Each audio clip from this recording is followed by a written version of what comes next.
To order. Chaplain Dr. Black will open the Senate with prayer.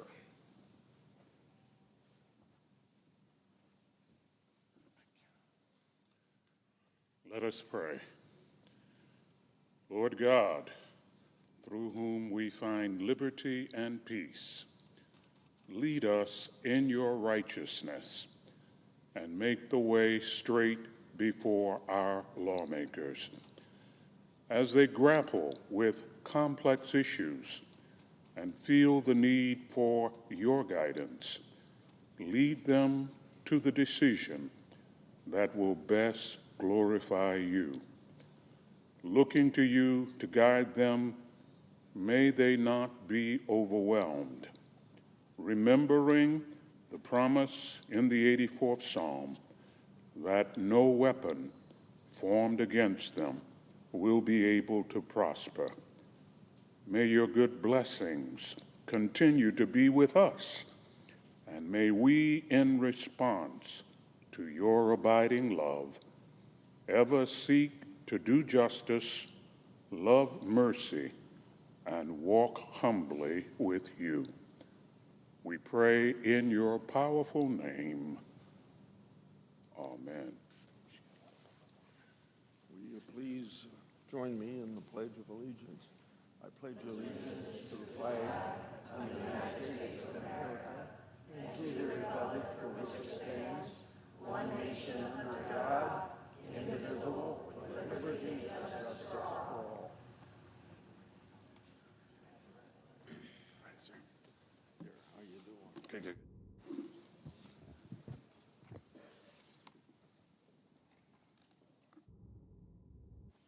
Under the previous order, the leadership time is reserved. Morning business is closed. Under the previous order, the Senate will proceed to executive session and resume consideration of the following nomination, which the clerk will report. Nomination, the judiciary, Maria A. Lanahan of Missouri to be United States District Judge for the Eastern District of Missouri. Mr. President, I recognize the senator from Iowa. first of all, I have a unanimous consent request that the following interns on the Committee of Agriculture be granted floor privileges through December 12, 2025. Mara Halcock, Elise Sharp. Without objection.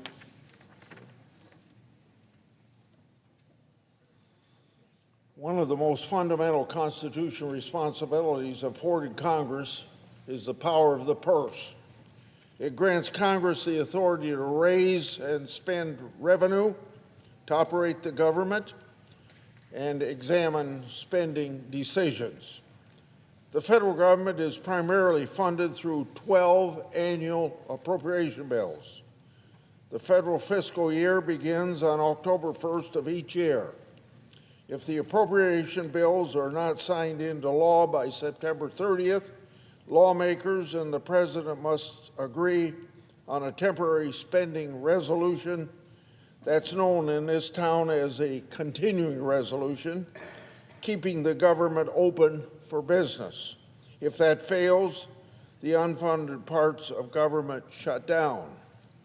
History has repeatedly shown that shutting down the government is bad policy, and also bad politics. It costs the taxpayers money to shut down the government and even more to reopen it. A government shutdown reduces essential services for the American people, erodes the trust of the American people, and limits the ability of Congress to conduct oversight over federal government operations.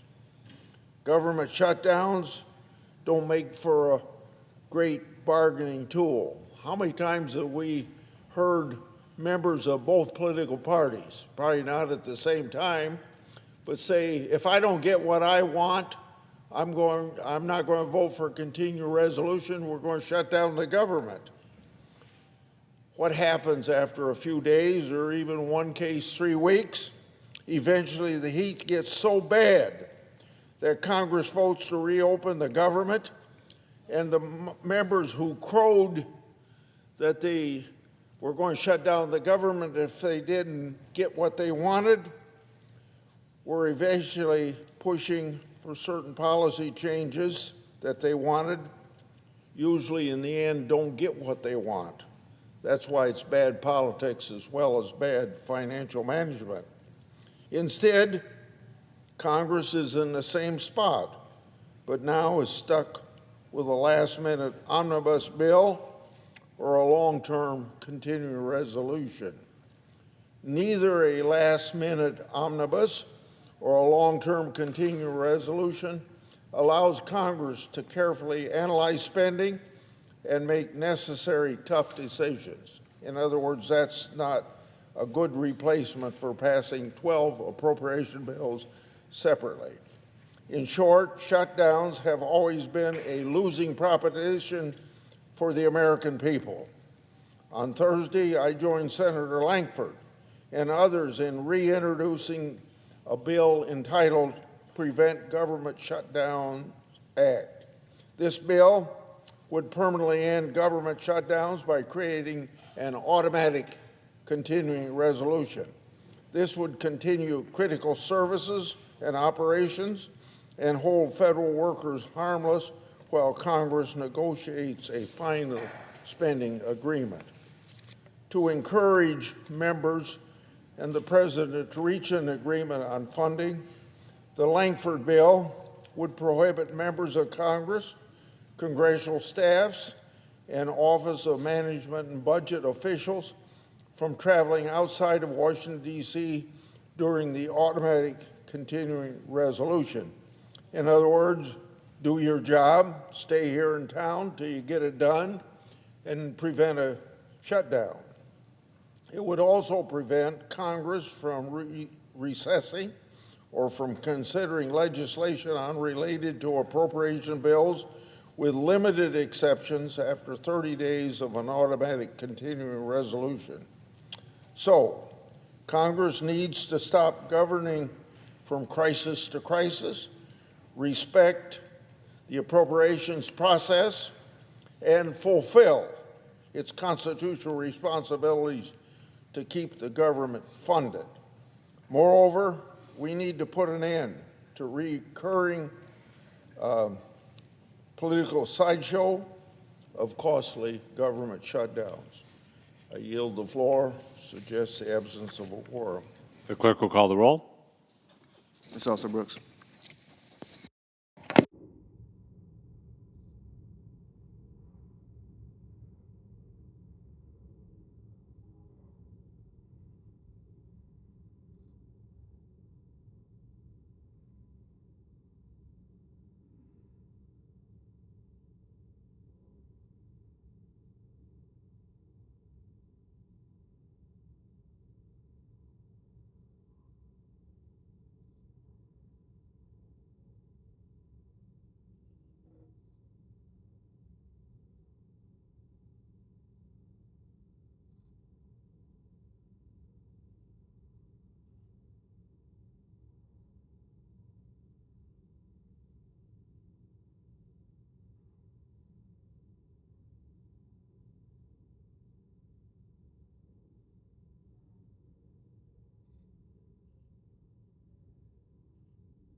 Mr. President.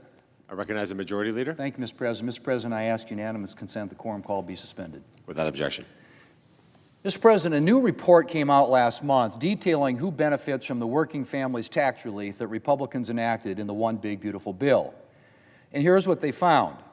Americans in every county in America will see tax relief from this bill. Let me say that again. Americans in every county in America will see tax relief from this bill. Mr. President, I said this was a new report, but it's hardly news for Republicans. We knew what we were doing when we crafted this bill. We knew that we were enacting tax relief that would benefit people in every corner of this country. We knew it would benefit people of every income level, and that the greatest proportional benefit would go to working Americans. That's what we did in 2017. In 2017, we cut taxes for all Americans, and the greatest proportional benefit went to working Americans. And what we did this year with the One Big Beautiful Bill was make that tax relief permanent. Now, hardworking American families can be confident they won't see a tax hike next year or in the years to come. And they can spend, invest, and save more of their hard-earned money with greater confidence for the future. Mr. President, this morning I want to walk through how working families will benefit from our legislation. The 2017 Tax Cuts and Jobs Act lowered tax rates for every income level and adjusted tax brackets to provide additional relief. But those reforms were going to expire this year without action from Congress. What that would have meant is that a typical family earning $80,000 a year would have seen its tax rate jump from 12% to 15% next year. Not only that, that family would have lost other benefits like the increased standard deduction and the increased child tax credit. The standard deduction, which is something that 90% of taxpayers in this country use to simplify and reduce their taxes, would have been cut nearly in half. And the child tax credit would have shrunk from $2,000 per child to $1,000 per child. For people in my state, that would have meant paying an average $2,500 more in taxes next year. $2,500. Republicans were determined not to let that happen. And with our bill in July, we locked in the lower tax rates permanently. We also made permanent the increased child tax credit and actually increased it further to $2,200 per child, and then linked it to inflation so it won't ever lose its value. And then we made the higher standard deduction permanent as well. We also added a $6,000 bonus deduction for seniors. And then we eliminated taxes on tips, something that will benefit millions of Americans who earn part of their income from tips. That includes servers, busboys, bartenders, Uber, Lyft, and taxi drivers, hairstylists, tour guides, and a whole host of other Americans. Working people who once dreaded big tax bills on their tips every April are now breathing a little easier. And they're already making plans to save that money, put it toward their schooling, or use it for groceries and other needs of their families. We also eliminated the tax on overtime pay.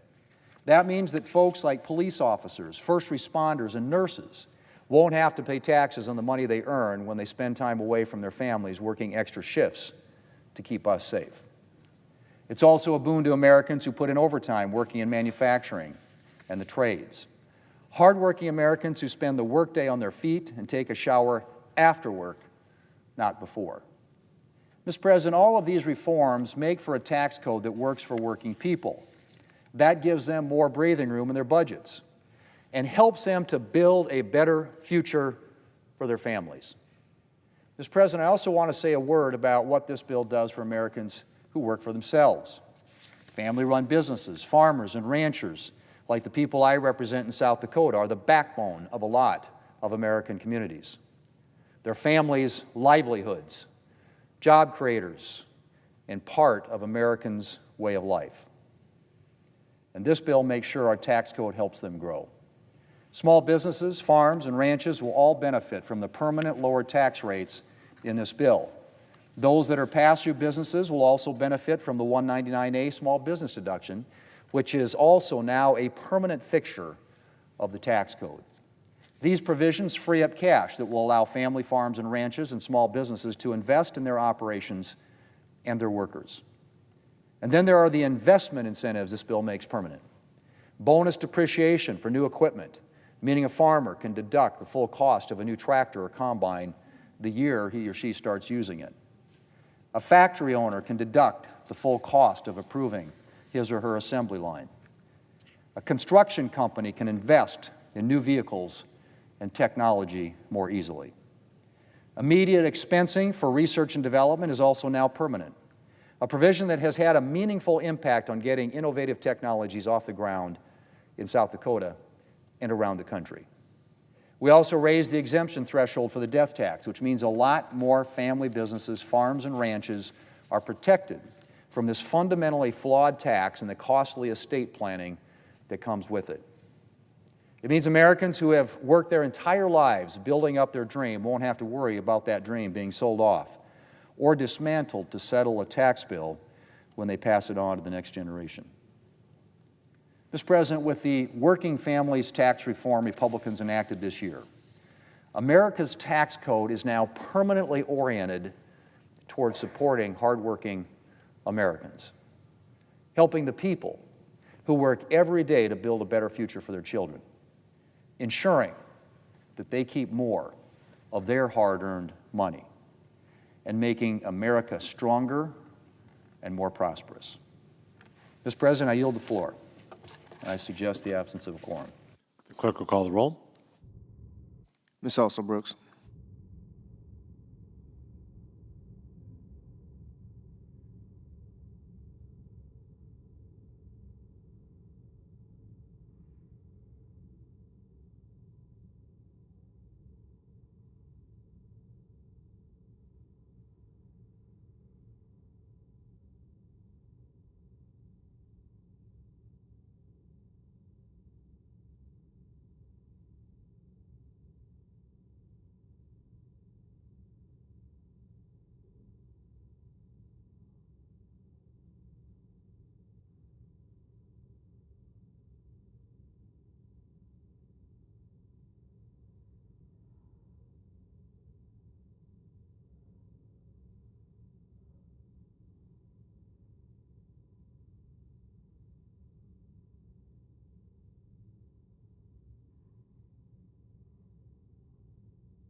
Mr. President, I recognize the Democrat leader. ask unanimous consent the quorum be dispensed with. Without objection. So, Mr. President, a few moments ago, we got more news that the economy Donald Trump is sabotaging is in worse shape than we imagined. The Bureau of Labor Statistics reported that the economy added about 900,000 fewer jobs than originally thought through the early part of this year. This report shows one thing. The job market was already struggling, and this report shows one thing. The job market was already struggling when Donald Trump took office, and he has made it much worse. His tariffs are raising prices. His tariffs are making factories slow down. His big, ugly bill is kicking 16 million people off health care. Unemployment is going up. Health insurance premiums are going up. And people are less optimistic about the future as they struggle to make ends meet. When Donald Trump came in, he said he was starting the golden age.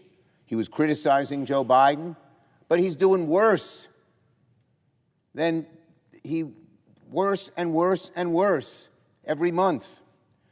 Under Donald Trump, since Donald Trump has taken office, as these numbers show, there are fewer jobs, there are higher prices, there's less opportunity for the American people.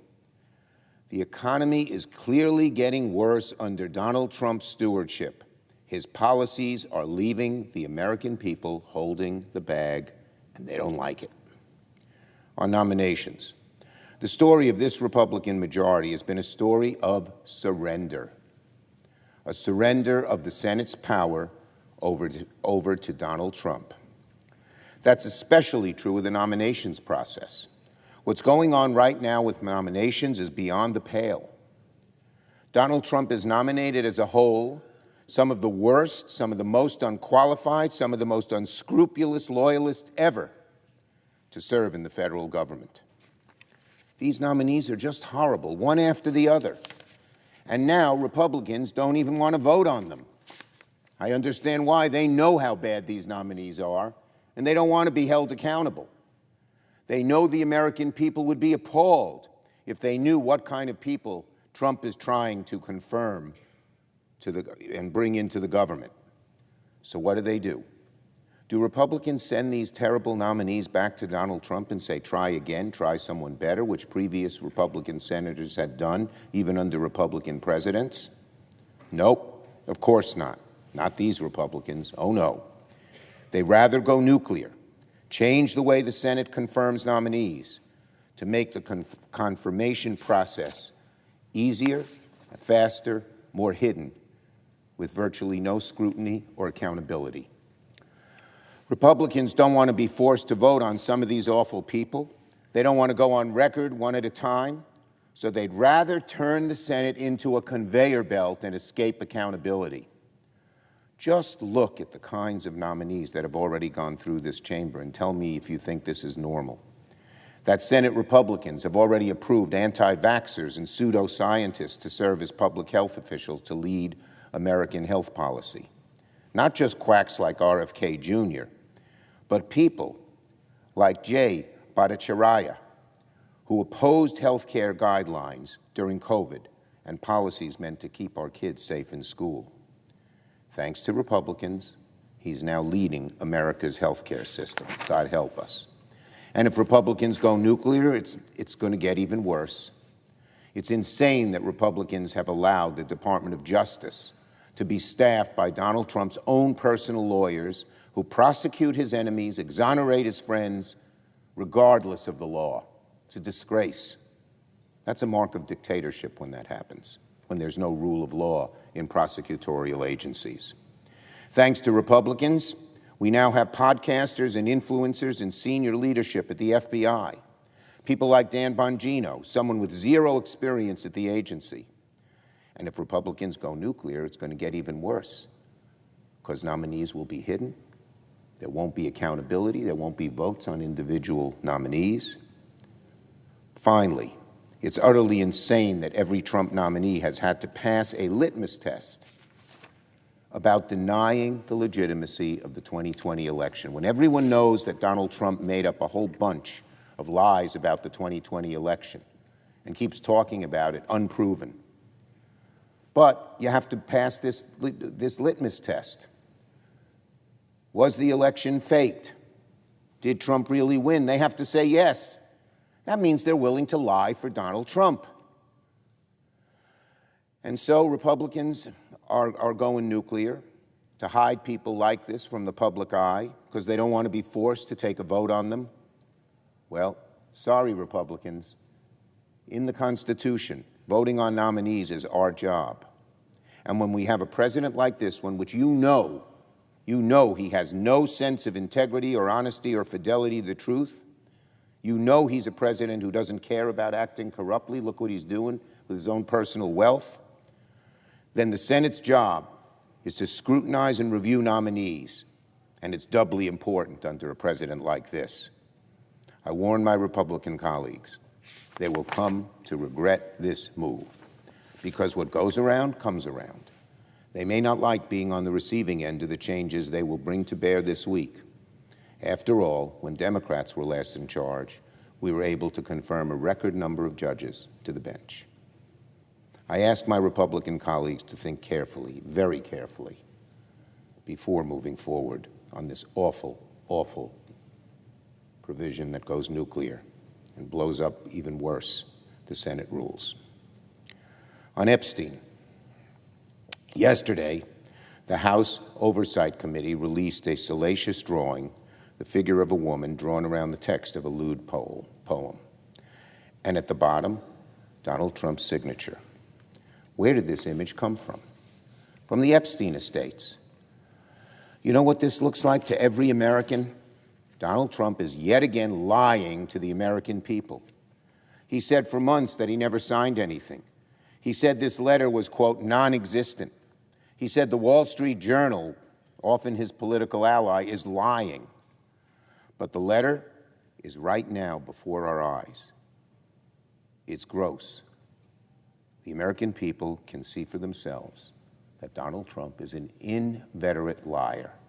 There's no turning away from it. We've had probably, almost certainly, the most dishonest president in American history who will just lie at will.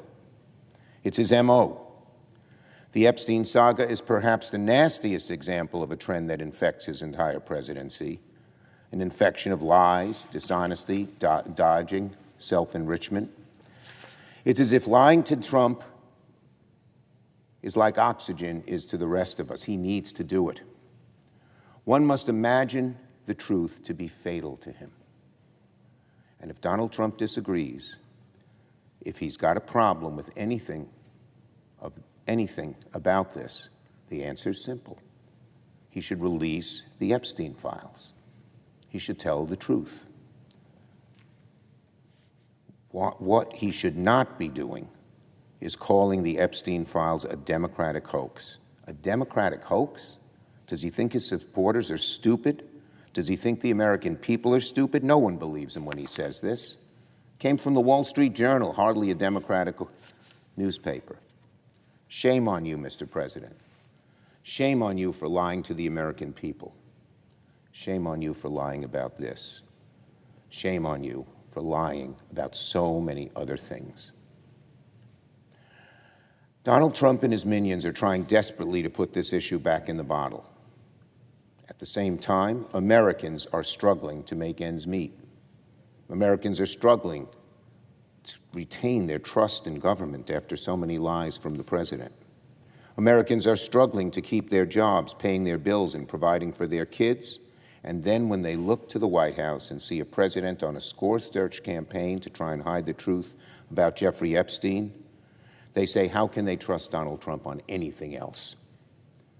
How can Americans trust a president who lies not only about the Epstein files, but about the economy, who says that things are actually great, that there is no inflation, who pathetically urges foreign leaders to tell the Nobel Committee to give him the Nobel Peace Prize? In reality, unemployment's going up, manufacturing's going down, his own tariffs are forcing companies to raise prices. How can anyone trust a president like Donald Trump who lied about Medicaid? Remember when he said Medicaid would not be touched by his big, beautiful bill? and now Medicaid has seen the biggest cuts in American history. Donald Trump lied to the American people about Social Security. He said he wouldn't touch it. And now Social Security is being strangled by Donald Trump and cuts that come straight from the Doge playbook. He said he would usher in a golden age. Friday, we learned that unemployment continues to rise. Autocrats lie.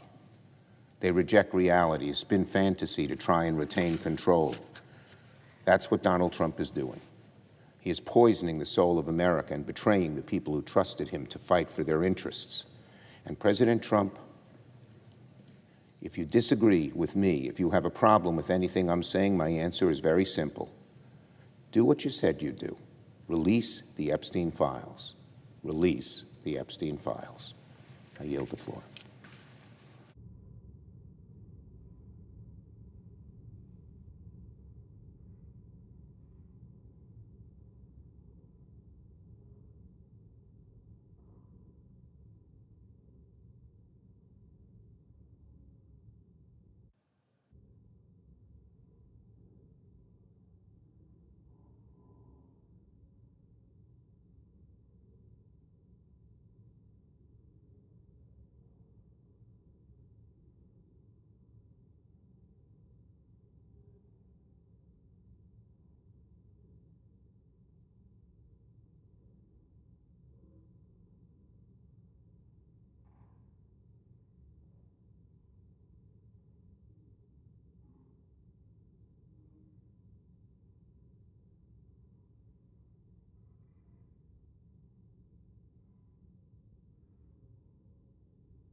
Mr. President.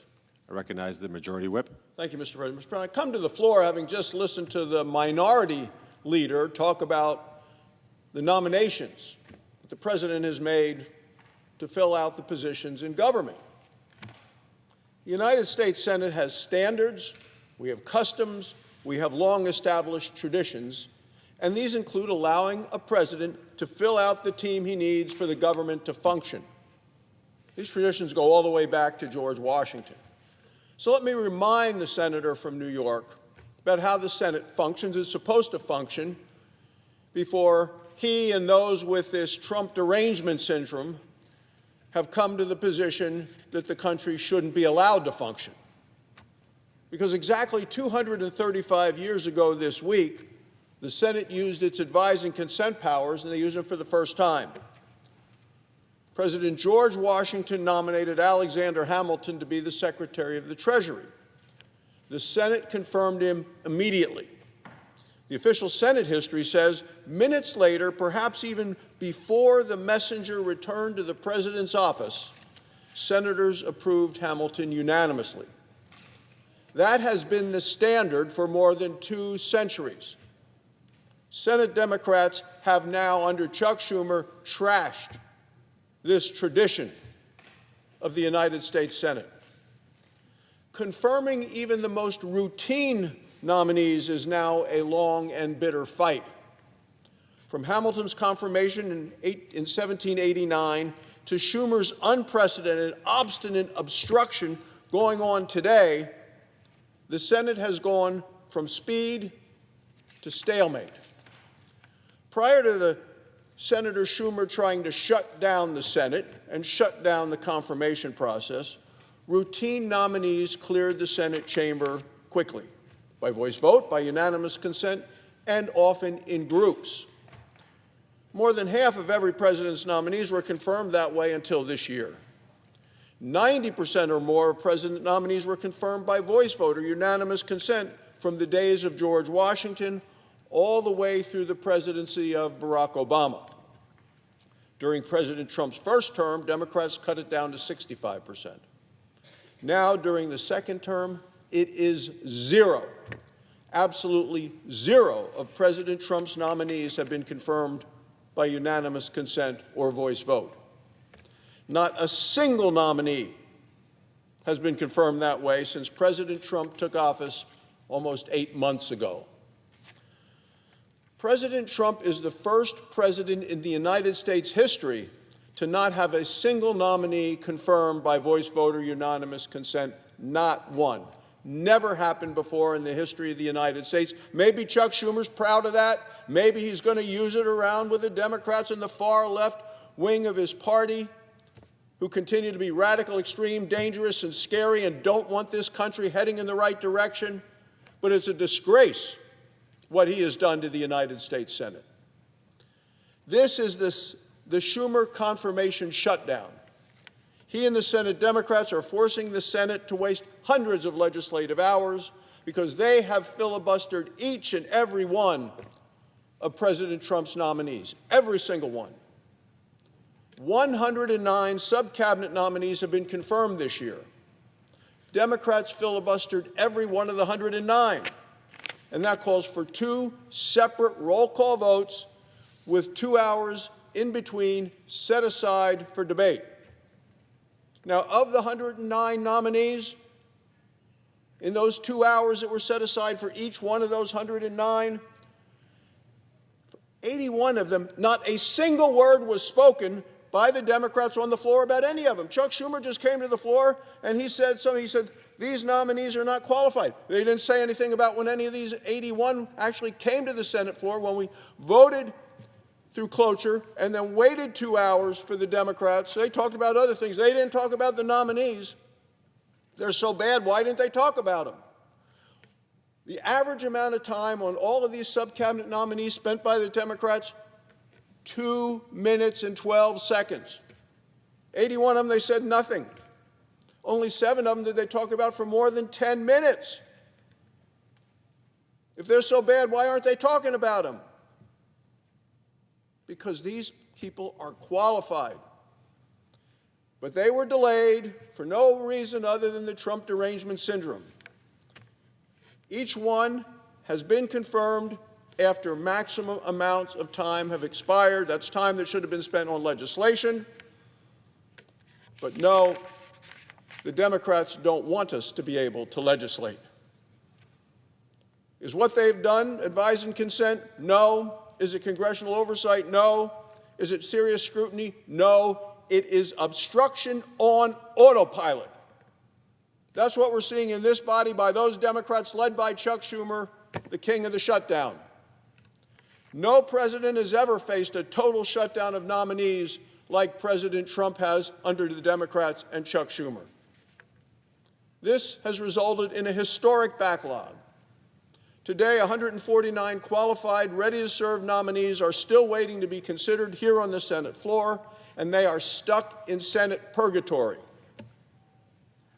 Now, we know these nominees are qualified, despite what Senator Schumer said on this floor just a couple of minutes ago. How do I know they're qualified? Well, the FBI has vetted each and every one of them. The Office of Government Ethics has reviewed each and every one of them. The Senate committees who held hearings heard from all of these nominees, and they were all voted successfully out of committee. And let me just point out to Chuck Schumer that over half of them earned bipartisan support, with Democrats voting for them in the committee. Yet here on the Senate floor, Senate Democrats are stonewalling their consideration. And Mr. President, there's still more than 800 nominees and nominations and positions in our government that still need to be filled.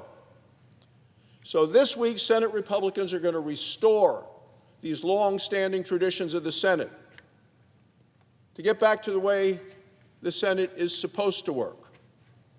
Nominees who have been successfully approved by Senate committees will now be considered and confirmed in groups. This is keeping with the long-standing traditions of how this body operates. The Republican plan is similar to one that was proposed by Senators Klobuchar and King in 2023. At the time, they said that they were facing obstruction. 62% of Joe Biden's nominees had been confirmed by unanimous consent or voice vote. So this updated process applies only to the routine executive branch positions. This is pretty simple. We're talking about positions like deputy secretaries, assistant secretaries, deputy assistant secretaries, ambassadors, hundreds more. These are the positions that in the past have never required a roll call vote on the floor of the United States Senate. America needs these men and women working, not stuck in some procedural traffic jam. The process of cabinet level and judicial nominees remains the same. They're going to continue to come to the floor individually for debate, discussion, and vote.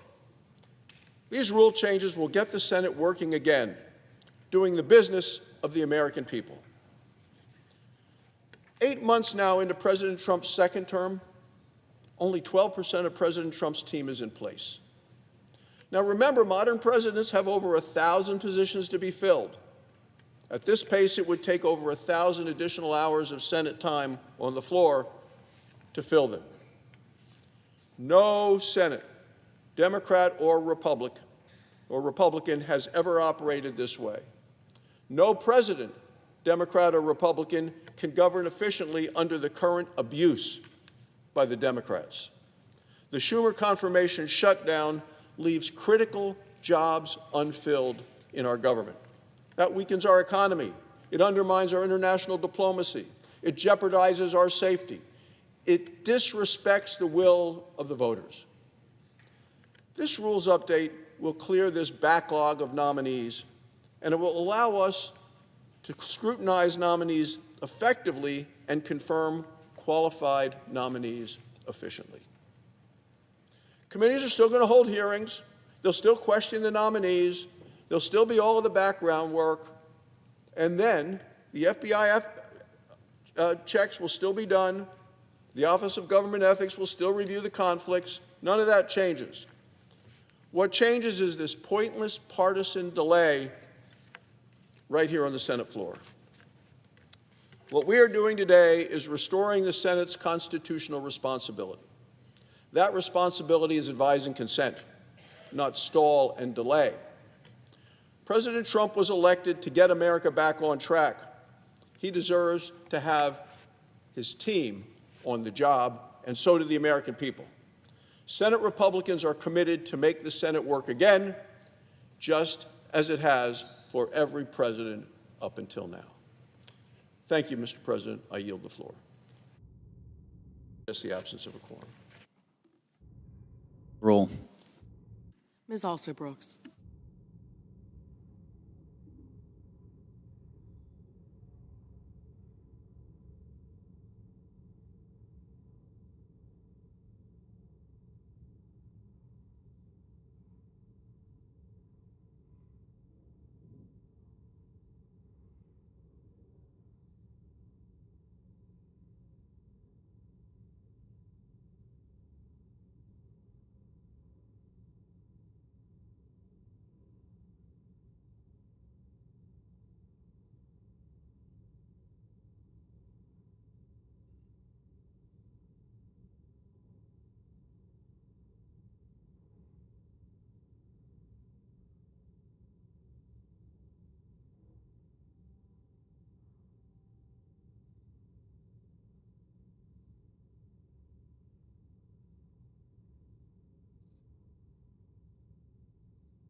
Minority Whip. Are we in a quorum call?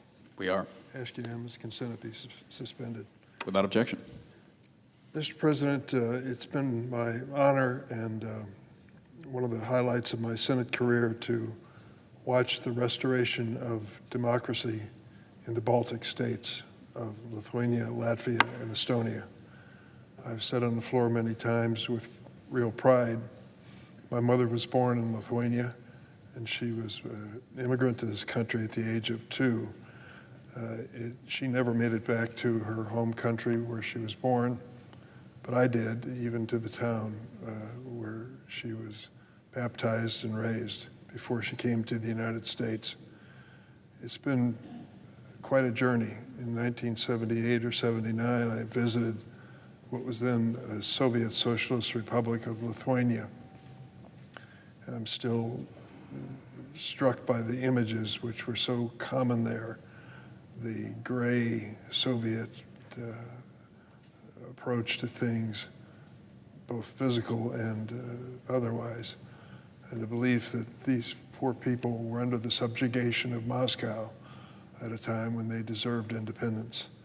And then to have served in the House of Representatives and again in the Senate and watch the evolution of Lithuania as well as Latvia and Estonia as democratic countries, then the amazing development where they became part of NATO and part of the European Union and became Western viewing nations and equal partners with other countries in Europe when it came to security and democracy. It's remarkable. And yet I'm not naive. I know these are small countries and they would be easily overwhelmed by Russia if that were their Russian ambition. So I've tried over the years to maintain the strong relationship between the Baltic states and NATO and also the strong relationship with the United States and these 3 Baltic nations. One of the things that I've worked on for a number of years is known as the Baltic Security Initiative. It's an investment by the United States of several $1 million in the training of troops in the Baltic states so that they're prepared if they're brought into any conflict. It's a modest investment. They have shown their good faith on their side by maintaining strong support for NATO and contributions to it. But the Baltic Security Initiative is an incentive for them to continue along those lines. As I said, I'm not naive about this situation. Being part of NATO means that our alliance will stand by them if they are ever invaded by another country. I hope that never happens, but if it does, it means that NATO is there. They cannot go it alone, but they certainly have shown they're prepared to do their part to demonstrate their commitment to democracy and the values the United States shares. We are now considering the National Defense Authorization Bill. It's an important piece of legislation which we every year take seriously and pass, and I hope we do this time as well. I have offered amendments that would strengthen our alliances and my bipartisan amendment to authorize the Baltic Security Initiative. Since I created the program by including it in the fiscal year 21 appropriation bill, this initiative has provided millions of dollars in dedicated security assistance to Estonia, Latvia, and Lithuania. These important NATO allies are on the front lines against Russian aggression. They have a long history of experiencing Russian tyranny, and I firmly believe they've also been targets of Putin if they were not members of NATO. They're some of the top NATO members in terms of military expenditure as a percentage of GDP, something President Trump has rightfully urged. I have visited bases in Lithuania where American and other NATO allies are working closely to deter Russian aggression. Yet, despite the clear success of this program, we recently learned the Trump administration announced last week that it intends to suspend the European security programs, including the Baltic Security Initiative. That would be music to the ears of Vladimir Putin, and it sends a dangerous signal as Putin continues to attack Ukraine, and despite assurances from President Trump that he wanted to end the war in Ukraine on his first day in office.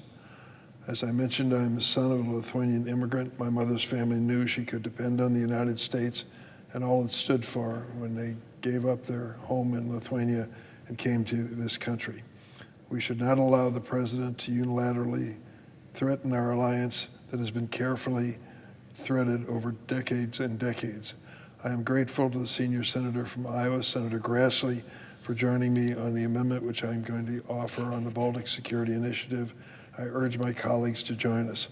I'm reaching out to colleagues on both sides of the aisle and ask them to stand with me for the Baltics to make it clear to Putin this is not going to be easy picking for him in the future. They are part of the NATO alliance and a worthy part as well.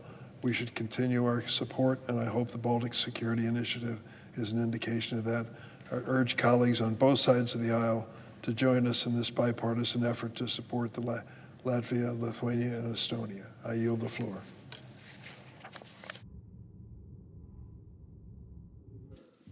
Senator from Mississippi. First, I ask unanimous consent that the following senators be permitted to speak prior to the scheduled roll call vote. Wicker for up to 10 minutes, Reed for up to 15 minutes, Cotton for up to 5 minutes, and Tuberville for up to 10 minutes. Without objection.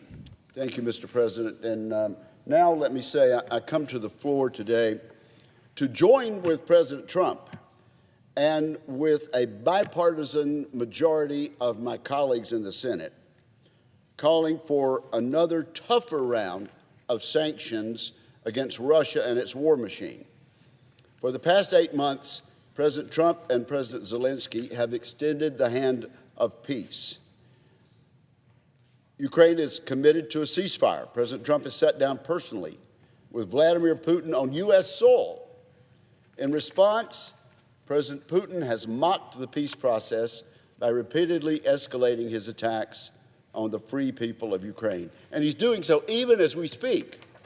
Over the weekend, Russia launched its largest aerial attack of the war. Putin rained over 800 Iranian-designed drones and missiles down on cities across Ukraine, including the capital, Kyiv. For the first time, Russia damaged Ukraine's main government building, where the cabinet of ministers meets. The burning building symbolizes Putin's ultimate prize. His dictatorship seeks to take down Ukraine's democratically elected government. On Sunday, President Trump said he's ready to increase the economic pressure against Russia. I agree. So does commentator Mark Levin, an experienced political writer and analyst and a prominent advocate for President Trump and his agenda.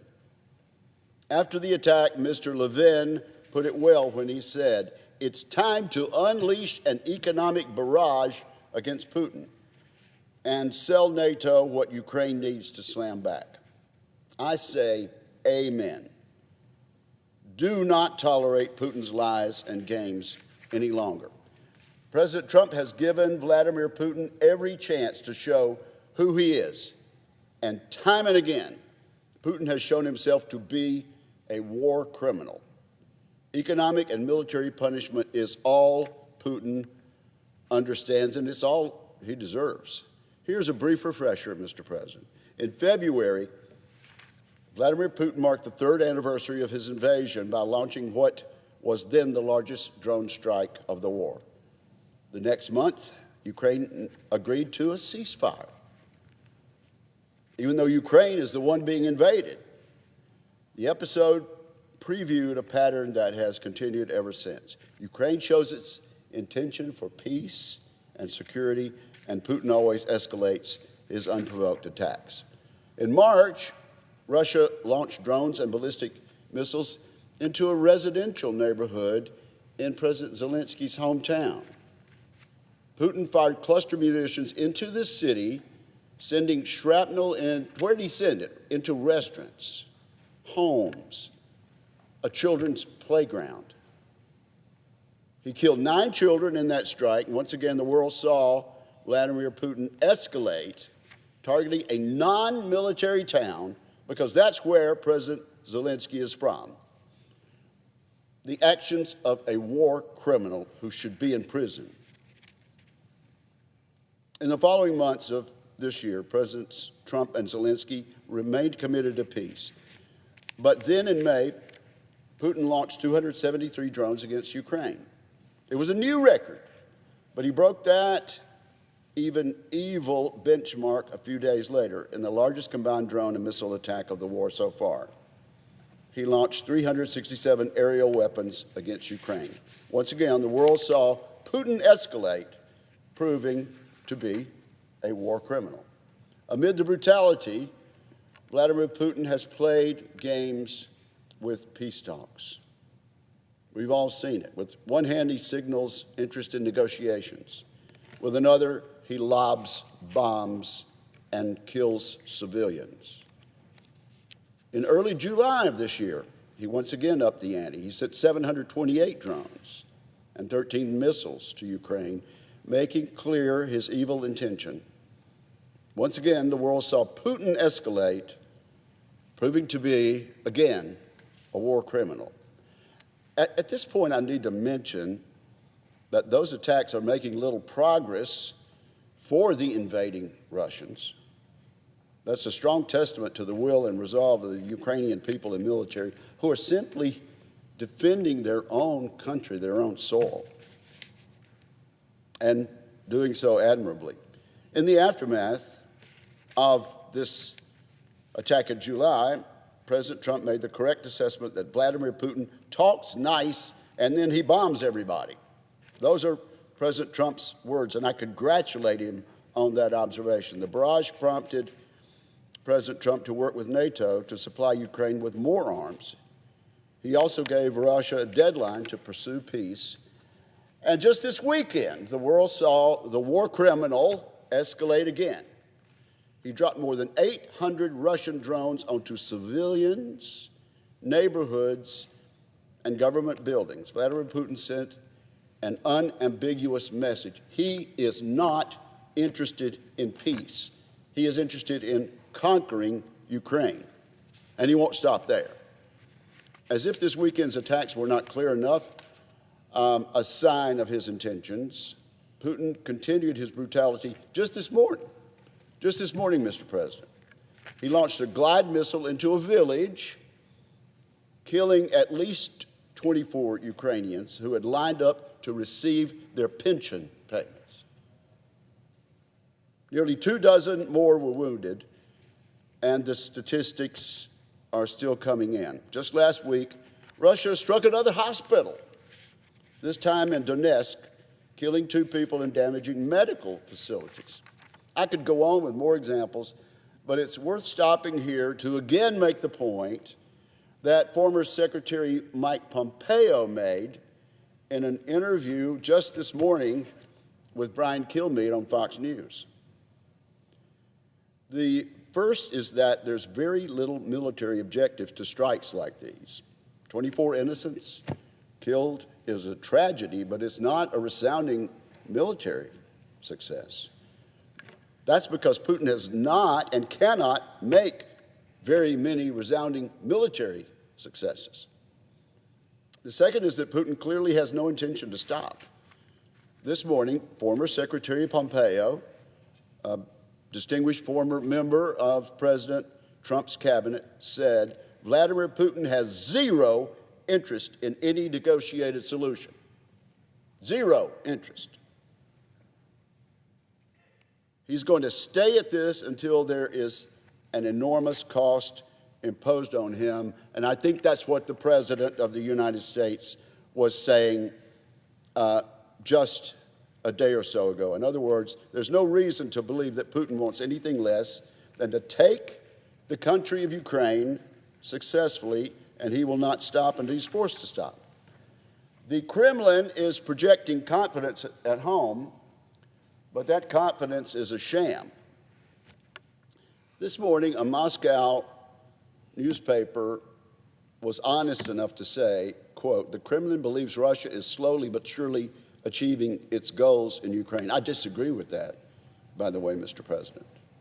To continue the quote, so Moscow doesn't intend to stop or feel any desire for half-hearted solutions and half-baked compromises, unquote.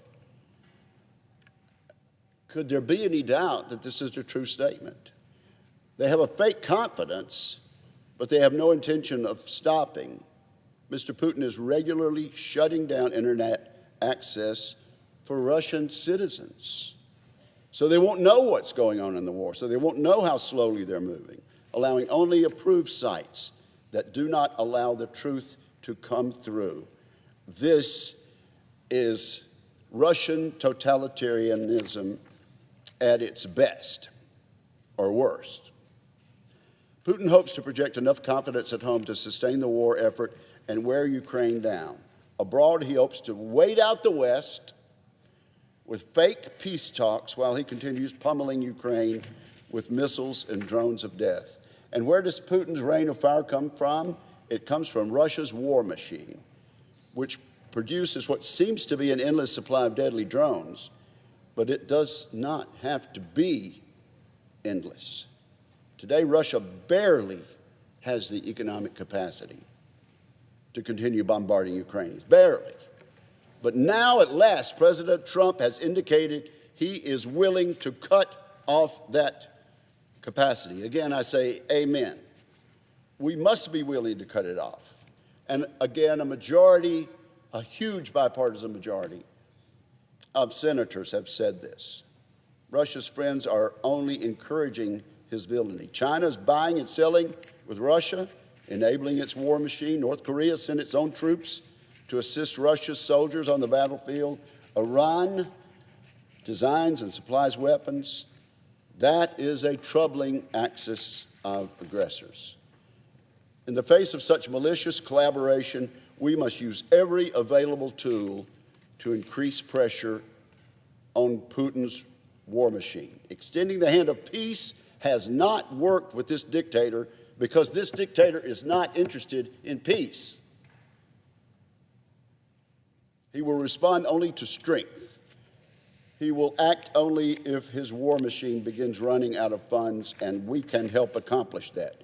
The United States Senate has shown broad support for increasing Russian sanctions. 84 senators have signed on to a tough sanctions bill that can help us bankrupt Putin's war machine. I'm ready to work with my colleagues and the president to put real costs on Putin for these war crimes. I congratulate the President of the United States for his strong statement this weekend. As Mark Levin said, let us unleash an economic barrage against Putin. Well said. Let's do it today. And I yield the floor.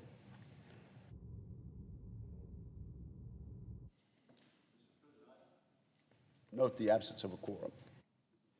Clerk will call the roll. Ms. Also Brooks.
Mr. President. Senator from Rhode Island. Well, thank you, Mr. President. Last week, Mr. President, I would ask unanimous consent to dispense with the calling of the roll. Without objection. Thank you, Mr. President. Last week, President Trump gave 2 orders to the U.S. military that were astonishing, even by this administration's standards. First, he ordered the Department of Defense to be renamed the Department of War, a political theater exercise designed to sound tough while distracting from the real issues facing the nation. Second, he ordered a military strike on a speedboat operating in the Caribbean, reportedly killing 11 people on board. In response to the attack, Venezuela has placed its military on high alert, and we are one miscalculation away from a shooting war that no one in this chamber has authorized. Rather than rebranding itself, the Pentagon should be providing to Congress and the public answers. For example, the intelligence that justified that strike on the vessel, the legal authority the President relied upon, and an assurance that we're not drifting toward another undeclared war. The Department of Defense was named after World War II for a reason. It was a deliberate statement from America's military that we are not a tool of conquest, but a shield designed to deter aggression, defend the Constitution, and keep the peace. Reverting to the old name would not make us safer. It would send exactly the wrong message to the world at a time when tensions are already dangerously high. Changing the name of the Department of Defense will not improve military readiness. It will not strengthen deterrence. It will not prevent a single conflict. What it will do is signal to the world that America is abandoning its role as a stabilizing force and embracing a posture of quasi, indeed, even real permanent warfare. And I'm deeply concerned about the President's military actions in the Caribbean, which were taken without congressional authorization, without clear legal justification, and without any evidence presented that it was necessary to protect the United States or its forces from an immediate threat.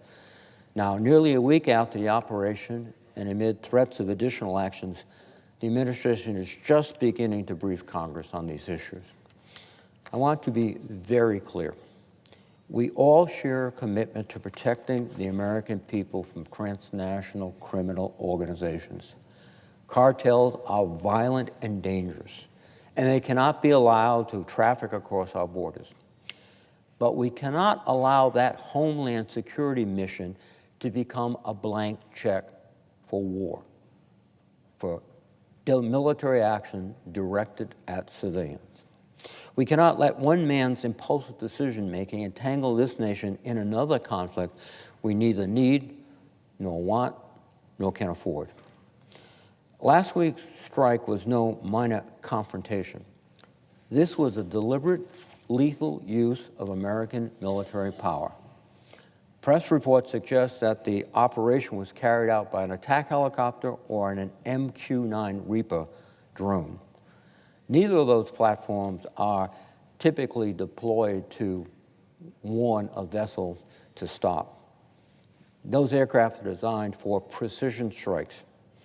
There is no evidence, none, that this strike was conducted in self-defense. That matters because under both domestic and international law, the United States military simply does not have the authority to use lethal force against a civilian vessel unless acting in self-defense. At most, and only in extraordinary circumstances, warning shots or disabling fire might be used to halt the vessel posing an imminent threat. That is the standard rule of engagement for U.S. forces worldwide, and there are no indications that U.S. forces attempted to stop, board, or even contact the vessel in question. Lethal force, particularly force that kills nearly a dozen people, is reserved for moments when there is no other option existing, when the safety of U.S. personnel or vital interest is immediately at stake. No such case has been made here. The Trump administration has offered no proof that this vessel was engaged in an attack or even that it was engaged in drug trafficking at the time. They have offered no positive identification that the boat was Venezuelan, nor that its crew members were members of Tren de Aragua or any other cartel. And even if we believe their unsupported assertions, that does not change the legal calculus. Our armed forces are not law enforcement agencies. They are not empowered to hunt down suspected criminals and then kill them without trial.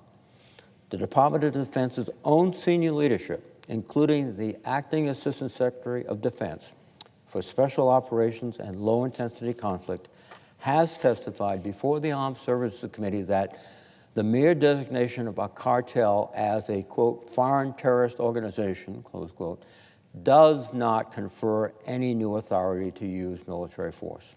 And that's the administration speaking publicly. So let us be candid about what this means. 11 people were killed without any apparent justification other than the word of President Trump. If there is evidence that these people were indeed cartel members trafficking drugs, it needs to be made public immediately. I would point out that the U.S. military monitors maritime drug movements in this region on a daily basis. For weeks, perhaps months, surveillance aircraft and other sensors have been tracking cartel operations in the Caribbean. This strike, therefore, was not a snap decision made in the heat of the moment. It appears, frankly, quite premeditated, and it was carried out, in my view, without the legal authority to do so. Congress received a notification from the White House on September 3rd, citing a number of reasons for the attack and claiming that the president acted under his Article II authority. But Article II is not a blank check. The president is the commander-in-chief, but Congress retains the sole power to declare war under Article I, Section 8 of the Constitution. The War Powers Resolution exists precisely to prevent unilateral military actions like this from dragging our country into undeclared wars. The law is also clear that any change to the legal and policy frameworks governing the use of military force must be reported to Congress within 30 days. The administration submitted its annual review in February. If President Trump issued a new order on August 8th authorizing the use of force in these circumstances, as has been reported, then Congress should have received immediate notification, and we have not. Section 1067 of the fiscal year 2025 National Defense Authorization Act further requires notification of any changes to an executive order or exord. Lastly, Section 138 of Title 10 of the United States Code requires a detailed justification for and description of military operations involving lethal force. The department submitted a 130F notification to Congress, but its contents were entirely insufficient and inconsistent with the level of detail that is normally provided in such a report. This is a direct challenge to the separation of powers. If we allow this to stand, then Congress will have effectively ceded its war powers to the executive branch. We will have surrendered the authorities the framers of the Constitution vested in us, the representatives of the people, to decide when this nation goes to war. And we also must reckon with the risk of escalation. Venezuela has already placed its military on high alert. President Maduro's regime has accused the United States of aggression. If they retaliate, perhaps by firing on our surveillance aircraft or other naval vessels in the region, or by responding in kind against U.S. civilians, the Trump administration has already stated that it will respond with more force. And then we were on a path toward a shooting war with a foreign nation, a war that no one in this chamber has authorized and that the American people have not been consulted about. We have seen this pattern before. Time and again, this president has tested the limits of executive authority. He has unilaterally ordered major U.S. military operations in Iran and Yemen. and has refused to answer to Congress about these strikes. Right now, more than 2,000 National Guard troops are deployed on the streets of Washington, and earlier this summer, more than 4,000 National Guardsmen and Marines were deployed in Los Angeles. Each time, we have seen the slow erosion of congressional oversight. Each time, we have seen the creeping normalization of unilateral military action. And each time, we have inched closer to a world in which the decision to wage war or to use the military to enforce the law is made by one person alone. That is not the system our founders designed.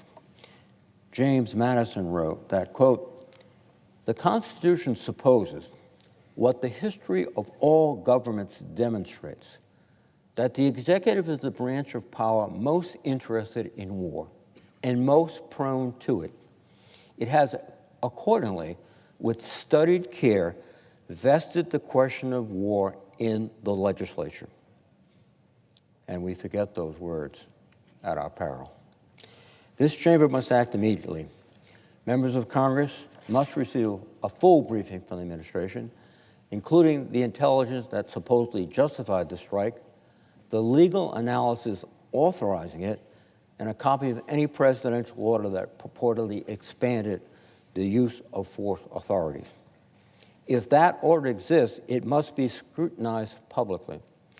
If the president has exceeded his authority, then this body must consider all remedies available, including legislative action to limit the use of funds for further unauthorized military operations. We cannot allow the United States to slide into another mindless conflict. We cannot risk the lives of American service members based on secret orders and dubious legal theories. We owe it to the American people, to our Constitution, and the world to stand for the rule of law. We took an oath here, all of us, not to obey the president, but to support and defend the Constitution of the United States, which is being threatened right now. We also, as senators, have the responsibility to protect the congressional powers inherent in the Constitution, not to simply surrender them to the president because of political expediency. Let us reassert Congress's role. Let us demand accountability. And let us ensure that this nation does not stumble into war by the reckless act of a single man. With that, Mr. President, I yield the floor.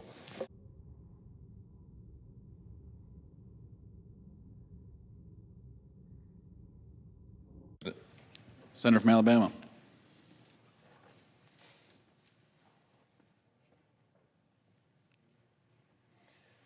Mr. President, what the American people saw last week in the Finance Committee with Health and Human Services Secretary Robert F. Kennedy, Jr. was not a hearing on oversight. It was a dog pile by politicians who are scared to death of questioning the status quo. It was Washington at its worst, a full-on blitz against one man for the simple crime of telling the truth and refusing to play ball with the swamp. Now, I spent 40 years in coaching before I got into this clown show. I know what it looks like when a player gets piled on. I know what it looks like when the referees refuse to call a fair game. And I know what it looks like when the other team tries to run up the score. That's exactly what we saw last week, a coordinated deep state hit job on Robert F. Kennedy, Jr. I have absolutely no idea what my colleagues have against RFK Jr. Surely they don't disagree with his efforts to make America healthy again. But there's one thing I know for sure. RFK, after that hearing, is not working for the swamp. He's fighting for the American people, people all over this country. I've personally seen him come close to tears while talking about his passion for ending the chronic disease epidemic in this country. What's wrong with that? As a proud grandfather to Rosie Grace, I am so grateful to have someone who is so passionate about helping our young people live longer, healthier lives, leading Health and Human Services. I'm excited. He's working for moms and dads across this country and my state of Alabama who are sick and tired of being lied to by the so-called experts in this country. And when you're playing for the people and are willing to take on the system, you're going to take some hard hits. We've all seen that. Just ask President Trump. He took a bullet for the exact same reason, a bullet. Though it didn't come in form of a bullet, RFK Jr. sure got hit by real hard last week by the deep state. But instead of folding, RFK Jr. stood his ground. He got back up after every hit and responded with the truth and facts. That's toughness. That's leadership. And that's why President Trump picked him for the role. Now, Democrats came into that hearing ready to throw every flag they could in an attempt to get 20 seconds of fame on their social media. Senator Wyden opened up with a personal attack calling RFK's resignation.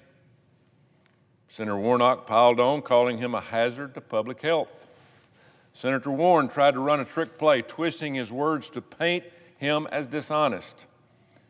And Senator Sanders just couldn't stomach the fact that someone finally said out loud what everybody already knows. For years, Big Pharma money has corrupted politicians and our medical institutions. Big Pharma is quietly calling way too many of the plays here in D.C. These weren't questions. They weren't oversight. They were cheap shots. And I was particularly disappointed because several of my Republican colleagues joined in on this fiasco. Something I've learned is when you challenge the status quo, you find out real quick who's willing to stand with you and who's just concerned with getting reelected. You might be asking, what has RFK Jr. done to receive all this wrath from my colleagues? It's because he has dared to bring accountability to our health-related government agencies. He's asking questions is daring to challenge the status quo. There's a lot of misinformation being spread by Democrats about RFK's position on vaccines. I've never seen anything like it. The Department of Health and Human Services is not, and I repeat, not banning vaccines. RFK is simply directing the department to look into some of the potential long-term effects of anything that we are putting into our bodies. As far as I'm concerned, that's a great thing. It's long overdue. He's also restoring sanity by getting rid of woke bureaucrats at the CDC, an agency that lost the trust of the American people during COVID. And I know a lot of my colleagues have been hyper-focused on the CDC director being fired, and they obviously weren't there, and I wasn't either. But according to RFK Jr., he asked the CDC director point blank, "Are you a trustworthy person?" And she said no. You know, I owned a small business one time, and if one of my employees had told me that, I would immediately fire him the same way he did. He's calling out the deep state, and that's why they're after him. The same CDC bureaucrats who told us to follow the science during COVID, the ones that shut down our schools, they shut down our churches, they told us endless vaccines would stop the spread of COVID, despite the fact that the vaccine was not proven to do anything to stop transmission of the virus. In other words, they lied to us. Meanwhile, liquor stores and abortion clinics were allowed to stay open. And let's not forget the violent BLM riots that broke out in blue cities across the country during the summer of 2020. What a joke. The so-called health experts failed America. And in doing so, they revealed the only thing that they really care about is power and control. That's a scary place to be. And now, they want to lecture RFK Jr. about science. He has dedicated his entire career to this subject. That's like a coach who never stepped on the field trying to tell me how to run a football program. It's laughable. and we got a lot of people that should be laughed at. Let me tell you, the CDC, from top to bottom, needs to be cleaned out. That agency was supposed to protect us from 2020 till the end of COVID. Instead, it became a political mouthpiece. It censored doctors, nurses, it worked with big tech to shut down free speech, and people lost their lives because of the CDC, lost their lives. And when RFK Jr. fired some of those folks, this town acted like the sky was falling. They needed to be fired because the swamp protects its own. That's why they went crazy. But thank goodness he hasn't stopped there. Secretary Kennedy has already delivered results. He worked with me and the Maha Caucus to push the FDA to finally ban red dye, number 3, a dangerous chemical that was banned from cosmetics, because they found it causes cancer. Well, what do? We left it in our food. Now, that makes a lot of sense. We left it in our kids' food and the food that we eat every day, but they couldn't put it in cosmetics. There's no common sense there. But RFK Jr. is fighting for families. Another major problem, he's cracking down on the revolving door between NIH, the CDC, and Big Pharma. It's corrupt and it's wrong. He's focused not only on preventing diseases, but he's helping people live longer lives. Under his leadership, HHS is focused on increasing access to healthy, affordable, nutrient-dense foods instead of just pumping more drugs into sick people. These are real wins for the American people. And yet, what does he get in return? Attacks and smears. RFK Jr. told the truth last week when he said, "We are the sickest country in the world." He's exactly right. He goes by facts, not by the so-called science. Despite spending more on health care than anybody else, we're leading in obesity, diabetes, cancer, and mental health problems. Don't believe me? Then explain why you can go to Italy and eat nothing but bread and pizza and pasta for a week and not gain a pound. It's because all the chemicals and toxins that we have here in our food in the United States that we get obese. That's not winning, that's losing. And you don't fix a losing team by running the same plays over and over. You fix it by changing the culture. You fix it by changing the accountability. Put people accountable for what they do. You demand results. That's what RFK Jr. is doing.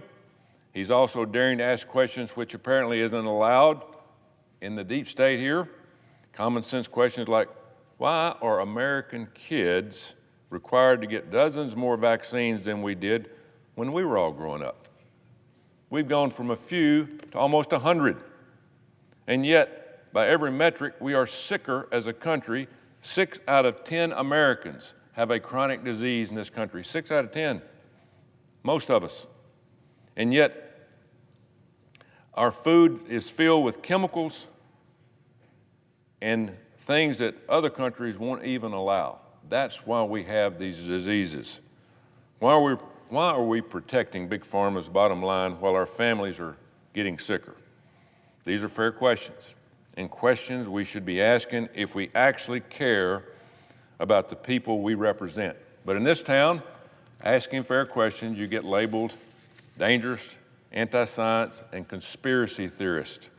RFK Jr. is not your typical politician. He's blunt. He's not very comfortable around people. He doesn't toe the line, and that's exactly what the doctor ordered, because if all of you do is follow the deep state's demands, what happens up here, you never get the change in this country that we desperately need. Sometimes you got to call out the mistakes, push harder for answers, and not be afraid to shake things up. That's how you build a winning team. That's what RFK Jr. is doing.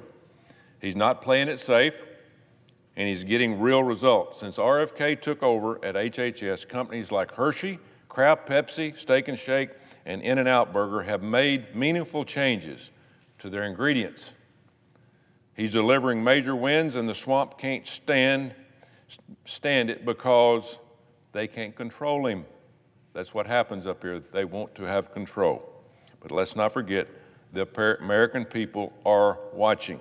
77 million Americans voted for President Trump and his agenda. That's the most votes a Republican running for president has ever received. And President Trump campaigned on making America healthy again, along with RFK Jr. Now, if some of my colleagues want to keep running defense for Big Pharma, that's their choice. But I didn't come to Washington to protect the swamp. I came here to fight for the great state of Alabama and the people across this country, for the parents trying to raise healthy kids, and for families who have felt lied to by their government, for the hardworking folks who lost their jobs simply because they chose not to take the COVID vaccine. I'm proud to stand shoulder to shoulder with RFK Jr. He's not perfect, none of us are, but he's in the fight for the right reasons. He's fighting for accountability, transparency, and for the health and freedom of the American people. And that's a team I'm proud to be on. I yield the floor.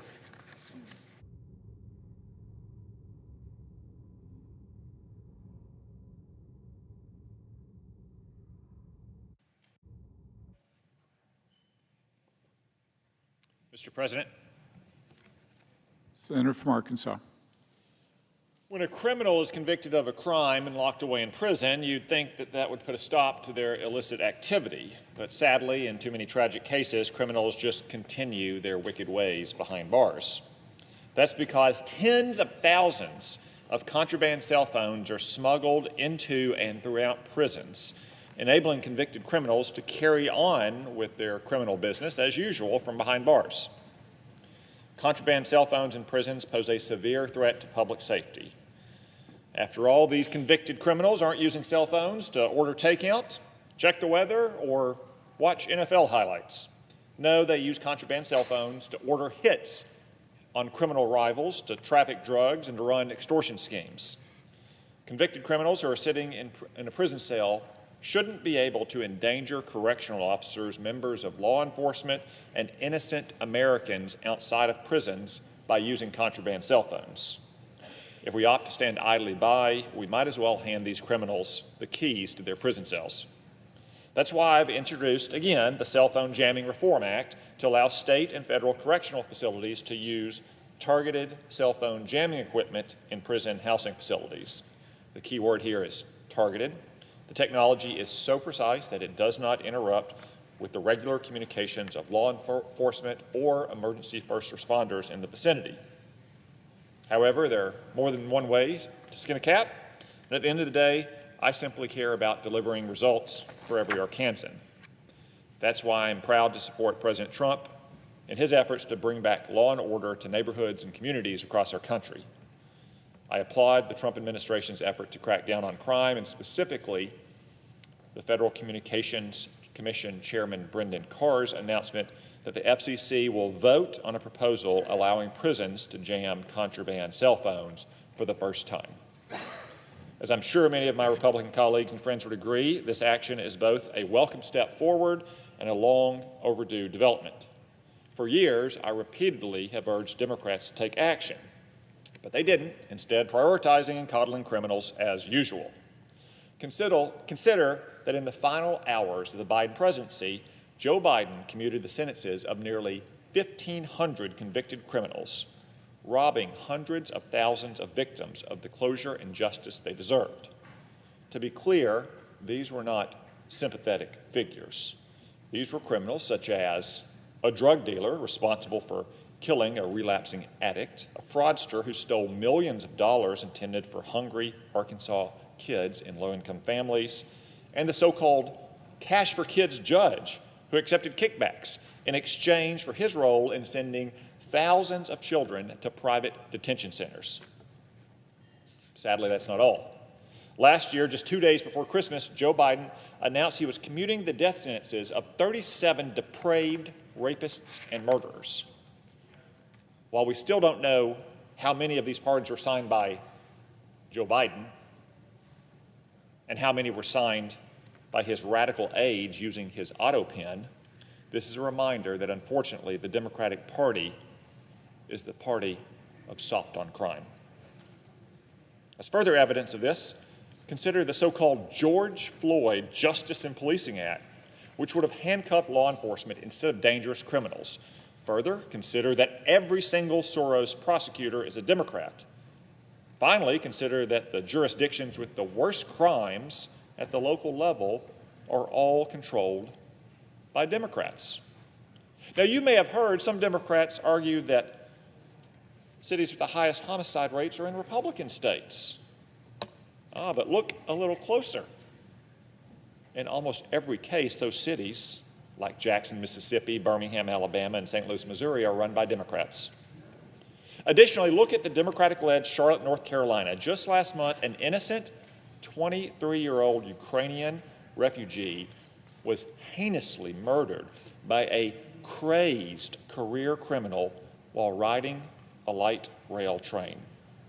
Thanks in part to the soft-on-crime policies of liberal former Governor Roy Cooper, this deranged murderer had been arrested 14 times, had been convicted of crimes including robbery with a dangerous weapon, and had assaulted his own sister.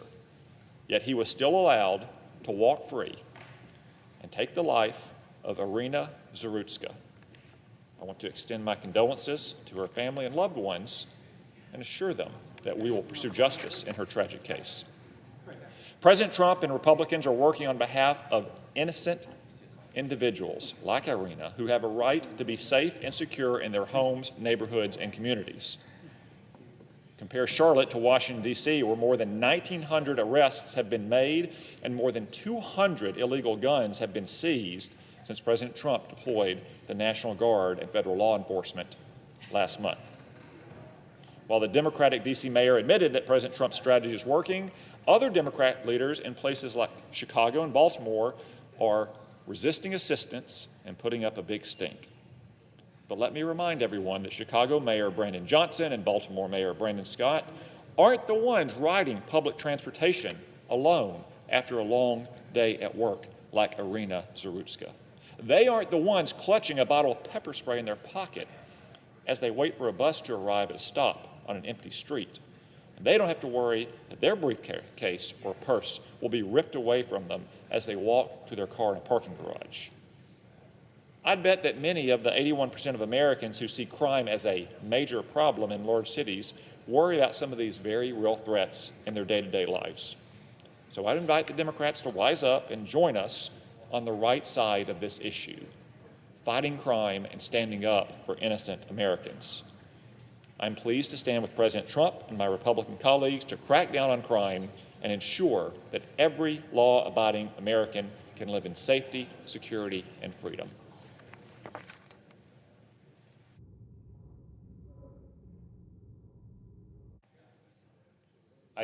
I ask unanimous consent to waive the mandatory quorum call with respect to the law nomination. Without objection. Question occurs on the nomination. Is there sufficient second? There appears to be. The clerk will call the roll. Ms. Also Brooks, Ms. Baldwin, Mr. Banks, Mr. Brasso.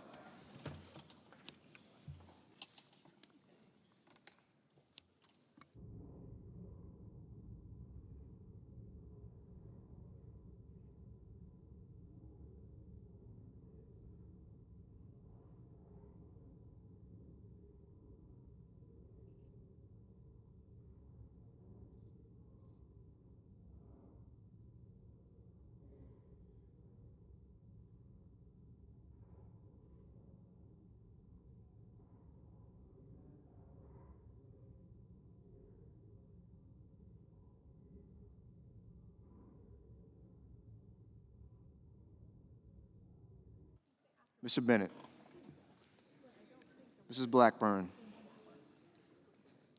Mr. Blumenthal, Ms. Blunt Rochester, Mr. Booker, Mr. Bozeman, Mrs. Britt, Mr. Budd, Ms. Cantwell,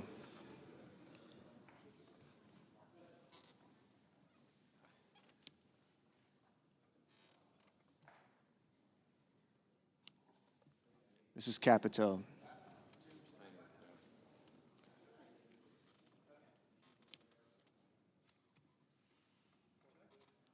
Mr. Cassidy. Ms. Collins.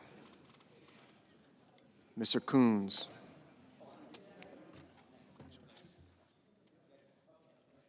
Mr. Cornyn.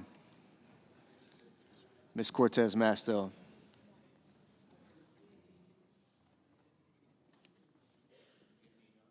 I got you, Senator. Mr. Cotton. Mr. Kramer. Mr. Crapo.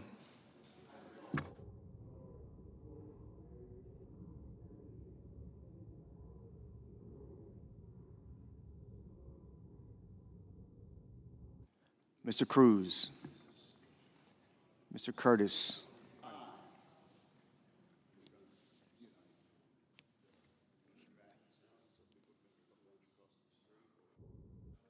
Mr. Daines. Ms. Duckworth.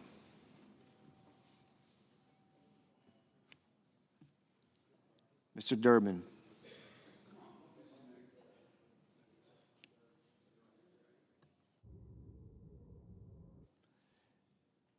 Ms. Ernst. Mr. Fetterman. Mrs. Fisher. Mr. Gallego. Mrs. Gillibrand. Mr. Graham. Mr. Grassley. Mr. Haggerty. Ms. Hassan. Mr. Hawley. Mr. Heinrich. Mr. Hickenlooper.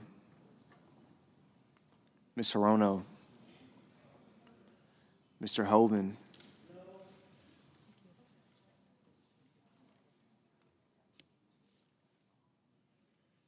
Mr. Husted. Mrs. Hyde-Smith. Mr. Johnson. Mr. Justice. Mr. Kane. Mr. Kelly. Mr. Kennedy. Mr. Kim. Mr. King. Ms. Klobuchar. Mr. Langford. Mr. Lee. Mr. Lujan. Ms. Lummis. Mr. Markey. Mr. Marshall. Mr. McConnell. Mr. McCormick. Mr. Merkley. Mrs. Moody. Mr. Moran. Mr. Moreno. Mr. Mullen. Ms. Murkowski. Mr. Murphy. Mrs. Murray. Mr. Ossoff. Mr. Padilla. Mr. Paul. Mr. Peters. Mr. Reed. Mr. Ricketts. Mr. Risch. Ms. Rosen. Mr. Rounds. Mr. Sanders. Mr. Schatz. Mr. Schiff. Mr. Schmidt. Mr. Schumer. Mr. Scott of Florida. Mr. Scott of South Carolina. Mrs. Shaheen. Mr. Sheehy. Ms. Slotkin.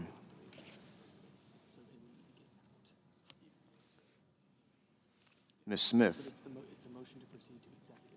Mr. Sullivan.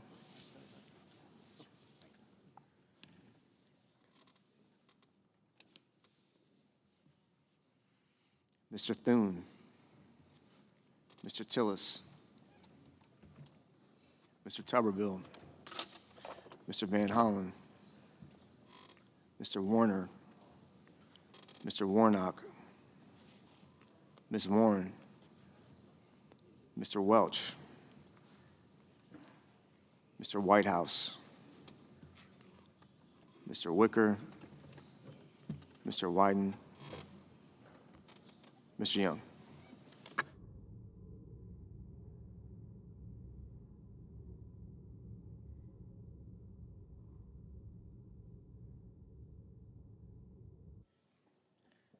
Senators voting in the affirmative: Barrasso, Cassidy, Cotton, Crapo, Curtis, Haggerty, Hoven, Lee, Ricketts, Schmidt, Scott of Florida, Sheehy, Tuberville, Wicker.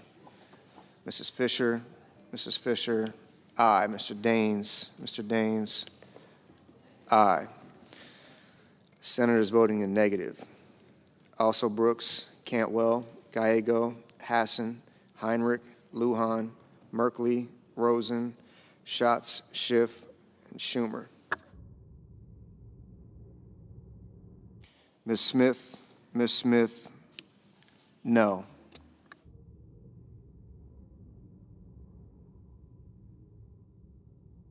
Ms. Baldwin,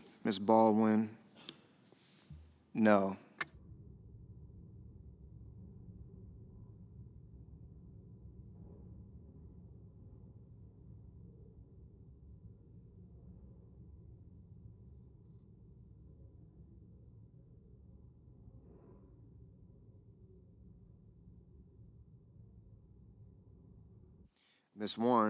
Ms. Warren, no.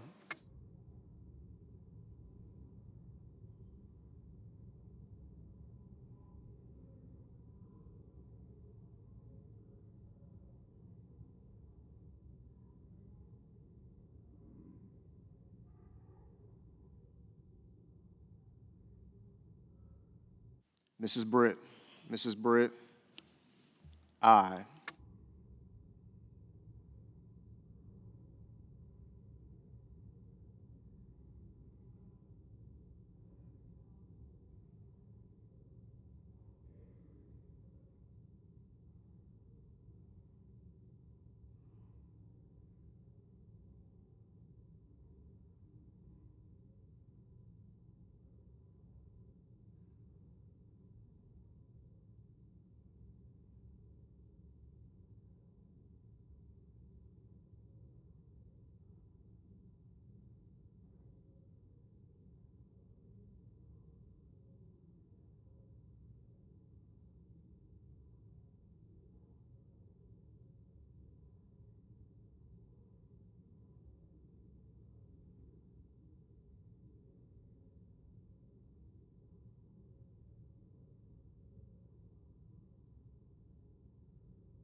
Mr. Cruz, aye.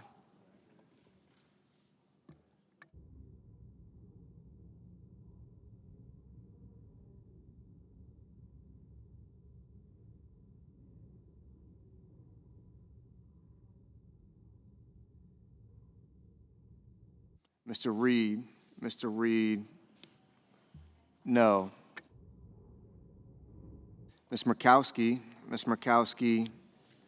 aye.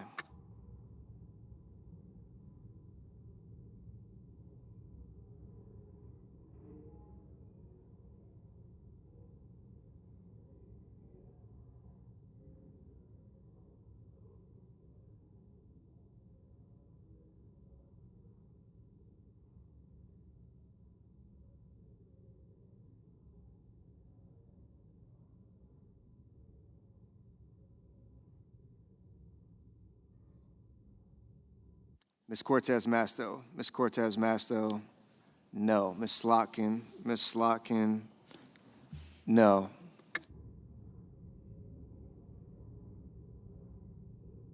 Mr. Coons. Mr. Coons, no.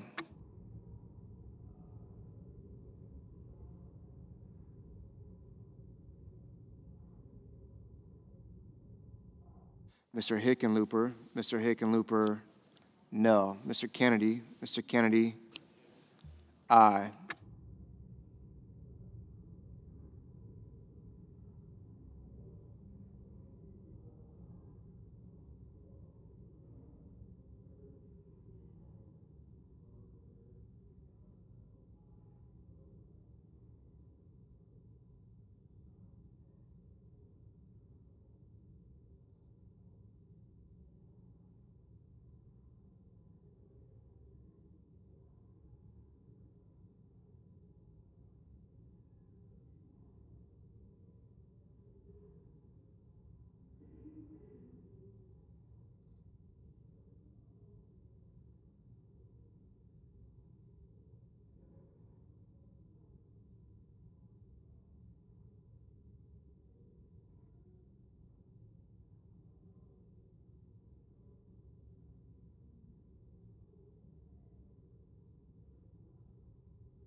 Mr. Padilla. Mr. Padilla, no.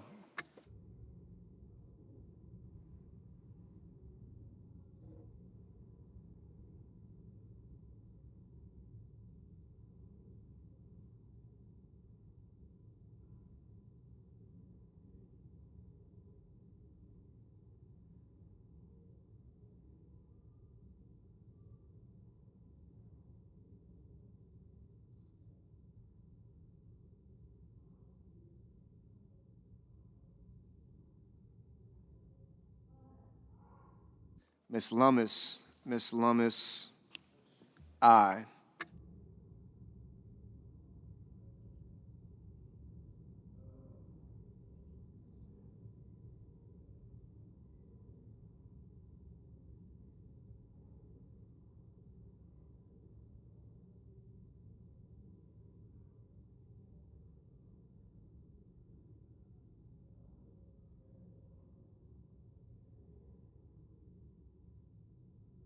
Mr. Durbin.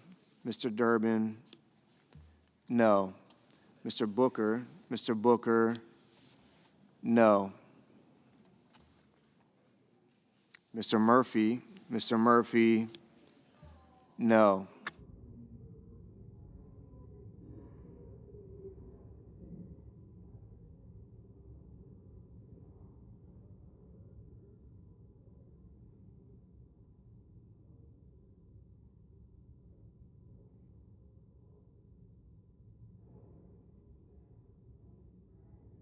Mr. Moreno. Mr. Moreno, aye.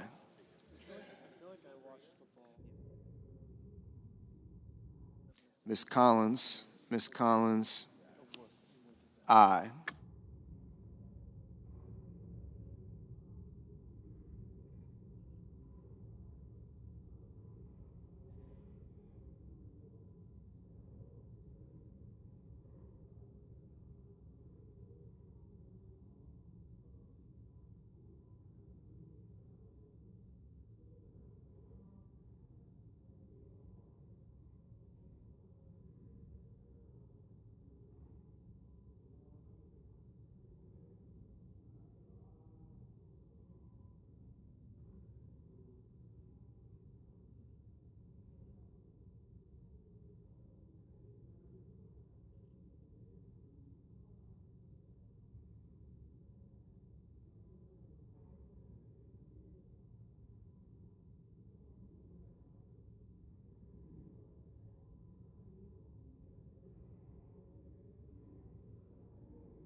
Mr. Mullen, aye. Mrs. Murray, no.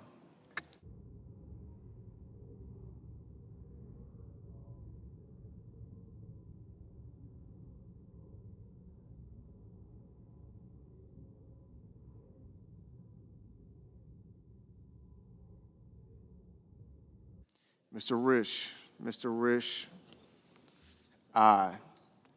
Mr. Rounds, aye.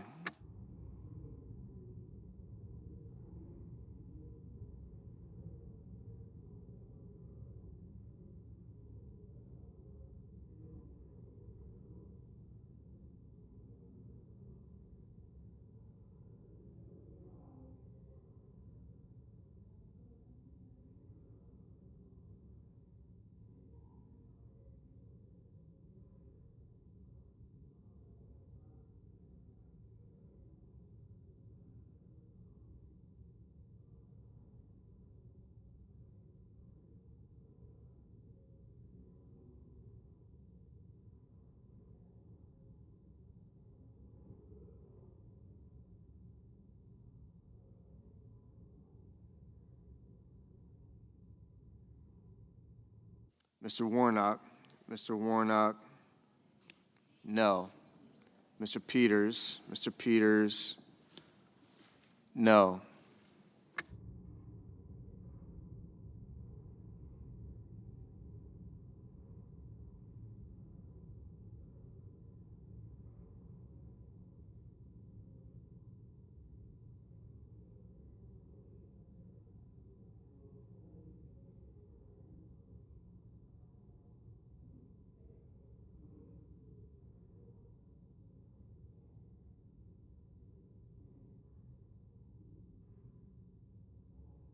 Mr. Tillis, aye.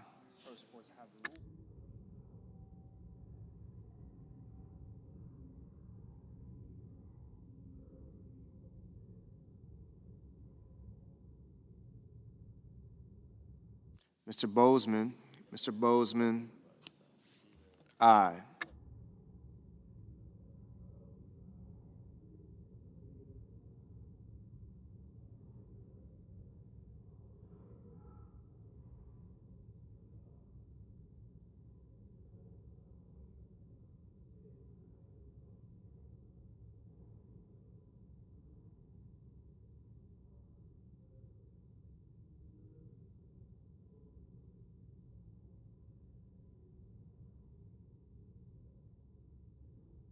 Mr.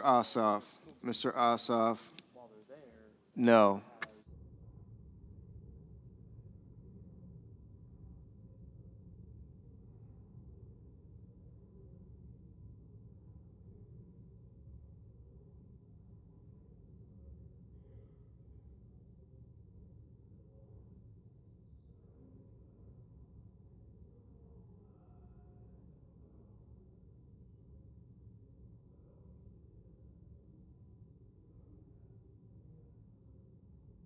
Ms. Blunt Rochester, no. Mr. Langford, aye. Mr. Kim, no. Mr. Grassley, aye.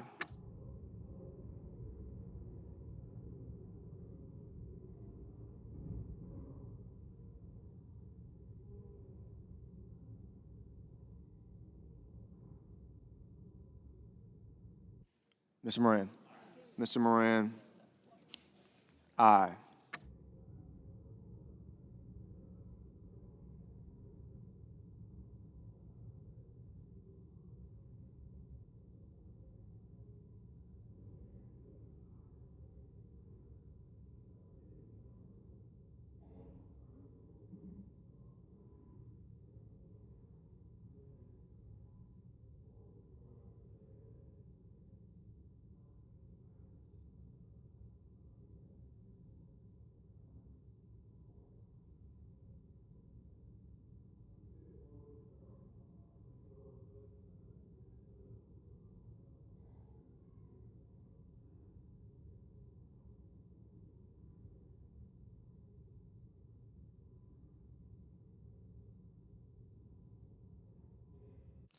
Mr. Welch, no. Mrs. Shaheen, no.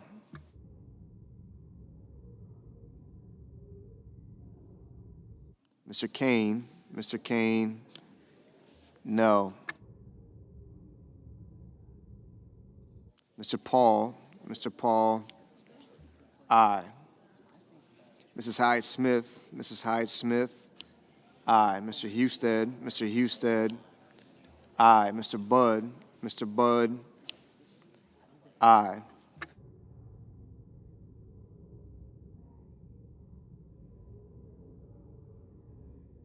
Mr. Cornyn, aye.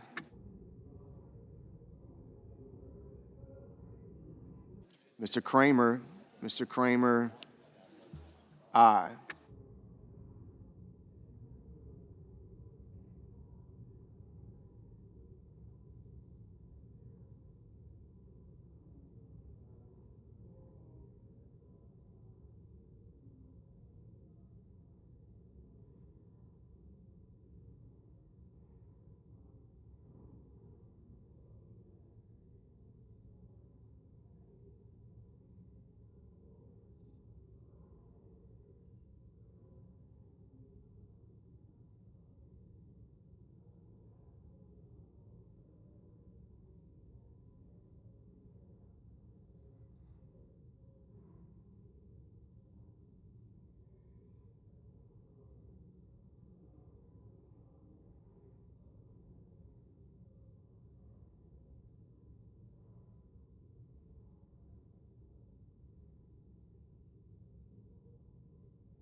Ms. Duckworth,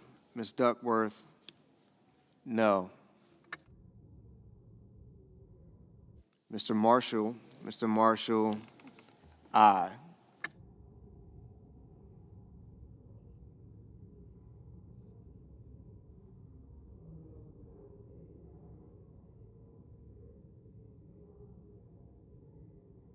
Mr. King, no.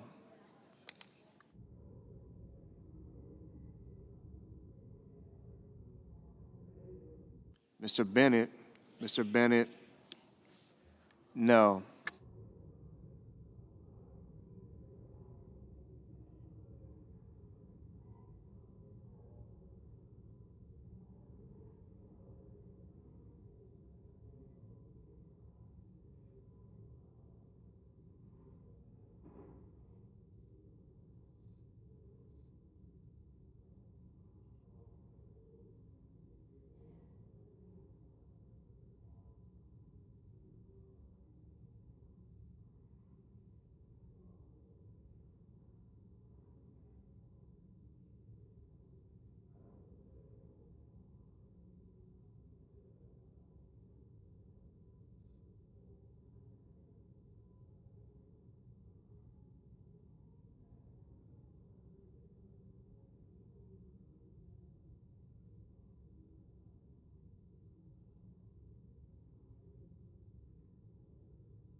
Mr. Kelly. Mr. Kelly, no.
Mr. Warner. Mr. Warner, no.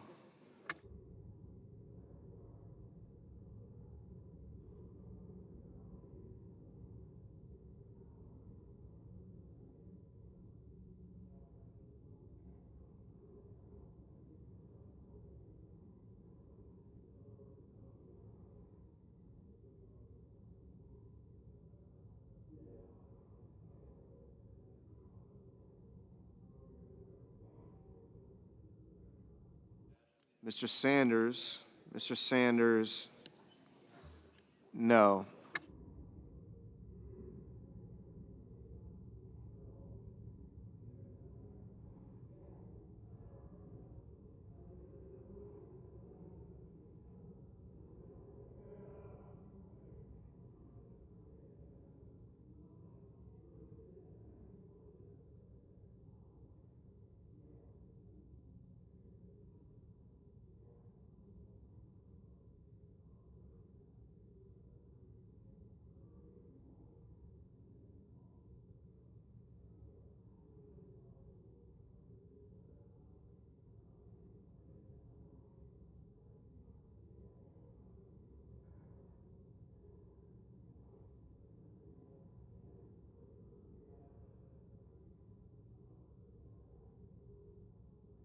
Mrs. Capito.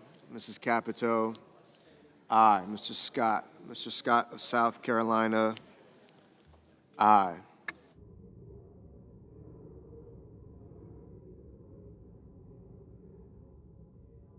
Mr. Fetterman. Mr. Fetterman, no.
Mr. Markey.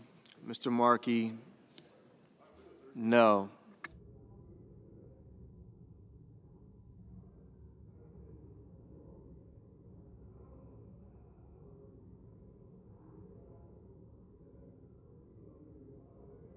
Mr. Banks. Mr. Banks, aye.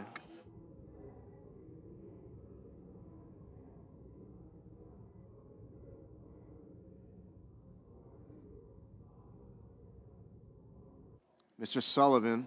Mr. Sullivan, aye.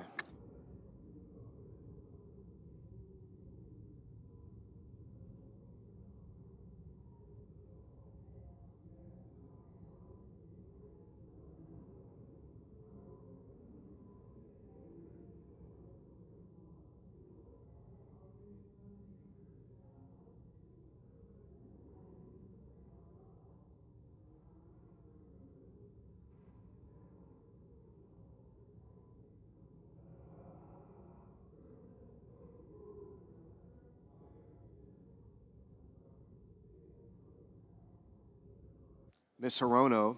Ms. Hirono, no. Mr. McCormick.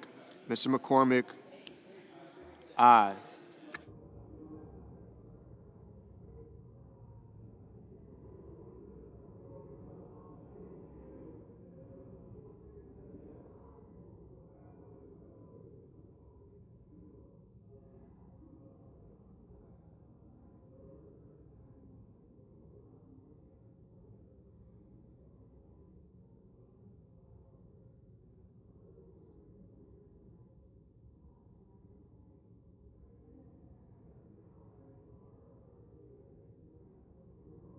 Mr. McConnell.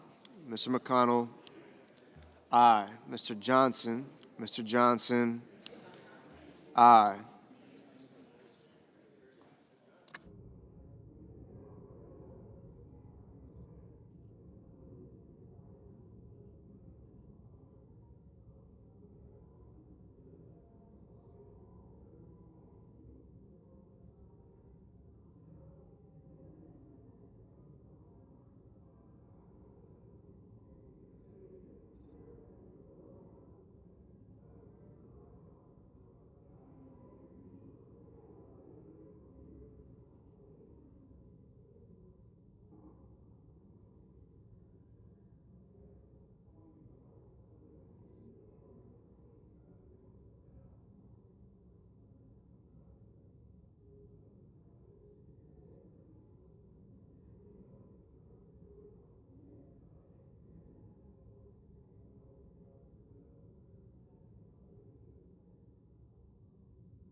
Mr. Hawley. Mr. Hawley, aye.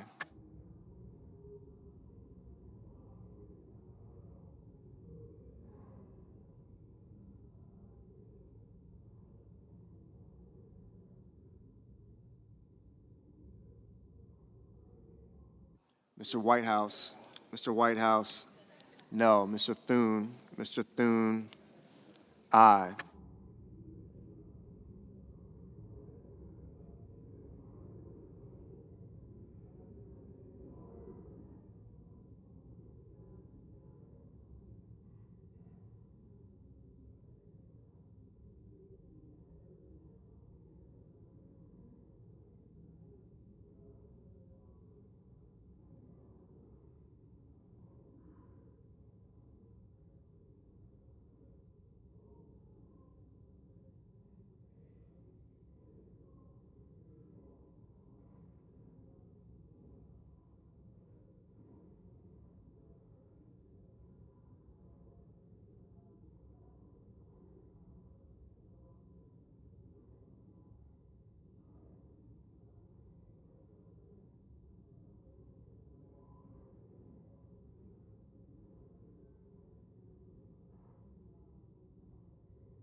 Mrs. Moody. Mrs. Moody, aye.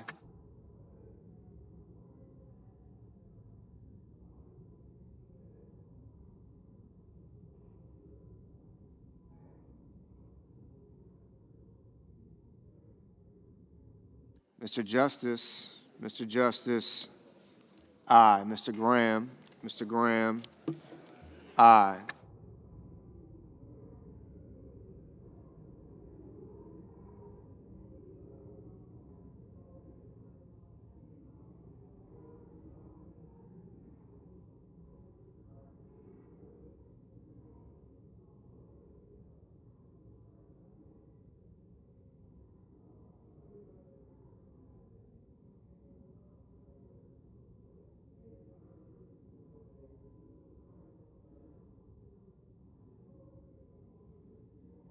Mr. Blumenthal, no.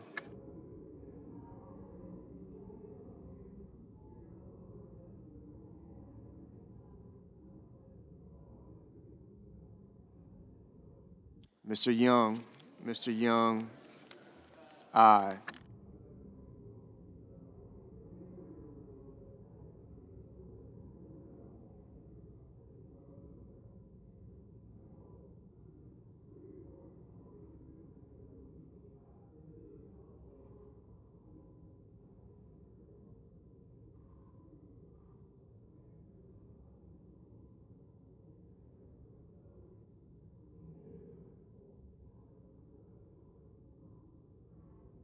Mrs. Blackburn, aye.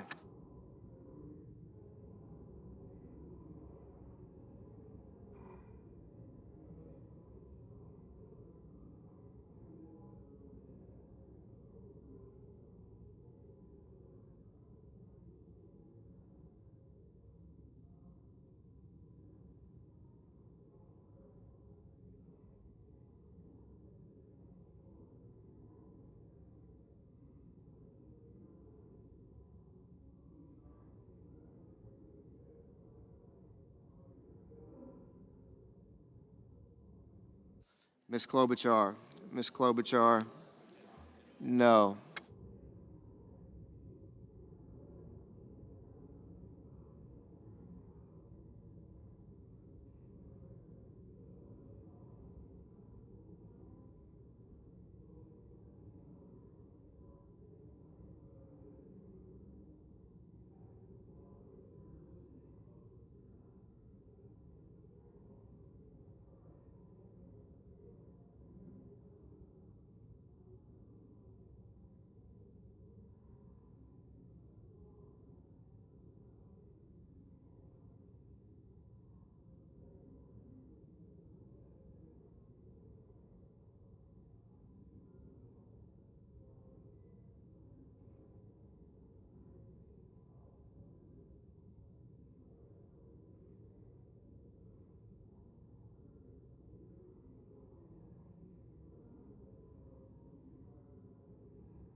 Mrs.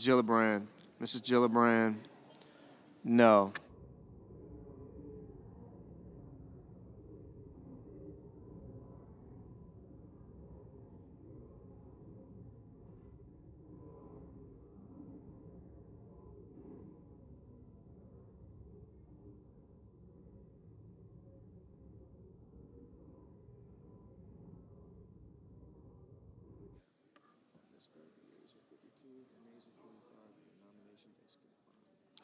On this vote, the yeas are 52, the nays are 45, and the nomination is confirmed.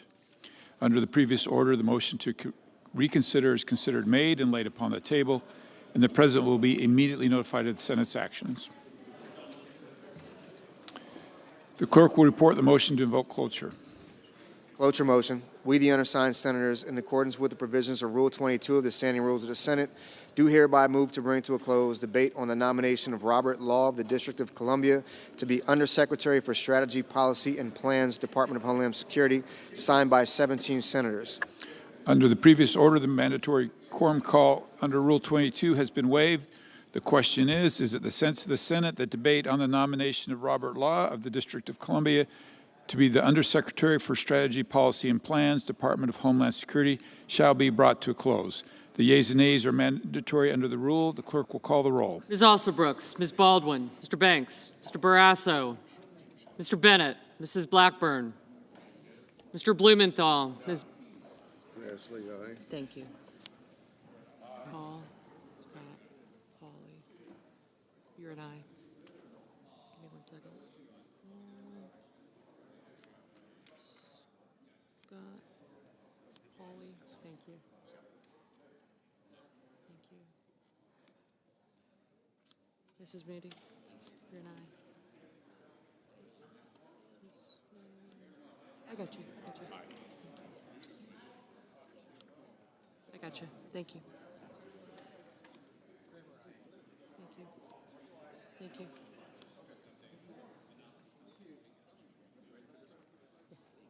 Oh.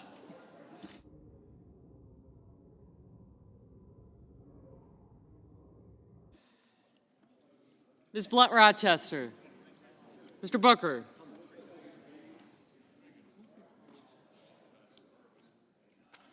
Mr. Bozeman.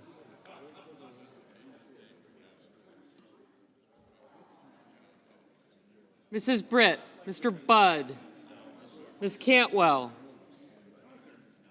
Mrs. Capito, Mr. Cassidy, Ms. Collins, Mr. Coons, Mr. Cornyn, Ms. Cortez Masto, Mr. Cotton, Mr. Kramer, Mr. Crapo, Mr. Cruz, Mr. Curtis. Thank you. Mr. Daines. Ms. Duckworth.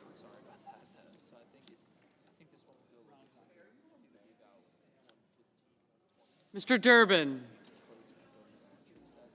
Ms. Ernst, Mr. Fetterman, Mrs. Fisher, Mr. Gallego, Mrs. Gillibrand, Mr. Graham. Thanks. Mr. Grassley, Mr. Haggerty. Ms. Hassan, Mr. Hawley, Mr. Heinrich, Mr. Hickenlooper, Ms. Hirono, Mr. Hoven, Mr. Husted, Mrs. Hyde-Smith, Mr. Johnson, Mr. Justice, Mr. Kane, Mr. Kelly, Mr. Kennedy, Mr. Kim, Mr. King, Ms. Klobuchar, Mr. Langford, Mr. Lee, Mr. Lujan, Ms. Lummis, Mr. Markey, Mr. Marshall, Mr. McConnell, Mr. McCormick, Mr. Merkley, Mrs. Moody, Mr. Moran, Mr. Marino, Mr. Mullen, Ms. Murkowski, Mr. Murphy, Mrs. Murray, Mr. Ossoff, Mr. Padilla, Mr. Paul, Mr. Peters, Mr. Reed, Mr. Ricketts, Mr. Risch, Ms. Rosen, Mr. Rounds, Mr. Sanders, Mr. Schatz, Mr. Schiff, Mr. Schmidt, Mr. Schumer, Mr. Scott of Florida, Mr. Scott of South Carolina, Mrs. Shaheen, Mr. Sheehy,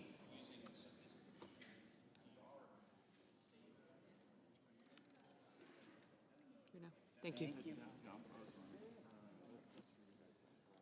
Ms. Slotkin, Ms. Smith, thank you. Mr. Sullivan, Mr. Thune, Mr. Tillis,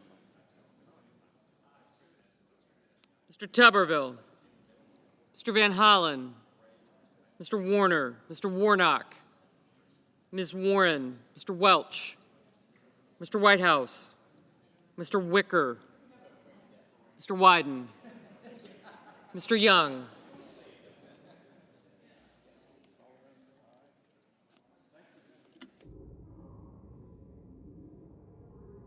Senators voting in the affirmative: Cassidy, Cotton, Kramer, Curtis, Graham, Grassley, Hawley, Husted, Johnson, Justice, Lankford, Marshall, McConnell, McCormick, Moody, Mullen, Paul, Rounds, Scott of South Carolina, Sheehy, Sullivan, Thune, Tillis, and Young.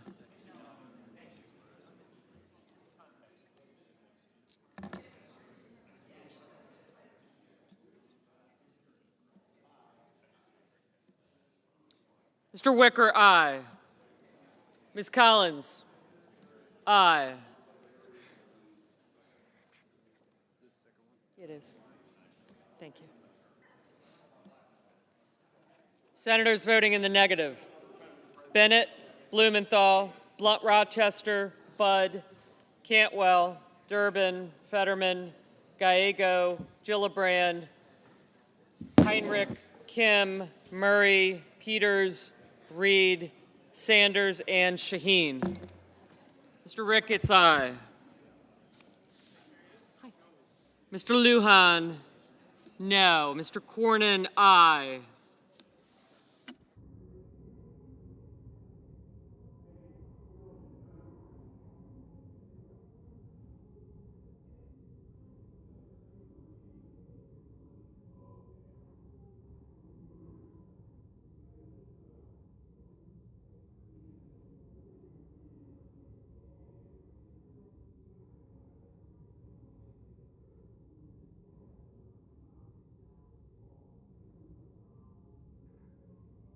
Mrs. Hyde-Smith, aye.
Ms. Cortez Masto, no.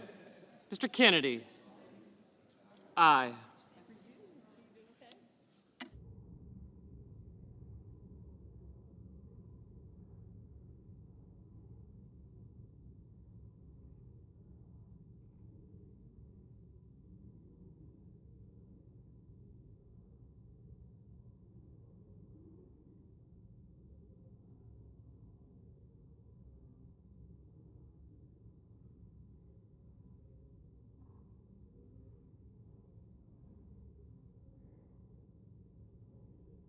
Mr. Hickenlooper, no.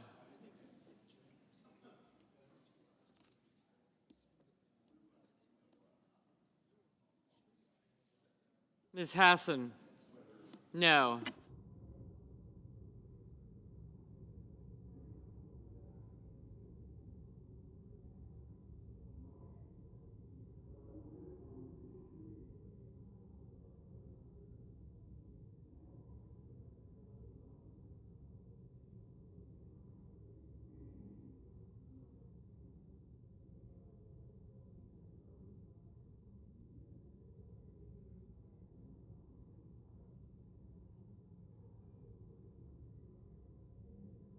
Mr. Lee, aye.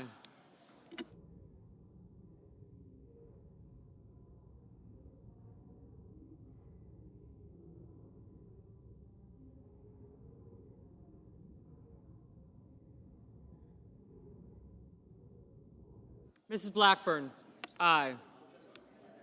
Mr. Marino, aye. Mr. Risch, aye. Ms. Klobuchar, no.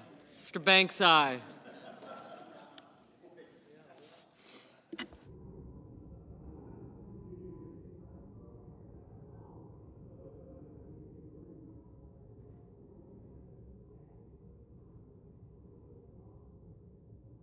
Mr. Barrasso, aye. Mrs. Britt, aye. Mr. Merkley, no. Hold on a second. Mr. Schatz, no. Mr. Booker, no.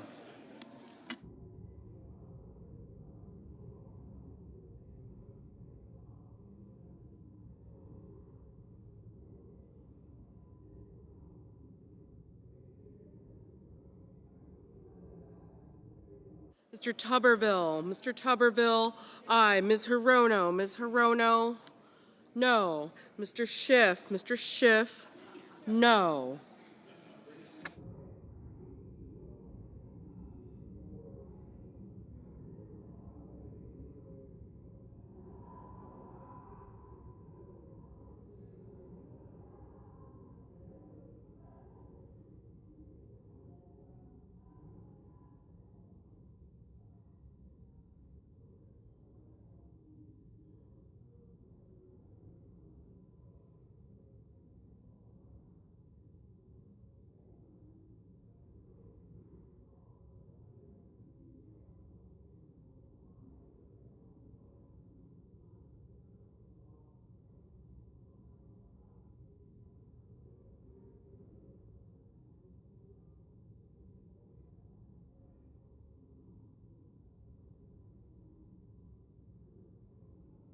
Mr. Schmidt, aye.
Mr. Padilla, no.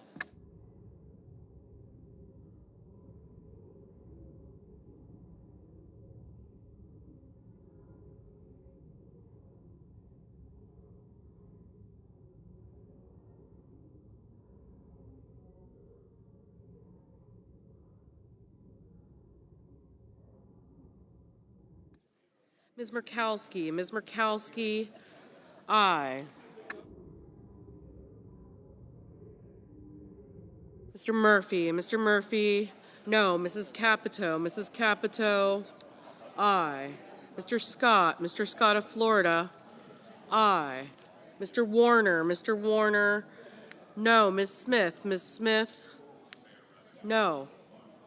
Ms. Murkowski. Ms. Murkowski, no. Mr. Kane. Mr. Kane, no. Ms. Slotkin. Ms. Slotkin, no. Ms. Rosen. Ms. Rosen, no.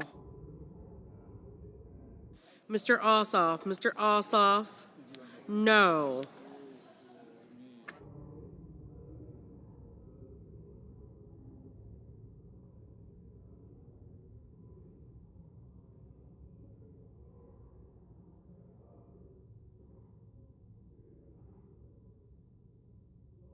Mr. Coons. Mr. Coons, no.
Ms. Also Brooks. Ms. Also Brooks, no.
Mr. Welch. Mr. Welch, no.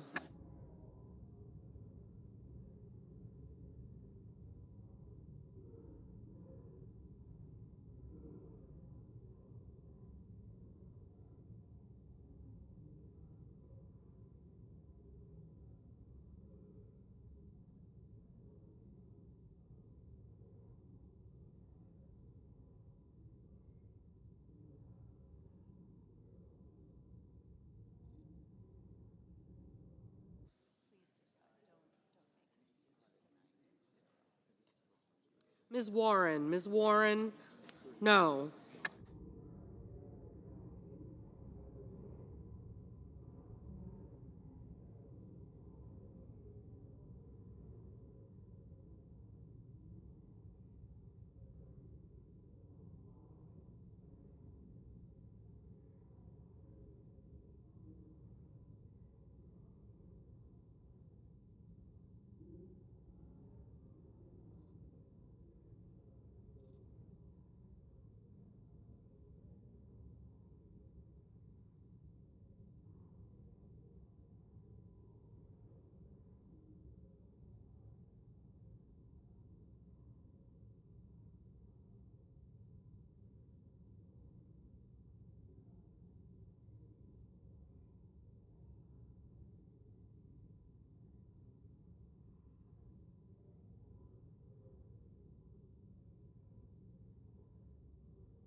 Mr. Schumer, no.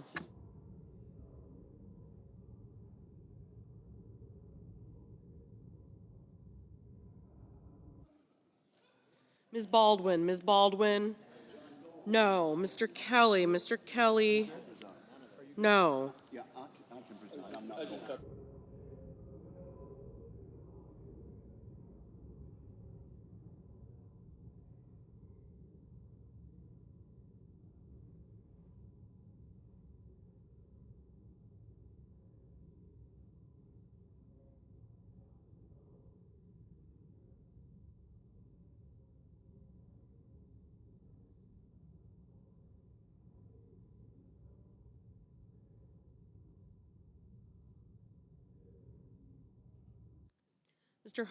Mr. Hoven, aye. Mr. Markey, no.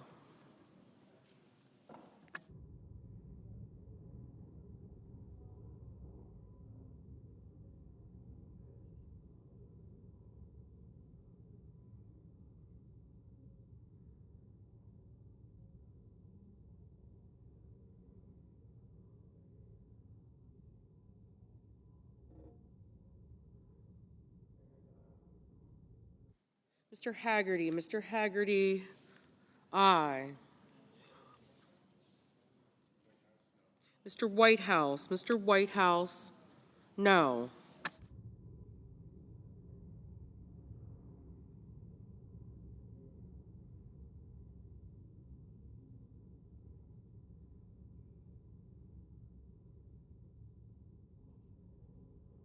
Mr. Crapo, aye. Mr. King, no.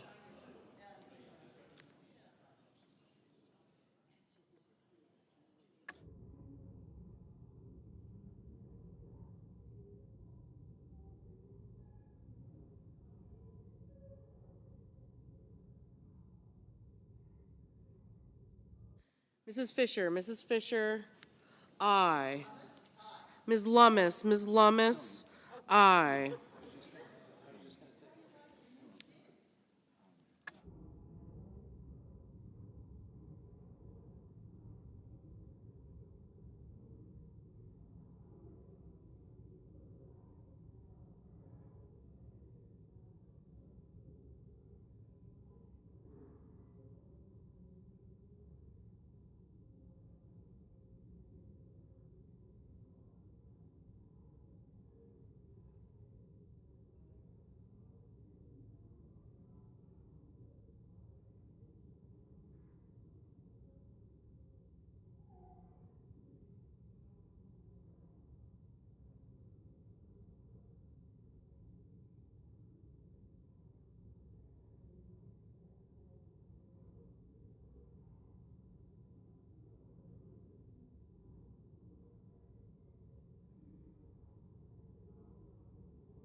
Mr. Warnock, no.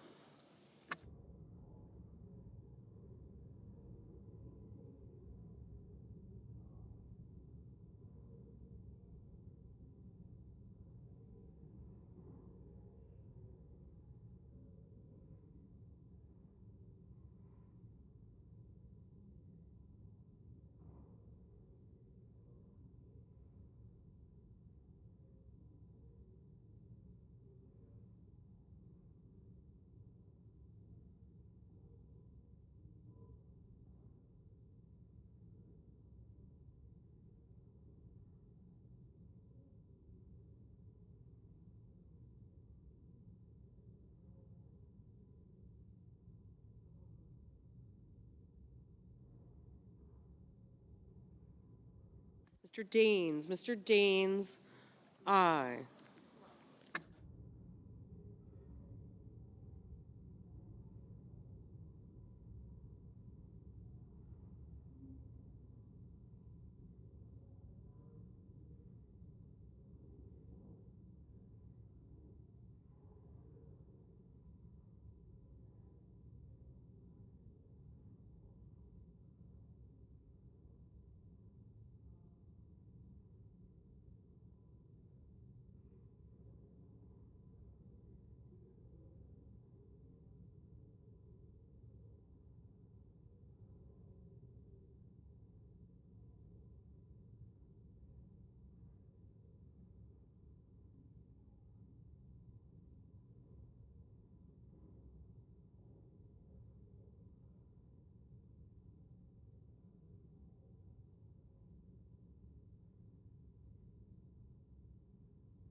Ms. Ernst. Ms. Ernst, aye.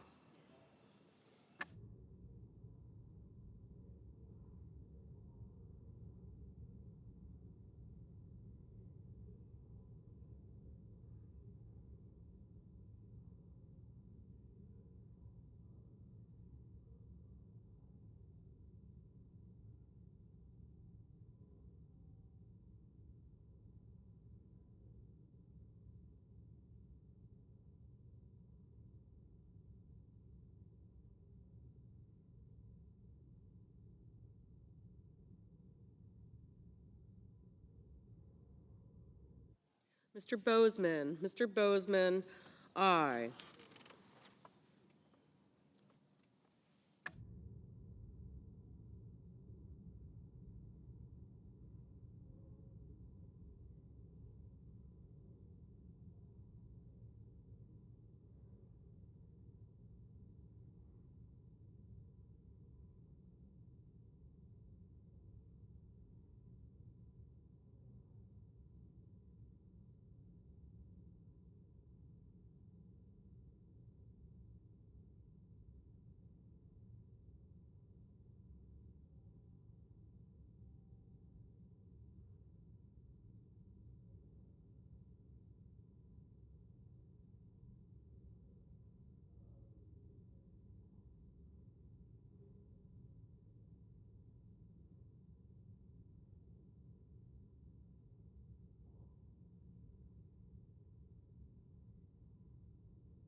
Mr. Cruz. Mr. Cruz, aye.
Mr. Moran.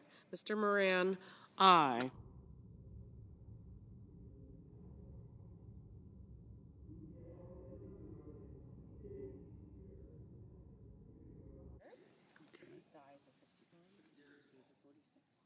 The ayes are 51, the nays are 46. The motion is agreed to. The clerk will report the nomination. Nomination, Department of Homeland Security, Robert Law of the District of Columbia, to be Undersecretary for Strategy, Policy, and Plans, Department of Homeland Security. Under the previous order, the Senate stands in recess until 2:15 p.m.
The Senate will come to order. Madam President, I ask unanimous consent to be recognized for 3 minutes prior to the vote. Without objection. Thank you. Madam President, I staunchly oppose Robert Law's nomination to be Undersecretary for Strategy, Policy, and Plans at the Department of Homeland Security. If confirmed, Robert Law will be responsible for developing policies for all DHS critical national security missions, including border security and immigration enforcement, cybersecurity, protecting critical infrastructure, counterterrorism, and disaster management. This role requires someone who understands the full mission of DHS and can manage strategy across all of these components. Given his record and views, I have serious concerns about how he will carry out these responsibilities. First, he has shown that he has limited understanding of some of DHS's most critical missions. In comments before my committee, he has maligned DHS cybersecurity and election security missions, and he downplayed terrorism threats that DHS is charged with countering. He has dismissed the work of key DHS components like FEMA and CISA as off mission, and I'm deeply concerned that he will abandon critical emergency management and cybersecurity missions that protect our communities every day. I'm also concerned by Robert Law's promotion of discriminatory travel bans and mass deportations. He has a record of working with organizations that were founded by white nationalists whose extremist policy positions he himself has endorsed and advocated for. Robert Law currently serves as senior counselor to Secretary Noem and is supporting DHS ongoing efforts to indiscriminately ramp up deportation of law-abiding individuals and families while losing focus on counterterrorism, cybersecurity, and disaster preparedness. During the first Trump administration, Robert Law worked at U.S. Citizenship and Immigration Services, where he helped implement the travel ban targeting many Muslim nations, creating essentially a religious test for entering the United States. Robert Law also supports ending the Deferred Action for Childhood Arrivals program, known as DACA, and has referred to Dreamers as, quote, human shields, unquote. To make matters worse, he denied to my committee that the Trump administration has a family separation policy, when in fact we know that there are children who still have not been reunited with their parents. If Robert Law is confirmed, I am concerned that he will neglect vital missions of the department and make Americans less safe. Because of this, I strongly oppose Robert Law's nomination, and I would urge all of my colleagues to do the same. The Senator from Iowa. I ask unanimous consent to waive the mandatory quorum call with respect to the Dudek nomination. Without objection. The question now occurs on the Law nomination.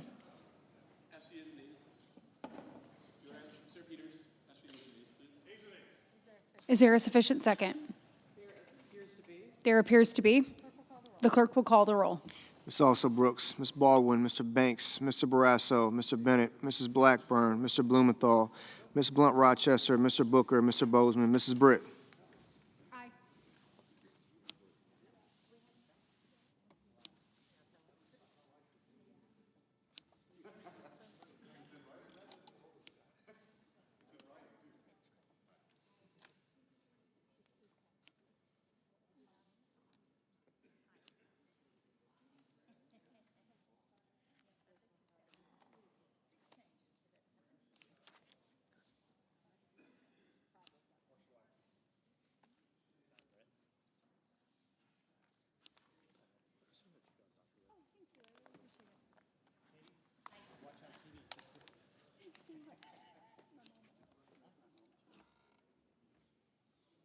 Mr. Budd. Ms. Cantwell. Mrs. Capito. Mr. Cassidy.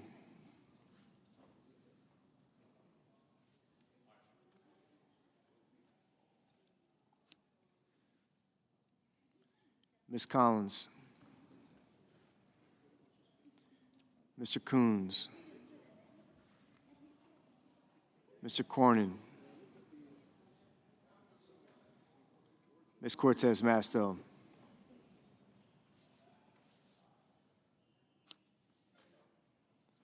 Mr. Cotton, Mr. Kramer, Mr. Crapo, Mr. Cruz, Mr. Curtis, Mr. Daines, Ms. Duckworth, Mr. Durbin, Ms. Ernst,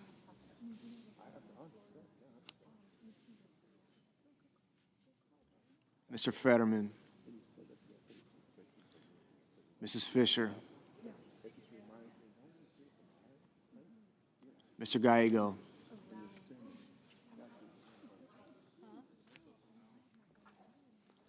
Mrs. Gillibrand, Mr. Graham, Mr. Grassley, Mr. Haggerty, Ms. Hassan, Mr. Hawley, Mr. Heinrich, Mr. Hickenlooper, Ms. Hirono, Mr. Hoven, Mr. Husted, Mrs. Hyde-Smith, Mr. Johnson, Mr. Justice, Mr. Kane, Mr. Kelly,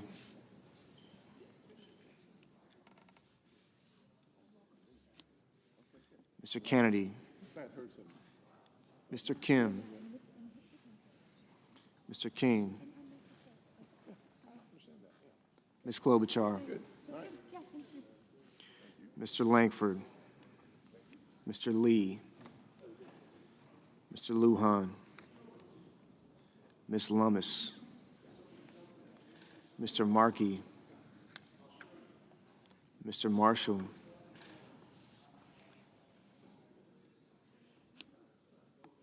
Mr. McConnell, Mr. McCormick, Mr. Merkley,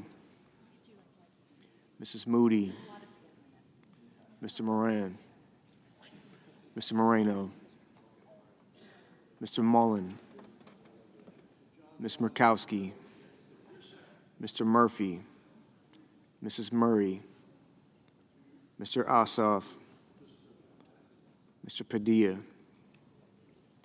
Mr. Paul, Mr. Peters,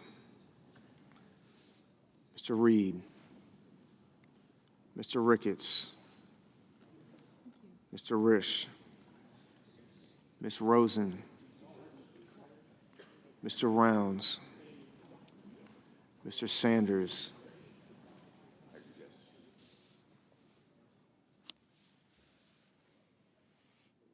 Mr. Schatz, Mr. Schiff, Mr. Schmidt, Mr. Schumer, Mr. Scott of Florida, Mr. Scott of South Carolina, Mrs. Shaheen, Mr. Sheehy, Ms. Slotkin, Ms. Smith, Mr. Sullivan, Mr. Thune, Mr. Tillis, Mr. Tuberville, Mr. Van Hollen, Mr. Warner, Mr. Warnock, Ms. Warren, Mr. Welch, Mr. Whitehouse, Mr. Wicker, Mr. Wyden, Mr. Young.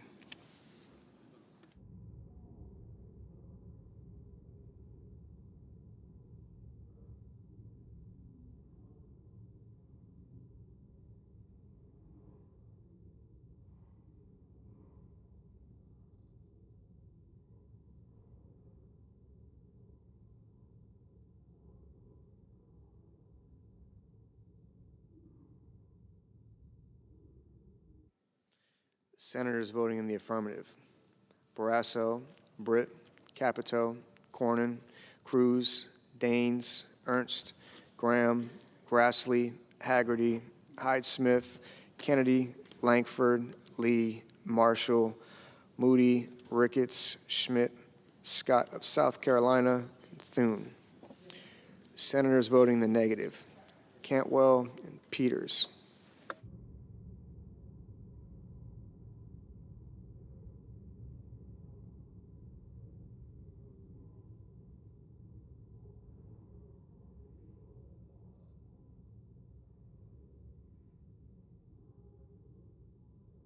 Ms. Slotkin, no.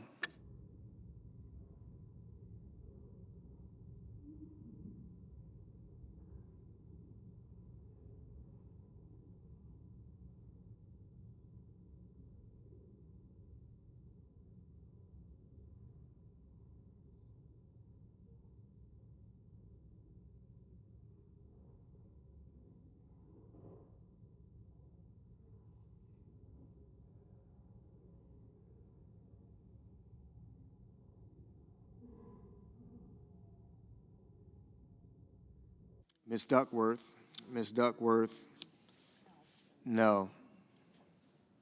Mrs. Shaheen, no. Ms.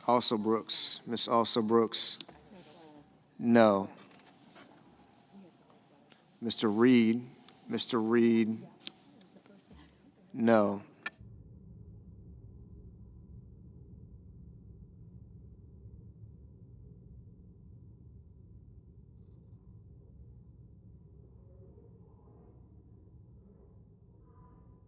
Mrs. Blackburn, aye. Ms. Collins,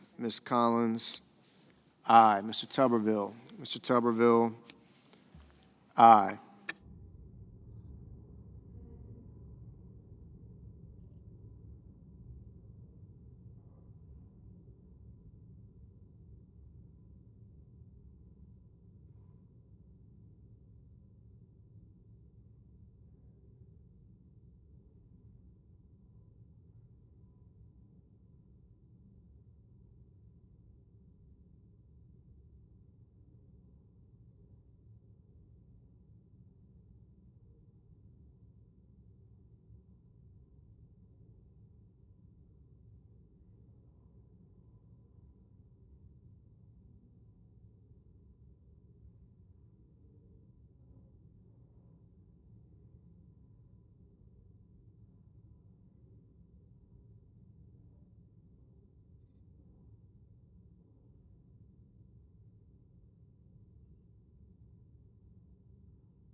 Ms.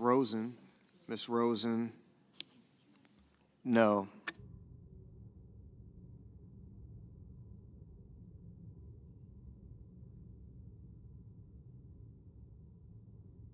Mr. Kramer, aye. Mr. Scott of Florida, aye.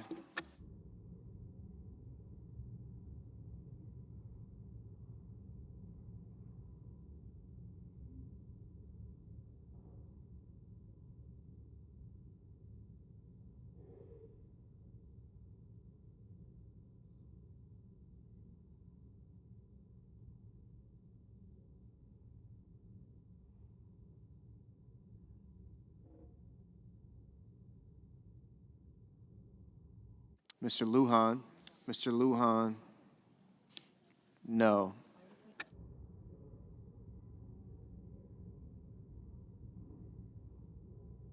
Mr. Mullen, aye.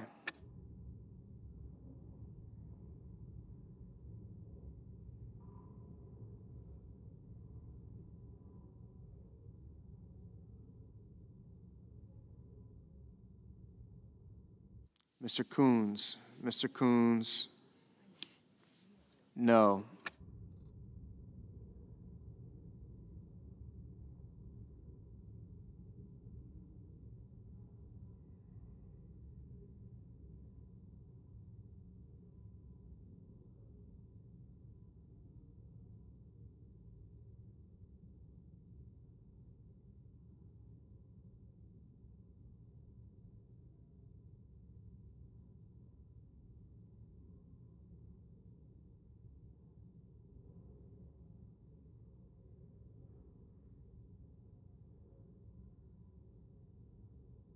Mr.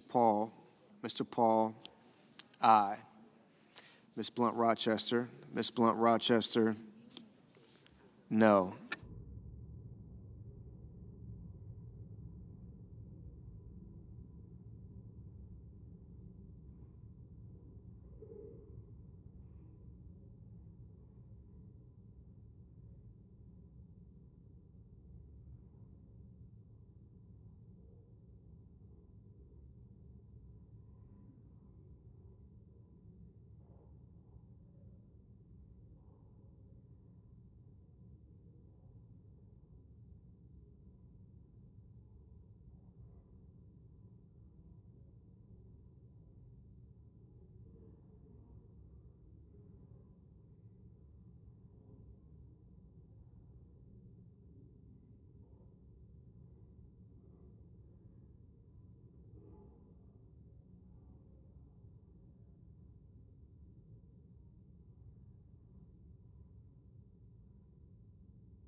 Mr. Crapo,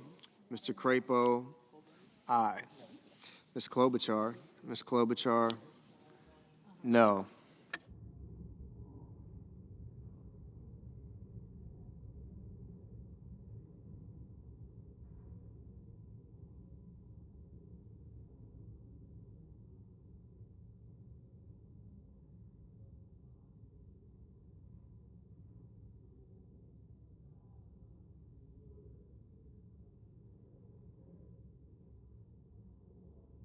Mr. Kelly, no. Mr. Cotton, aye. Mrs. Fisher, aye.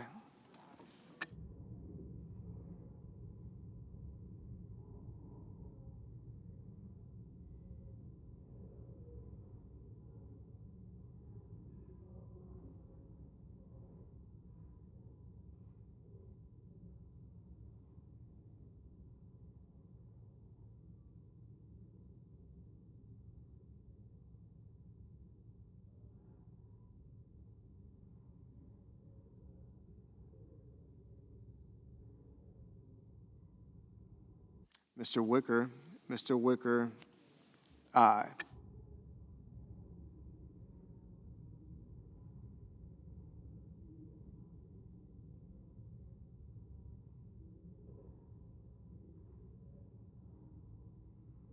Mr. Warnock, no.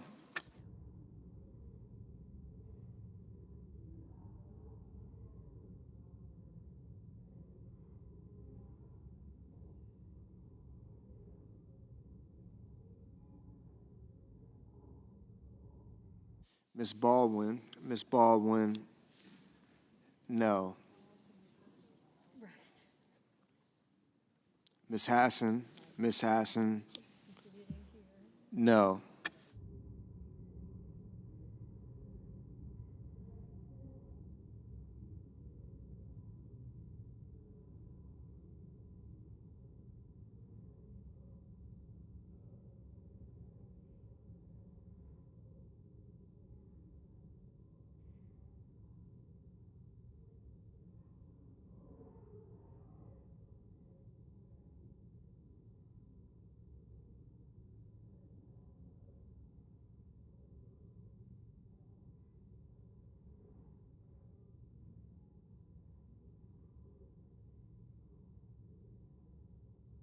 Mr. Moreno. Mr. Moreno, aye.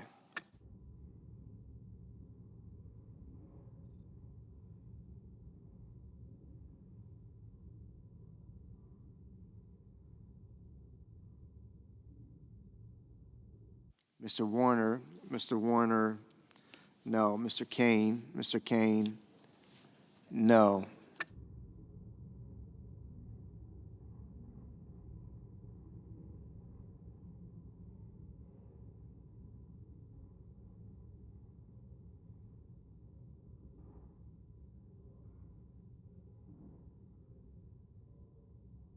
Mr. Blumenthal, no. Mr. Bennett, no. Mr. Hickenlooper, no.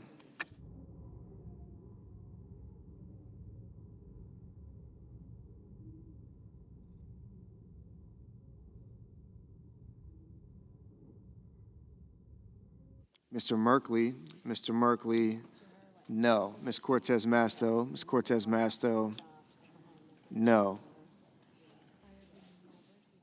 Ms. Smith, no.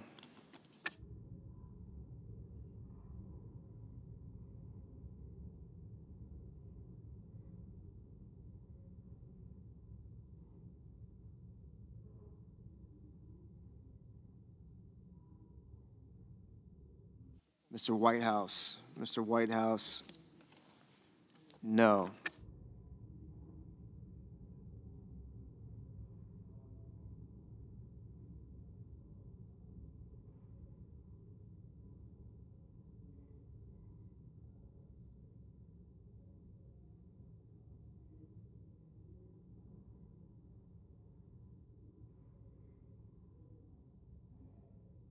Mr. Schiff, no. Mr. Kim, no.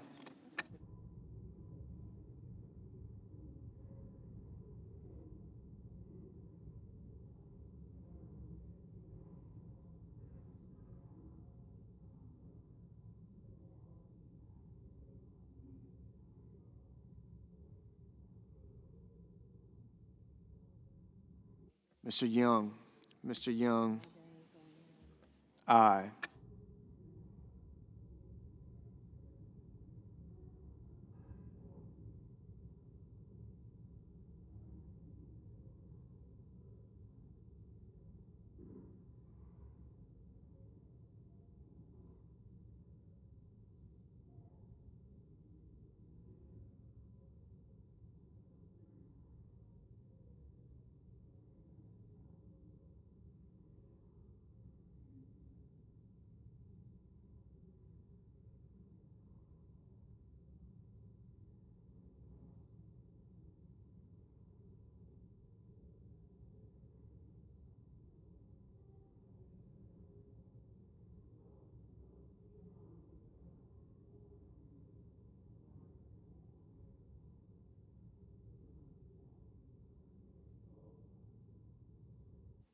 Mr. King,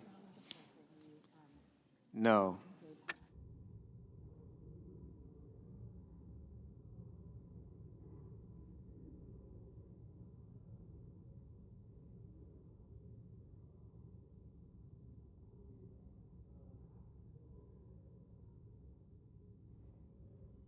Mr. Padilla, no.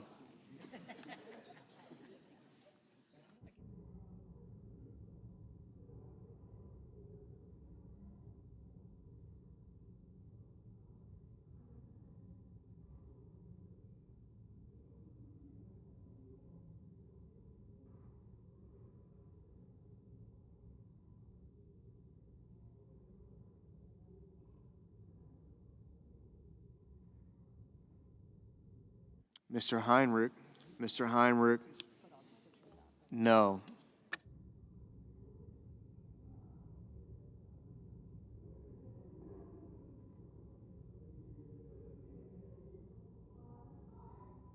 Miss Lummis, aye.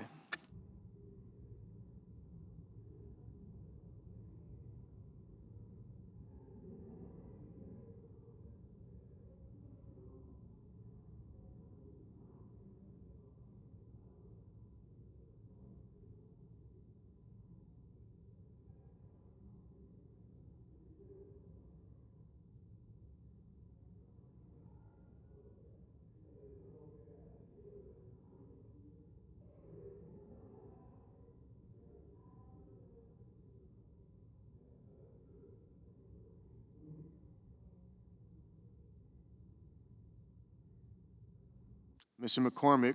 Mr. McCormick, aye.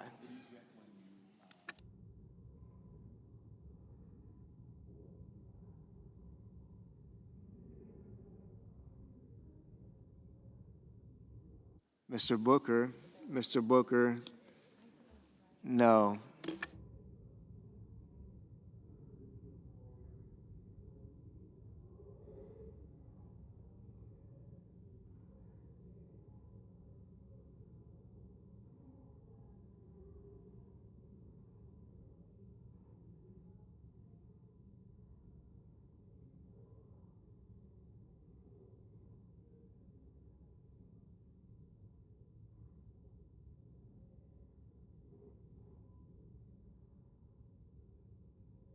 Mr. Sheehy. Mr. Sheehy, aye. Mr. Gallego. Mr. Gallego, no.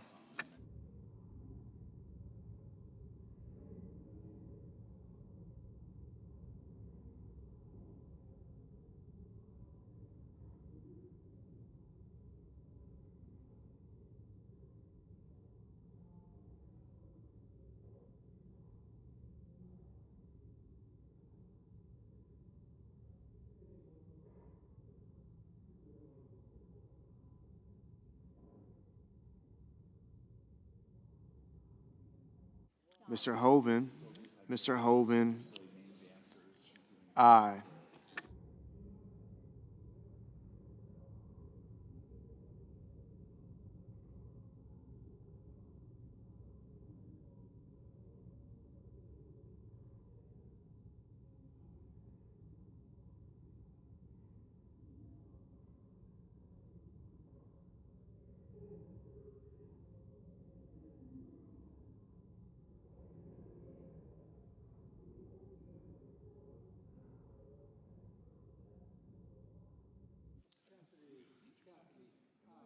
Mr. Cassidy. Mr. Cassidy, aye.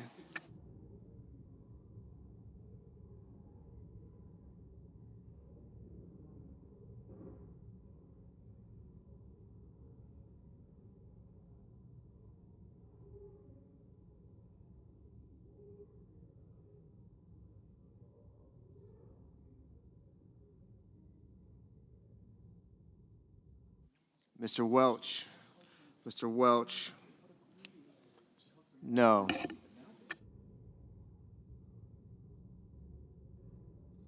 Mr. Hawley. Mr. Hawley, aye.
Mr. Ossoff.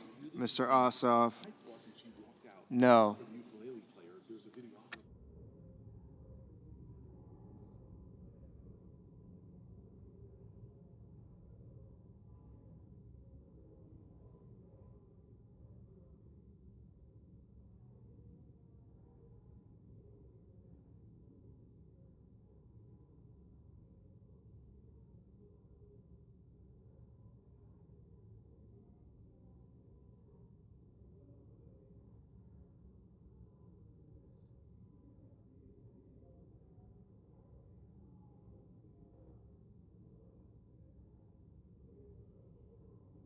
Mr. Rounds. Mr. Rounds. Aye. Mr. Schatz. Mr. Schatz. No. Mrs. Murray. Mrs. Murray. No. Mr. Husted. Mr. Husted. Aye. Ms. Warren. Ms. Warren. No.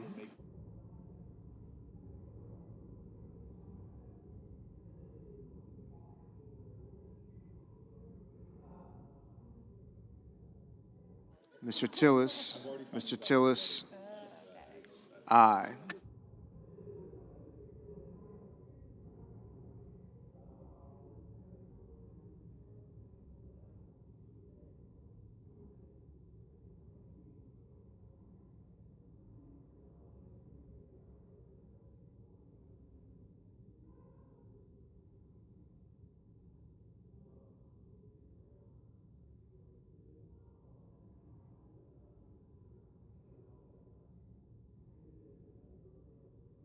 Ms. Hirono.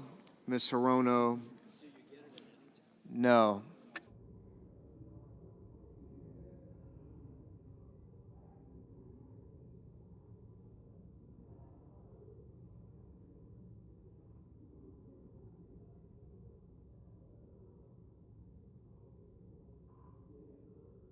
Mr. Schumer. Mr. Schumer. No.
Mr. Murphy.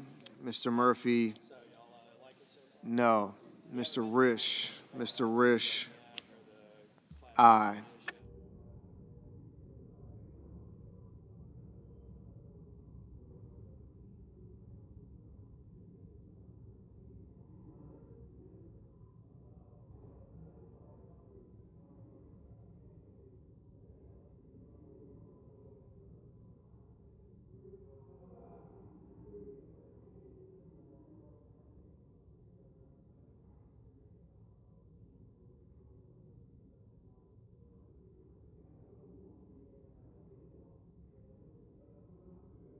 Mr. Fetterman. Mr. Fetterman. No.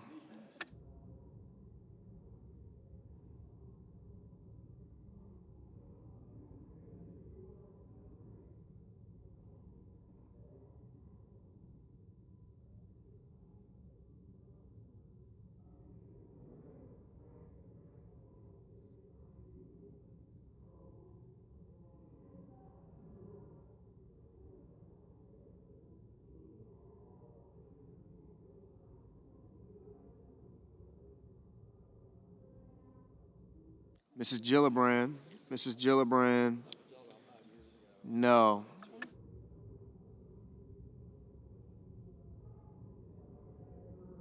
Mr. Durbin. Mr. Durbin. No.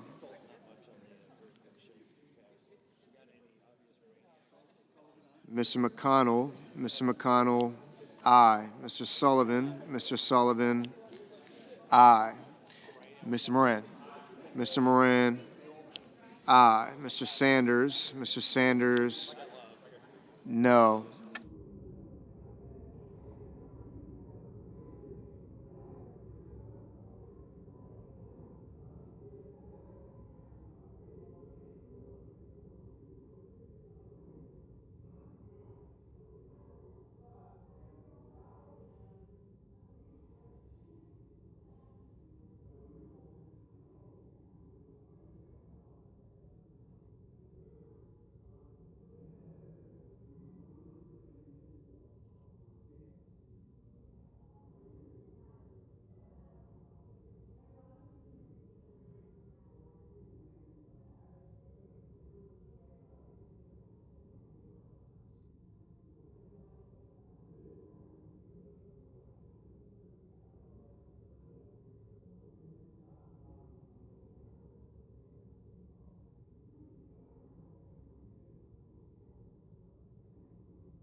Mr.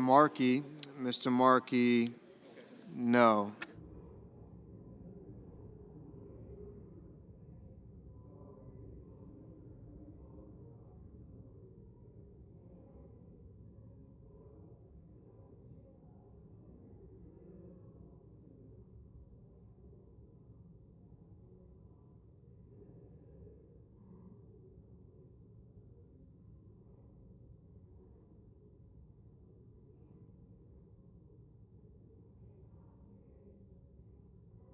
Mr. Curtis, aye. Mr. Budd, aye.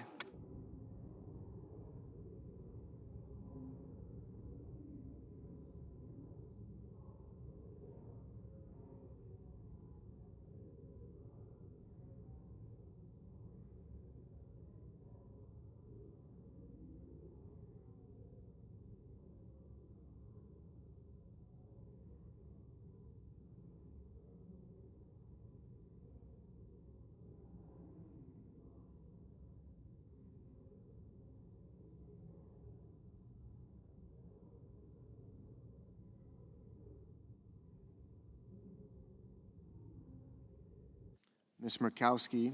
Murkowski, no.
Mr. Banks, aye.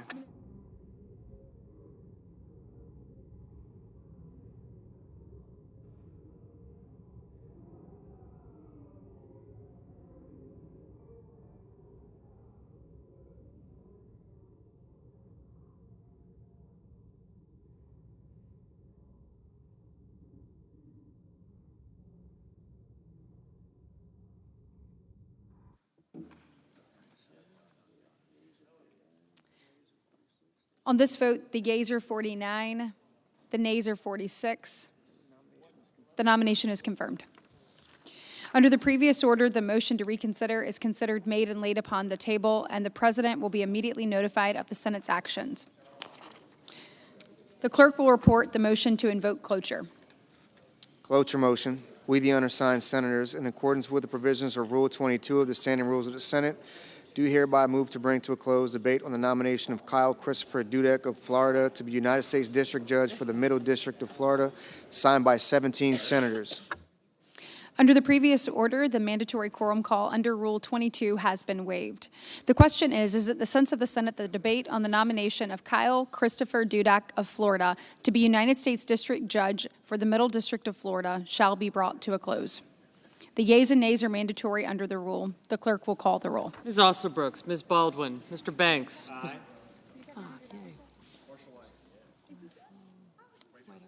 Thank you. King.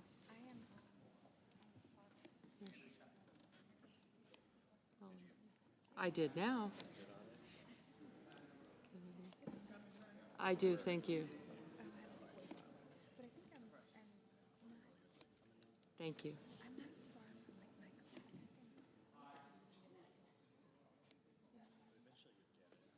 Mr. Barrasso. Mr. Bennett. Mrs. Blackburn. Mr. Blumenthal. Ms. Blunt Rochester. Mr. Booker. I got you. Thank you. Mr. Bozeman. Mrs. Britt. Mr. Budd. Ms. Cantwell. Ms. Britt Kelsey, thank you. Mrs. Capito. Mr. Cassidy. Ms. Collins. Mr. Coons. Mr. Cornyn. Ms. Cortez Masto.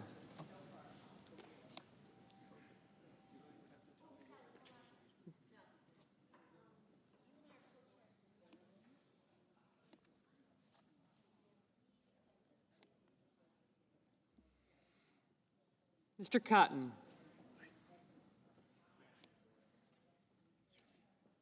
Which door?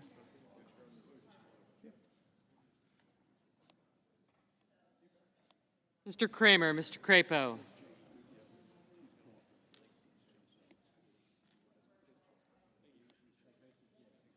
Mr. Cruz, Mr. Curtis, Mr. Daines. Ms. Duckworth.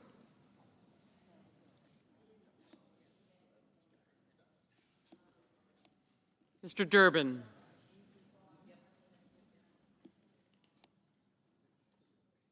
Ms. Ernst. Mr. Fetterman. Mrs. Fisher. Mr. Gallego. Mrs. Gillibrand. Mr. Graham. Mr. Grassley. Mr. Haggerty. Ms. Hassan. Mr. Hawley.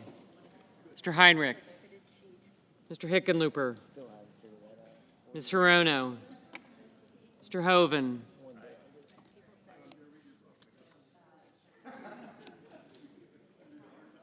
Mr. Husted. Mrs. Hyde-Smith. Mr. Johnson. Mr. Justice. Mr. Kane. Mr. Kelly. Mr. Kennedy. Mr. Kim. Mr. King. Ms. Klobuchar. Mr. Langford. Mr. Lee. Mr. Lujan. Ms. Lummis. Mr. Markey. Mr. Marshall. Mr. McConnell. Mr. McCormick. Mr. Merkley. Mrs. Moody. Mr. Moran. Mr. Marino. Mr. Mullen. Ms. Murkowski. Mr. Murphy. Mrs. Murray. Mr. Ossoff. Mr. Padilla. Mr. Paul. Mr. Peters. Mr. Reed. Mr. Ricketts. Gillibrand, no. Did you get my no? I did. Great. Thank you. Mr. Risch. Ms. Rosen. Mr. Rounds. Mr. Sanders. Mr. Schatz. Mr. Schiff. Mr. Schmidt. Mr. Schumer. Mr. Scott of Florida, Mr. Scott of South Carolina. Mrs. Shaheen. Mr. Sheehy. Ms. Slotkin. Ms. Smith. Mr. Sullivan. Mr. Thune.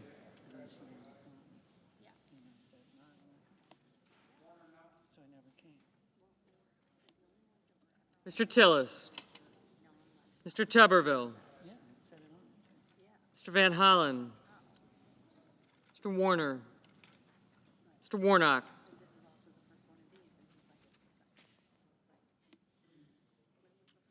Ms. Warren.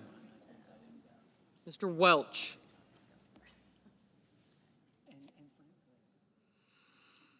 Mr. Whitehouse. Mr. Wicker.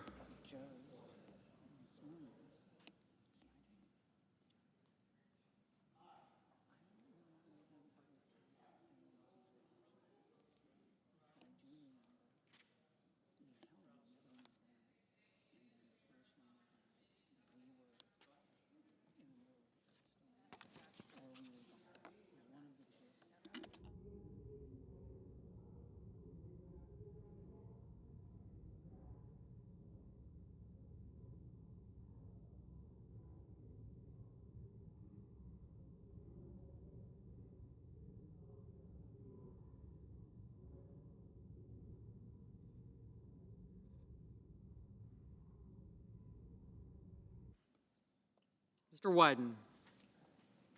Mr. Young.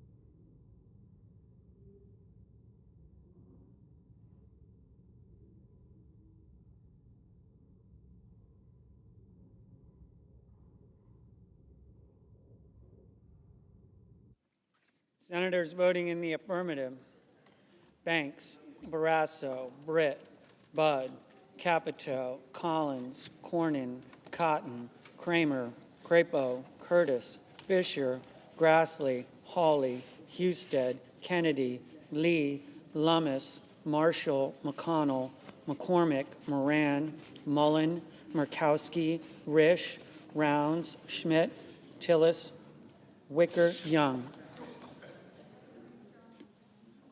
Mr. Sullivan? Aye. Mr. Scott of South Carolina? Aye. Senators voting in the negative: also Brooks, Blunt Rochester, Duckworth, Fetterman, Gallego, Gillibrand, Heinrich, Hirono, Kane, Kim, King, Murray, Ossoff, Sanders, Schatz, Schumer, Shaheen, Smith, Warner, Warren, Whitehouse. Mrs. Hyde-Smith. Mrs. Hyde-Smith, aye.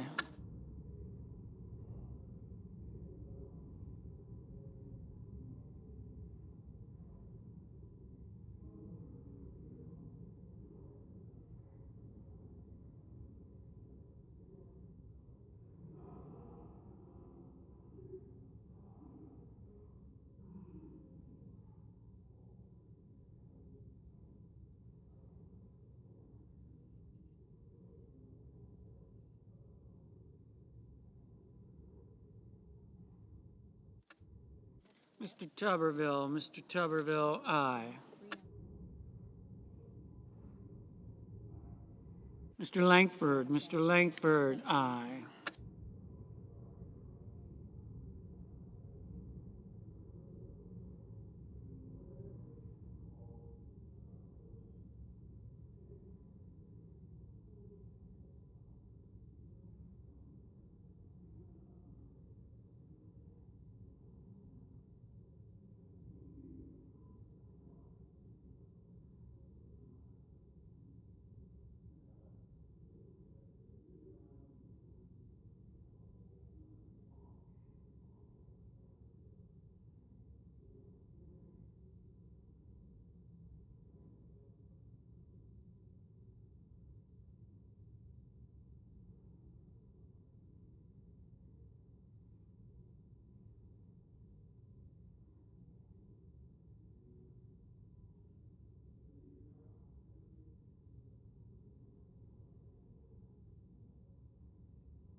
Mr. Reed, no.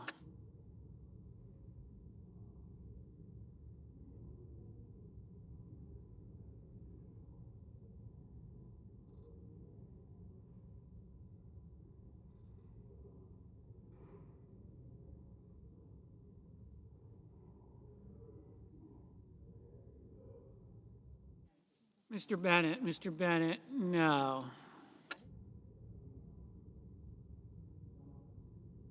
Mr. Cassidy, aye. Mr. Welch, aye.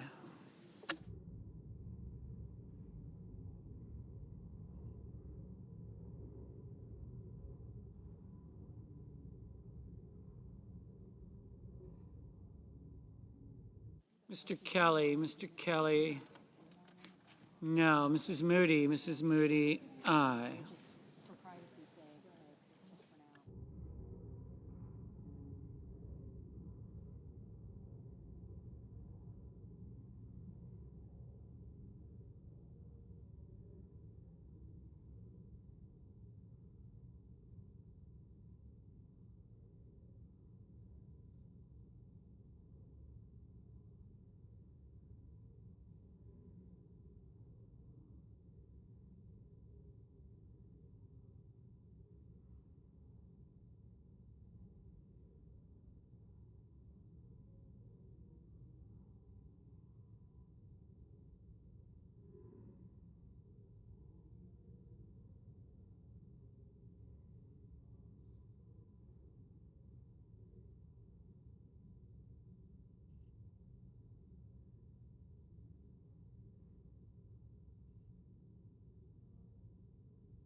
Mr. Hickenlooper, no.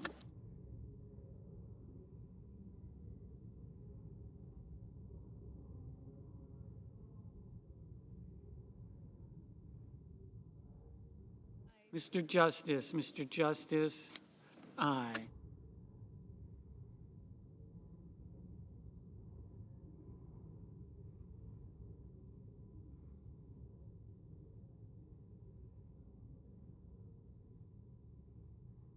Mr. Daines, aye.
Mr. Merkley, no.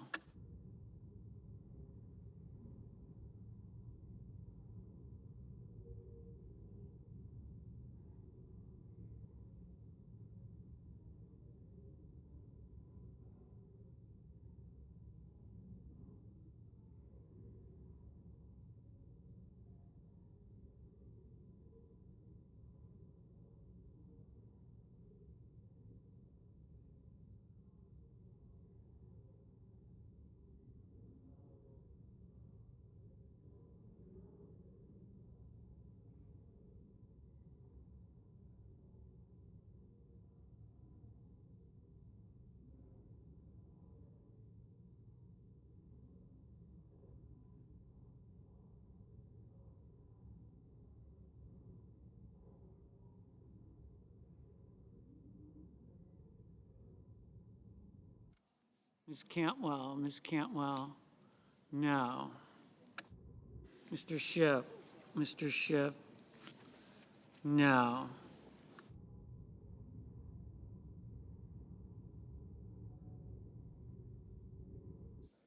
Mr. Ricketts, aye.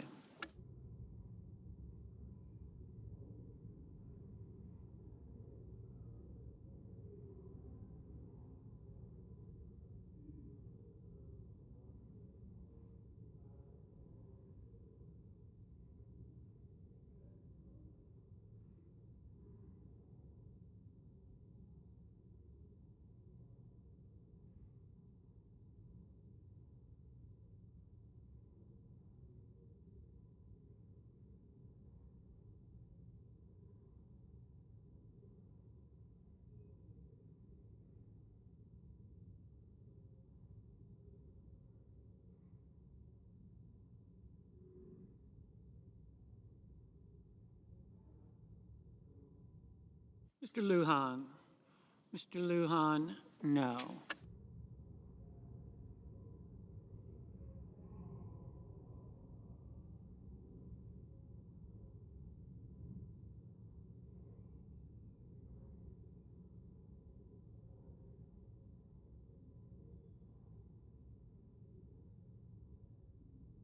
Mr.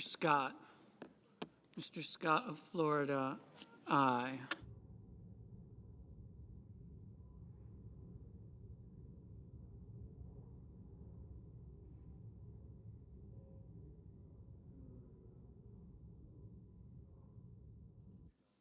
Mr. Booker, no.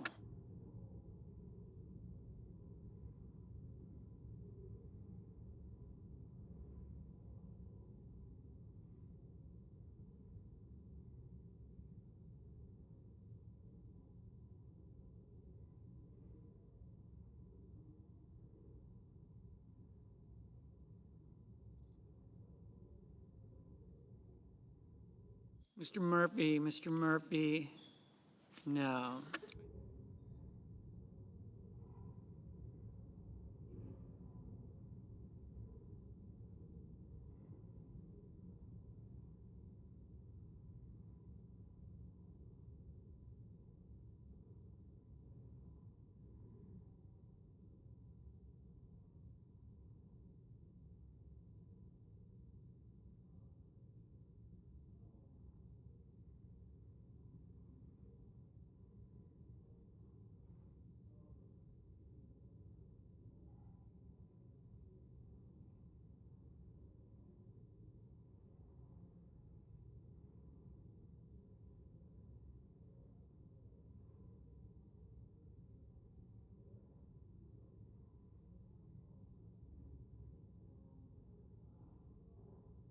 Mr. Padilla,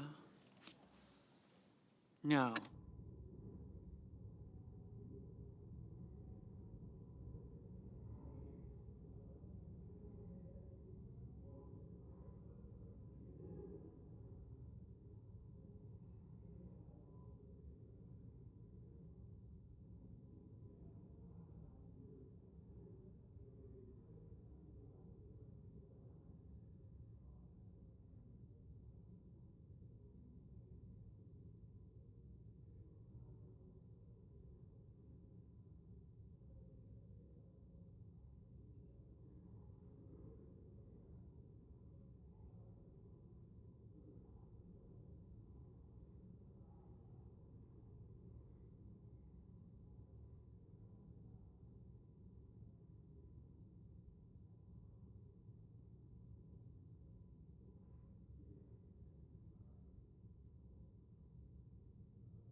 Mr. Paul, aye.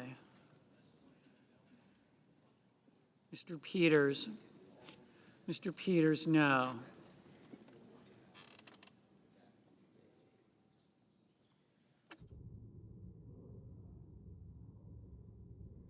Mr. Graham, aye.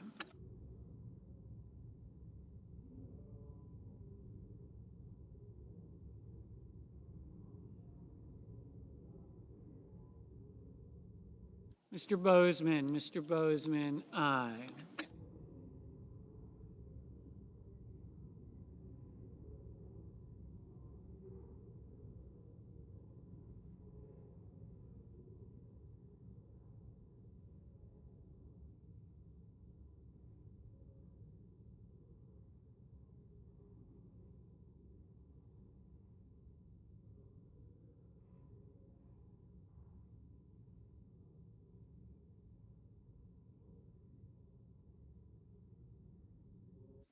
Mr. Coons, no.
Mr. Markey, no. Mr. Hoven, aye.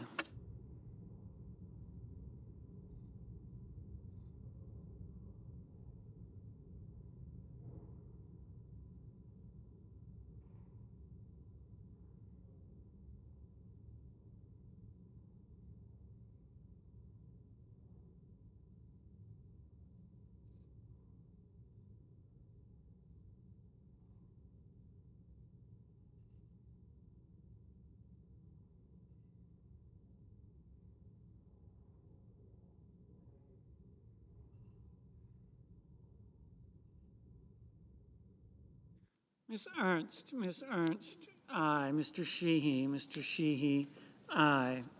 Miss Slotkin, no.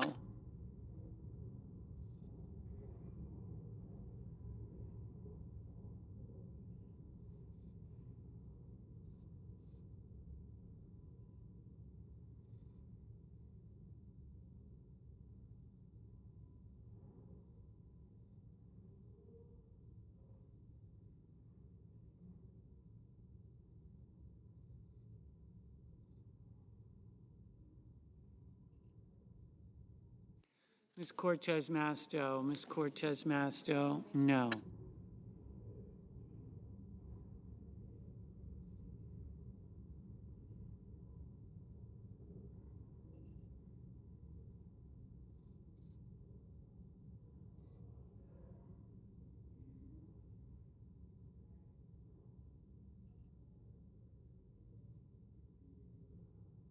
Ms. Hassan, no. Mr. Moreno, aye.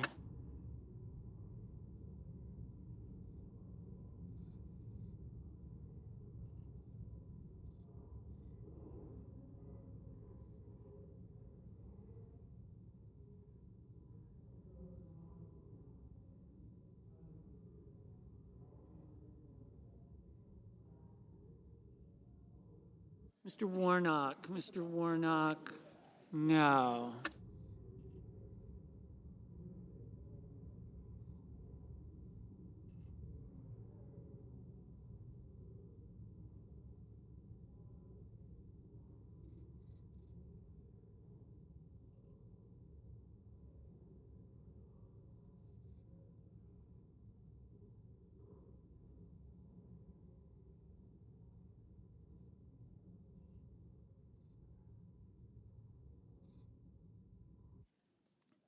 Mr. Cruz, aye. Mr. Thune, aye.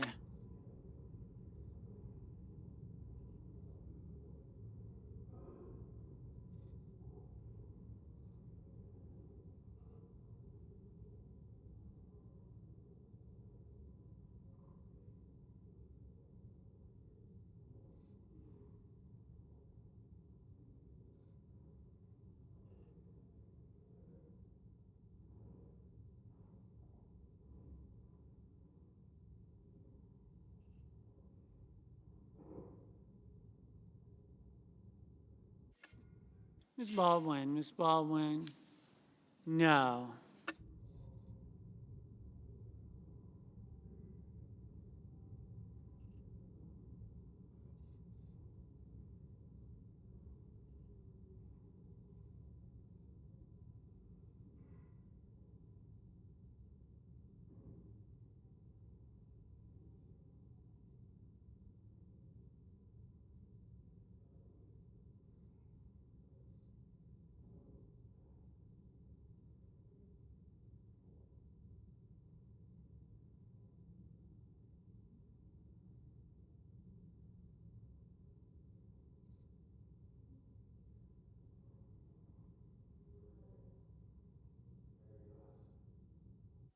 Mr.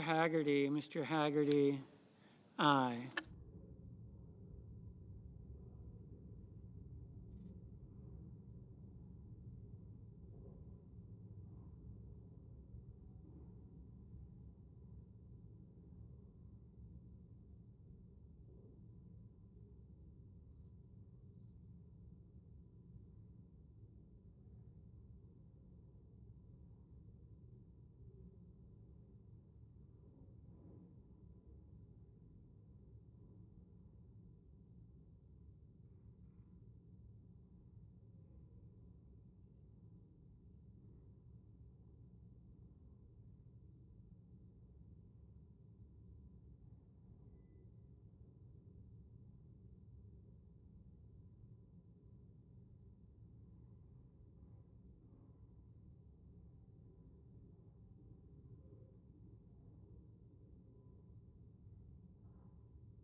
Ms. Rosen, no.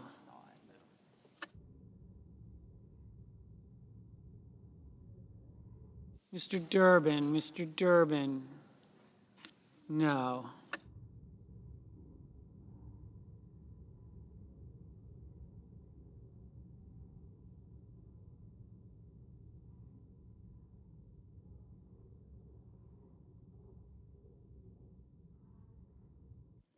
Mrs.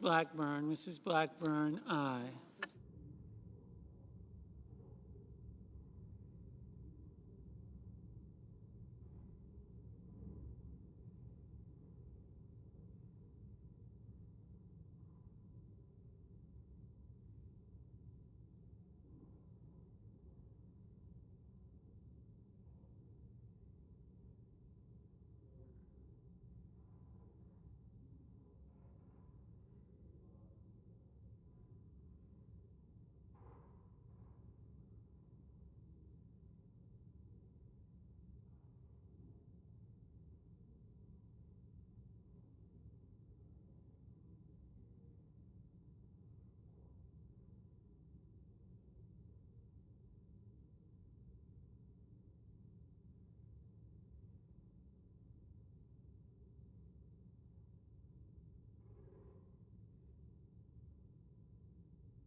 Mr. Blumenthal, no.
Ms. Klobuchar. Ms. Klobuchar.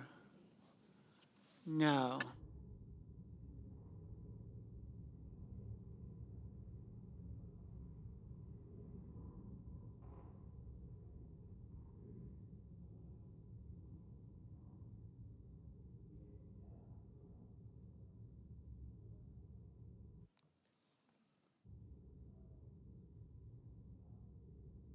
The yeas are 53, the nays are 44. The motion is agreed to. The clerk will report the nomination. Nomination, the judiciary, Kyle Christopher Dudek of Florida to be United States District Judge for the Middle District of Florida.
Mr. President.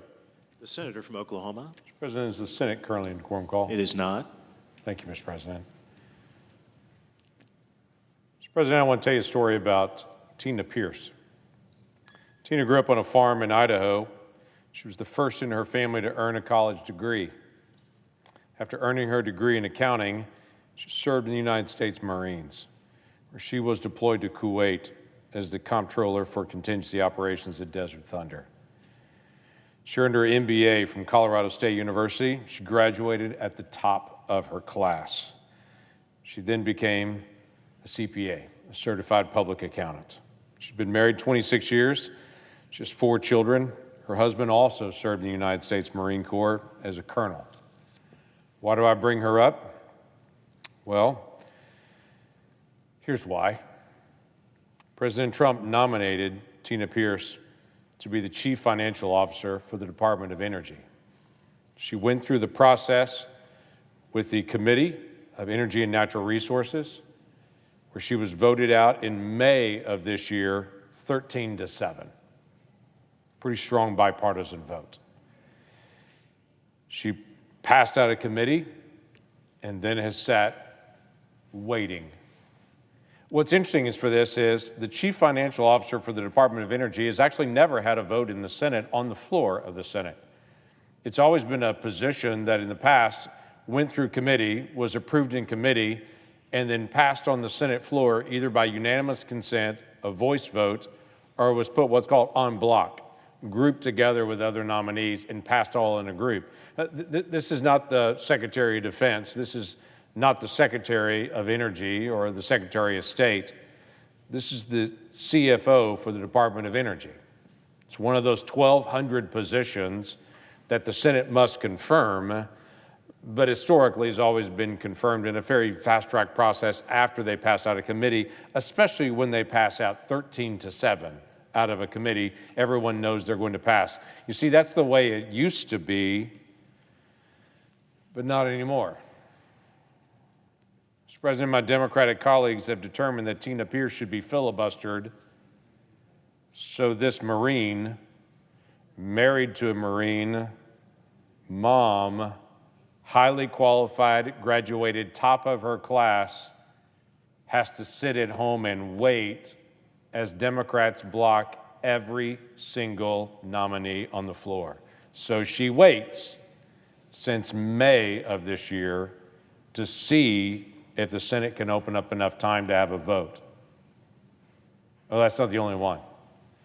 Jonathan Morrison is President Trump's nominee to the administrator for the National Highway Traffic Safety Administration.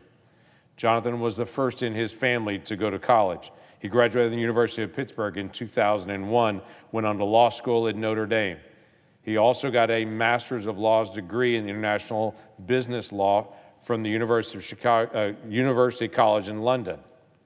Over his career, he's worked with automobiles. He's also served as the chief counsel at the National Highway Traffic Safety Administration. He is supremely qualified to be able to lead this part of the administration. He came out of the committee in a vote of 16-12, but he also just sits and waits because there's not enough time.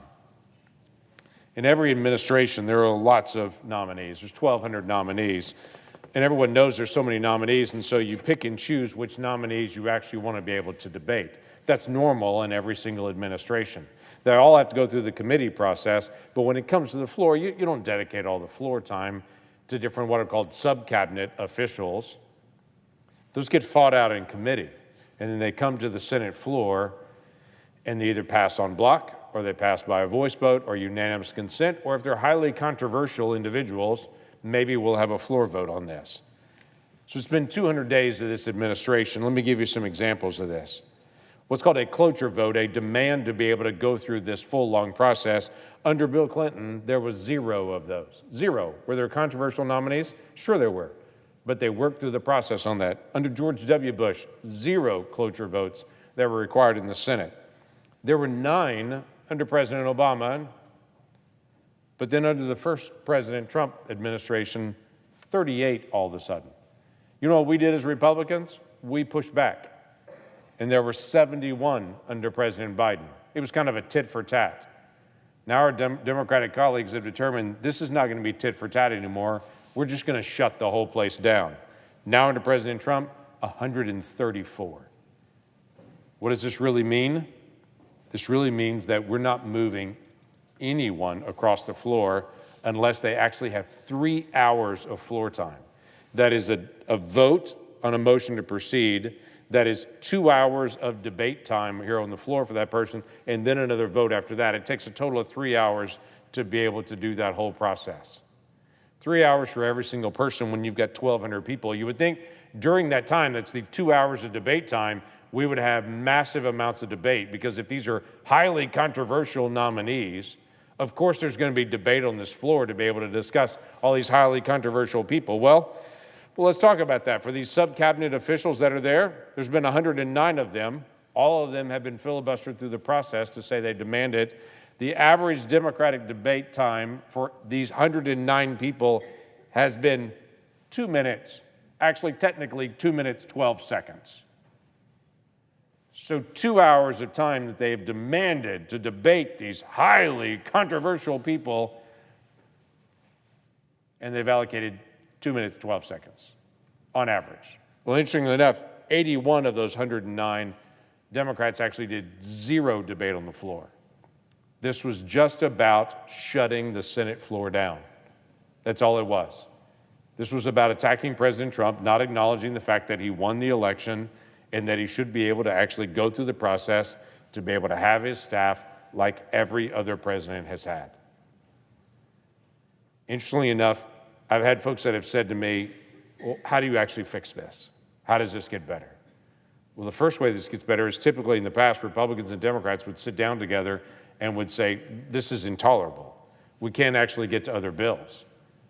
You see, right now, to be able to do the 3 hours that it takes to be able to move it, just with the nominees that we have in the backlog right now, not counting the 700 more nominees that are still coming in the days ahead, it would take 900 hours the rest of this year to actually move those through across the floor. 900 hours. Well, if you look at the rest of the year, the Senate would have to be actively voting and in process 80 hours a week, every single week, only on nominations. That would mean we would not do the National Defense Authorization, we would not do the 12 appropriation bills, we would not do a farm bill, we would not do an FAA reauthorization, we would not do any tax policy, we wouldn't do anything else except nominees 80 hours a week. If we did that, we could get caught up on the backlog, but oh wait, we have to keep doing that the next year and the next just to be able to maintain this. So when I say this is intolerable and have never been done in the past, that's what it means. The Senate has to do legislation as well as nominations.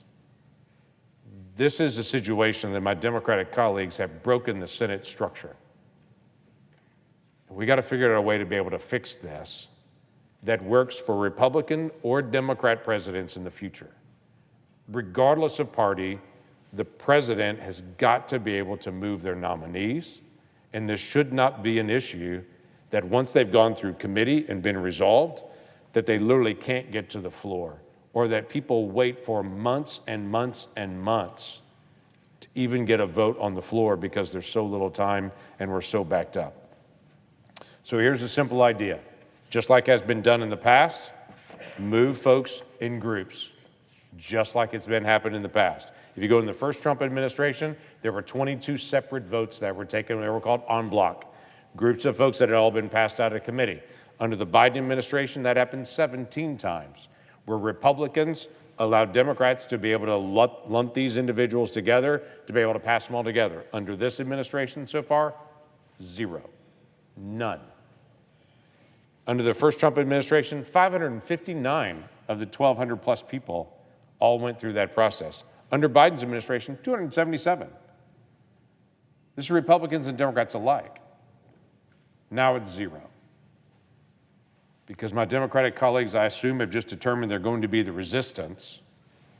But what they're setting up is a process where in the future, as soon as there's a Democrat president, this is going to be the same thing.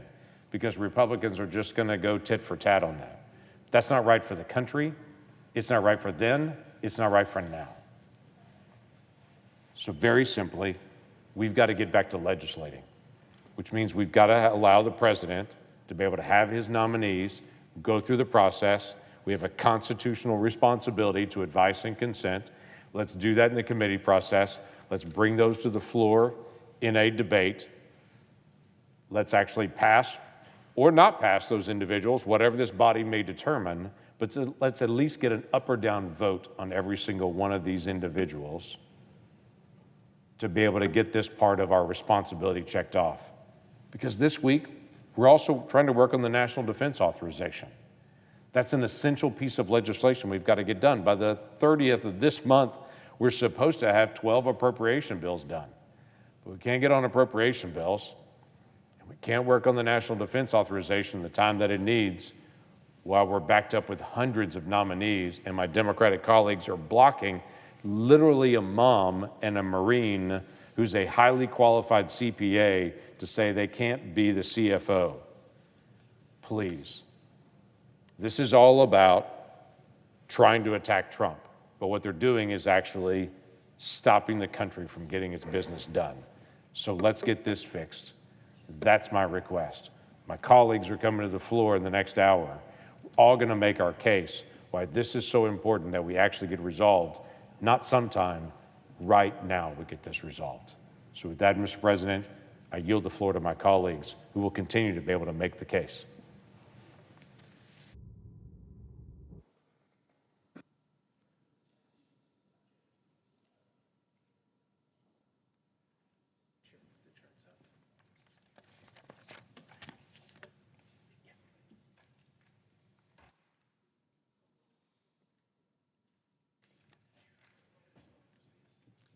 Eyes are going.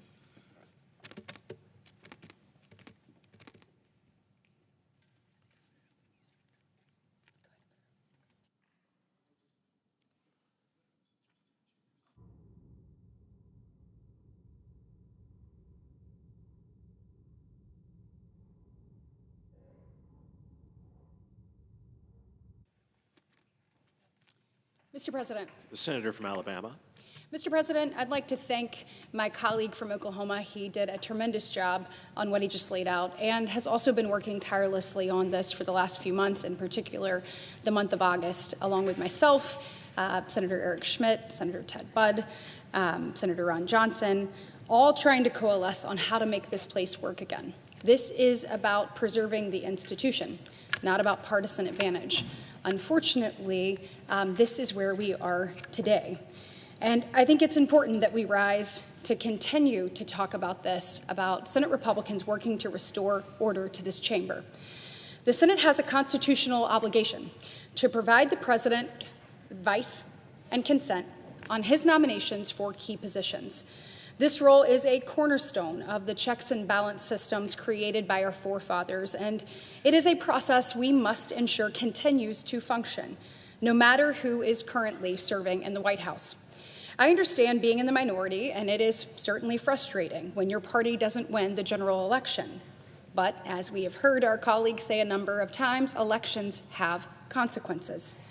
And while we've seen power change from back and forth from Republican to Democrat administrations, the Senate was specially designed to uphold our constitutional obligation of advice and consent. We serve 6-year terms, with 1/3 of the Senate being up for re-election every Congress, because we want to make sure that we're not short-sighted or partisan acting. But unfortunately, this year, we've seen that unravel due to historic obstruction by Senate Democrats, a theme that goes back nearly 25 years, Mr. President. Over the August recess, as we worked on this, I spent a great deal of time studying the history of Senate confirmations to better understand the inflection points and how we actually got here. This is a common theme. The Senate slows confirmations when there's a Republican in the White House. It started in 2003 when President Bush nominated Miguel Estrada, a brilliant attorney, to serve there. He received bipartisan praise from the likes of future Biden White House Chief of Staff Ron Klain. Democrats concerned that Estrada might be soon nominated to the Supreme Court, they used the filibuster to block him. The first time in history an appellate court nominee was blocked. What started with Estrada continued to shape Bush's term. While President Clinton had 98% of his nominees confirmed by voice vote or unanimous consent, President Bush had 90% in his first term, a small but noticeable drop-off. Much to the disappointment of conservatives around the country, President Obama was sworn into office in 2009. In his first term, how many nominees do you think Obama had confirmed without a roll call vote? 90%. The exact same as his Republican predecessor, President Bush. Next, President Trump. He took office in 2017. Senate Democrats dusted off their same playbook that they wrote during President Bush's term. And while Obama had 90% of his nominees approved without a roll call vote, President Trump actually just received 65%. This slowed the Senate down and, more importantly, kept well-qualified leaders out of key roles for our country. President Biden took office in 2021. He nominated a number of people, not just controversial to Republicans, but actually to many Democrats too. In fact, one in particular was his Secretary of Labor.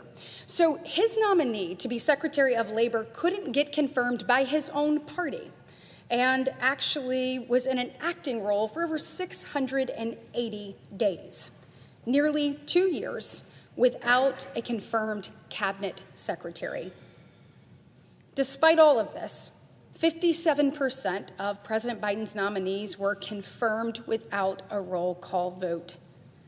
Now, this takes us to President Trump's second term, where he won, obviously, an overwhelming majority of Americans with the popular vote and the Electoral College. But as you know, he has received 0% of his nominees without a roll call vote, not one.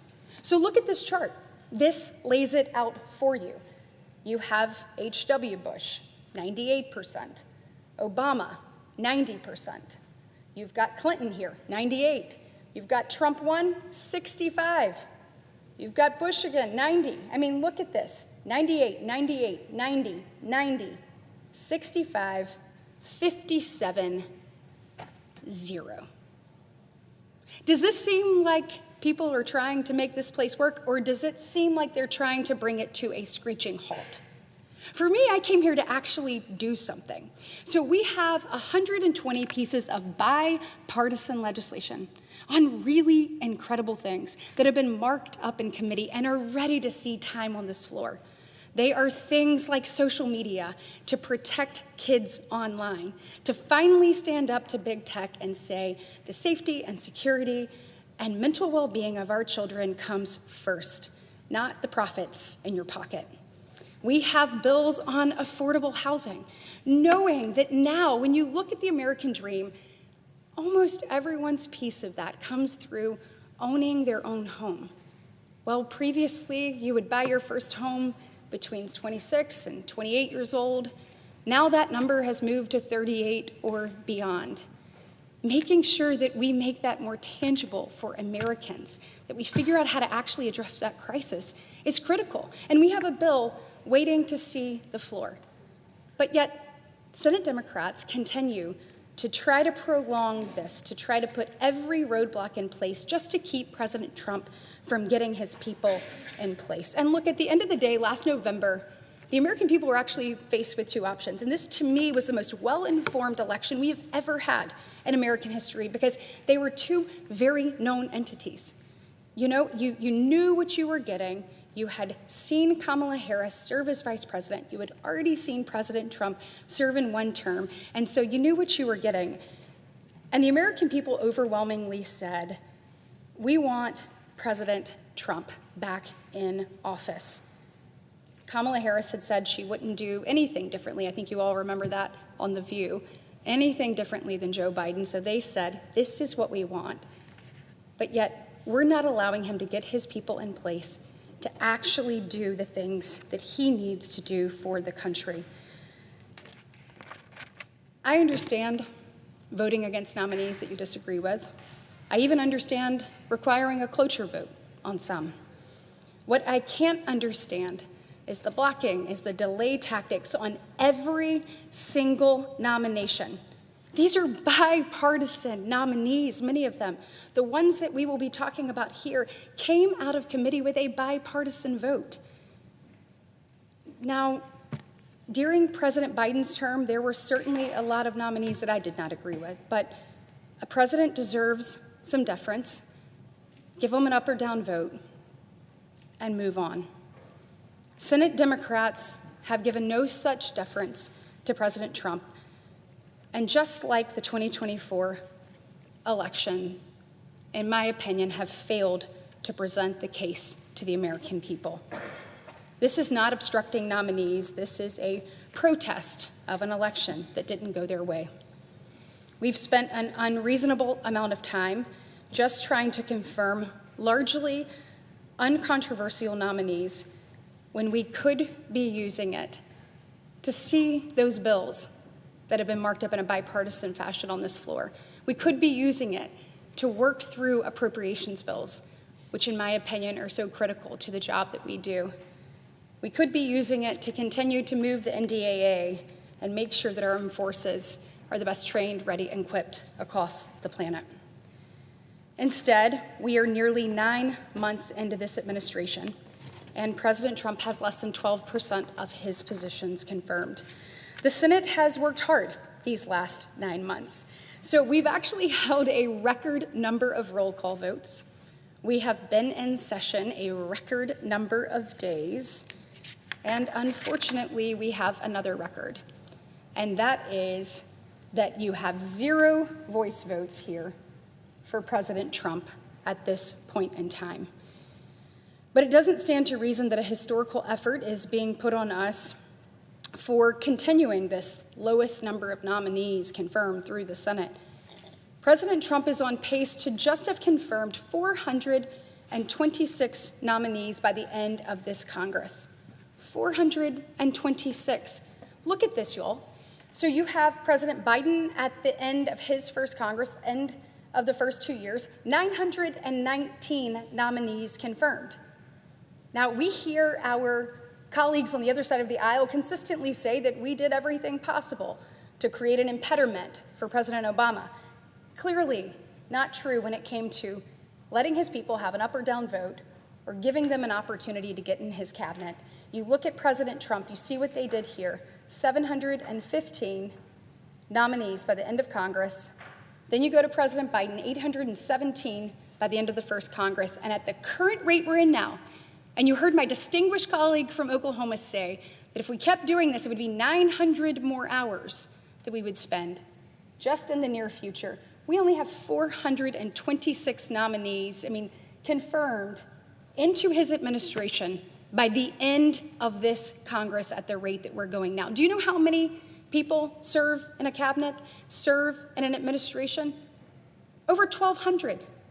Over 1,200. So what you're saying essentially then is at the end of his first 2 years, you are going to give him a third of the people, at best, that he needs to complete the mission that the American people very clearly said on November 5th they wanted to see enacted.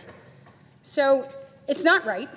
President Trump deserves the men and women he has nominated to be in place today. And that's exactly why our conference has been working diligently to find a solution. The Democrats' behavior in requiring a cloture vote on almost every single nominee is in fact a change in rules.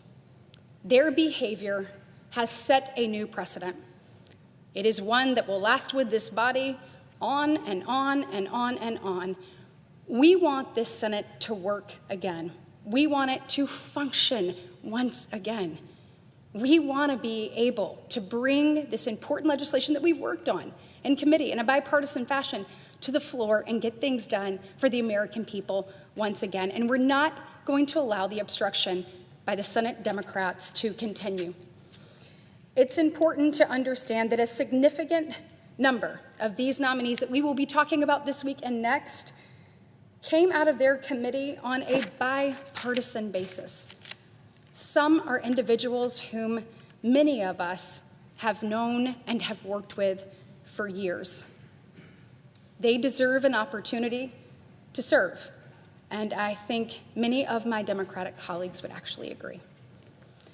Now, before we discuss the rules change in our conference that we've coalesced around, we have obviously made sure that we have been thoughtful about a number of different avenues, and people have brought recess appointments up among a number of different things. When recess appointments are made, they only fill a position for this Congress. So you're not fixing it for the entirety of President Trump's tenure. And also, many of the times, these recess appointments are generally unpaid positions. For these outstanding nominees, it would be unfair to ask to make many of them move across the country with their families for an unpaid job that expires at the end of a Congress, not even at the end of President Trump's term. Therefore, we landed on another solution, the Klobuchar-King proposal. Now look, this solution would allow us to vote en bloc to confirm multiple nominees one at a time. So not so dissimilar to how the Senate used to work for every other president, passing dozens of nominees at once through unanimous consent. We haven't had any of those packages here. And look, there's no perfect solution. But one thing we do know is that we have to get this place back functioning again. So I want to point out that when the Klobuchar-King proposal was introduced, the Senate was regularly confirming batches of nominees by voice vote, clearly something that is not happening now. This is when the Senate was keeping the same pace, confirming President Biden's nominees, with some Democrats' pace confirming President Trump's in his first term. The blame of the delay of President Trump's nominees lies solely with Senate Democrats. When President Trump first took office, he became the first president to not have at least 90% of his nominees confirmed without a roll call vote. I mean, this chart speaks for itself. Now that we've exhausted every tool, they keep chipping away until nothing is left, not a single nominee more to obstruct. This is truly ridiculous, and it's actually no way to run a country. This is not when our founding fathers intended when they gave the Senate the power of advice and consent. And it is not what our voters sent us to Washington, D.C. to do. So alongside Senate Republicans, I remain committed to finding a pathway forward to get the Senate back working, to put institutional reform ahead of partisan politics, and to make sure that this body is actually working for the American people. Mr. President, thank you, and I yield the floor.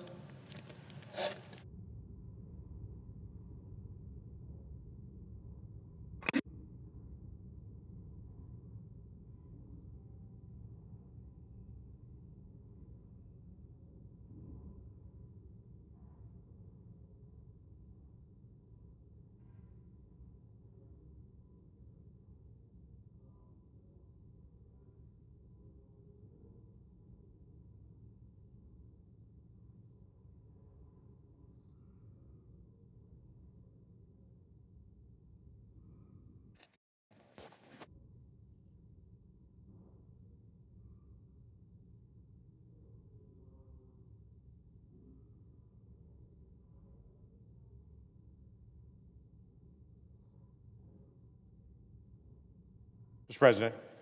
The senator from Oklahoma. Mr. President, I want to compliment my colleague from Alabama, Senator Britt.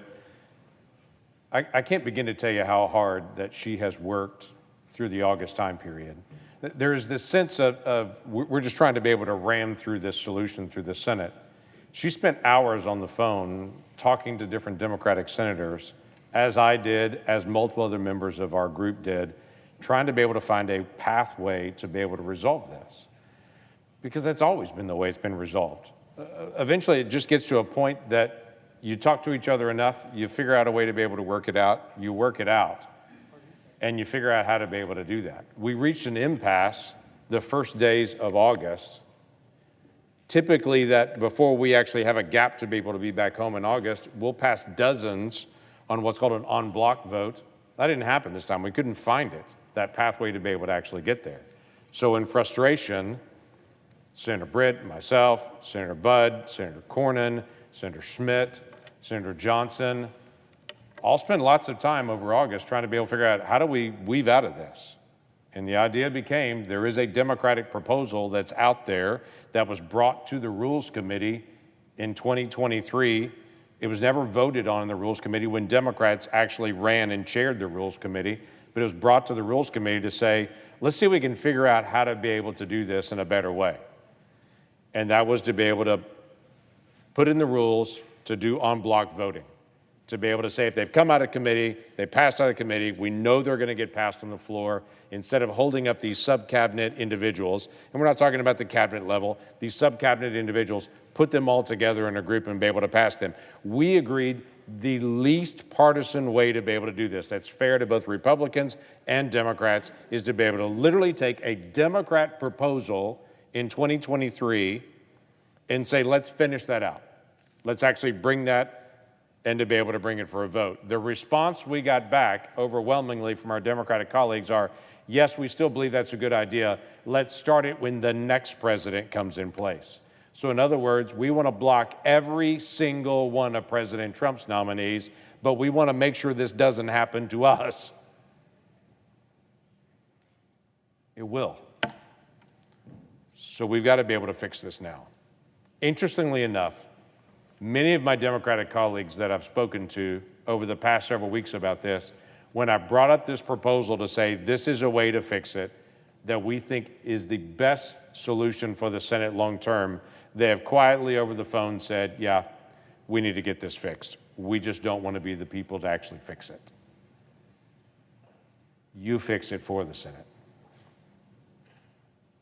We think it's better long term to be able to find a rule that works in a nonpartisan way that resolves it for everybody. We understand full well there'll be a Democrat president and a Democrat Senate in the future that they'll do en bloc voting like this. Fine. It's the way we did it for a century. We didn't have to have a rule to be able to do that. We just came to agreement and did it. So let's get it back to actually operating because we do have serious issues to argue over. We got lots of arguments about budget. We have $37 trillion in debt.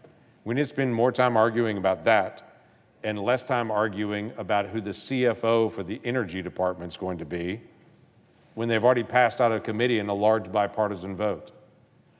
So let's have the argument over the hard issues and let's move the nominees that we know are going to get moved across the floor in a way that makes sense to everybody, regardless of party. I have multiple other colleagues that are coming to the floor here in just a moment. We want to be able to make the argument to the American people. I have to tell you, I have lots of phone calls that have come to my office and say, why can't the president actually move his nominees? Why is this? This seems to be different. And people may not know all the numbers and the details, but they feel it and go, why does it feel like he's being treated differently? Well, it's because President Trump is being treated differently by not having a single voice vote, not a single unanimous consent, and not a single time to be grouped together into groups that we know are going to pass. That's not ever happened in this Senate. And I've had multiple colleagues saying, and we're going to keep blocking every single one. Well, you know what? Every action has an equal and opposite reaction. We're trying to figure out how to be able to get us back to our functioning again and to be able to actually operate. So, Mr. President, I have multiple colleagues that will come to this floor, and we'll keep making the argument to say, let's get the nomination process fixed because we've got to get back to legislating more. With that, I yield the floor.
Senator from Louisiana. Mr. President, I regret to say that my Democratic colleagues have become addicted to hating President Trump. And it's no longer about policy or even strong disagreement. It seems to be an obsession. Obsessed with finding every way possible to undermine the president and his agenda, no matter the cost.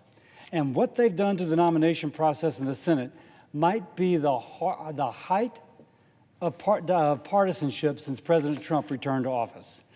Democrats have blocked 100%, that is 100% of President Trump's nominees from being confirmed by unanimous consent or by voice vote. Now, by the way, why do I say, where's my poster?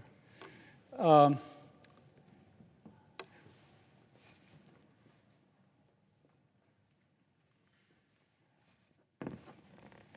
chart here. Look at this. It has been the tradition for non-controversial nominees to be confirmed by the Senate. And in the first Trump, it fell from 90% under President Obama, games Democrats play, to 65% under Trump 1. Well, it turns out it was 57% under Biden. Now, under Trump 2, we have 0% of the nominees approved by unanimous consent. Now, let's put that in perspective. We are speaking about non-controversial nominees, and it's been something that's been consistent for both presidents of both parties for decades, as we can see from this chart. And yet here we are, 8 months into President Trump's second term, and not a single nominee confirmed by unanimous consent or voice vote. Zero, zip, nada. By the way, these nominees made it through committee with bipartisan support on the record. Democrats, Republicans both voted for them in committee, and yet we can't get them off the floor without tying up precious floor time. Now, that may sound like process. It may sound like, oh my gosh, they're talking about time. This is how the Senate works in terms of getting a nomination through quickly, allowing the legislative issues addressing our country to then be faced. It's a full-blown example of Democrats not caring if the business of government gets done. They would rather obstruct President Trump than to allow the American people to be served. Now, Americans are sick of it. They want Congress to work, and Republicans are showing up to work. We are ready to conform the people required to work in government to keep the country running. But Democrats, holding nominees for ransom, it seems for no other reason than their desire to obstruct President Trump. So, why does Congress have such a low approval rating? Why do people think this place doesn't work? It's because of stunts like this blowing up the standard operating procedure, which allows us to actually get onto the work of the people, all to score cheap political points. Now, the American people chose President Trump. They gave Republicans control of the House and the Senate. They told us the agenda they wanted pursued. So when Democrats dig in their heels, kick and scream, they are proving that they did not hear the message the American people sent last November. If no one's standing with you but your own party insiders, and maybe the occasional liberal cable news host, then your resistance isn't brave. It's meaningless. It's an obstruction. It is only there to defeat the will of the American people. It is noise. The American people deserve better. Republicans are ready to deliver. And with that, I yield.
President.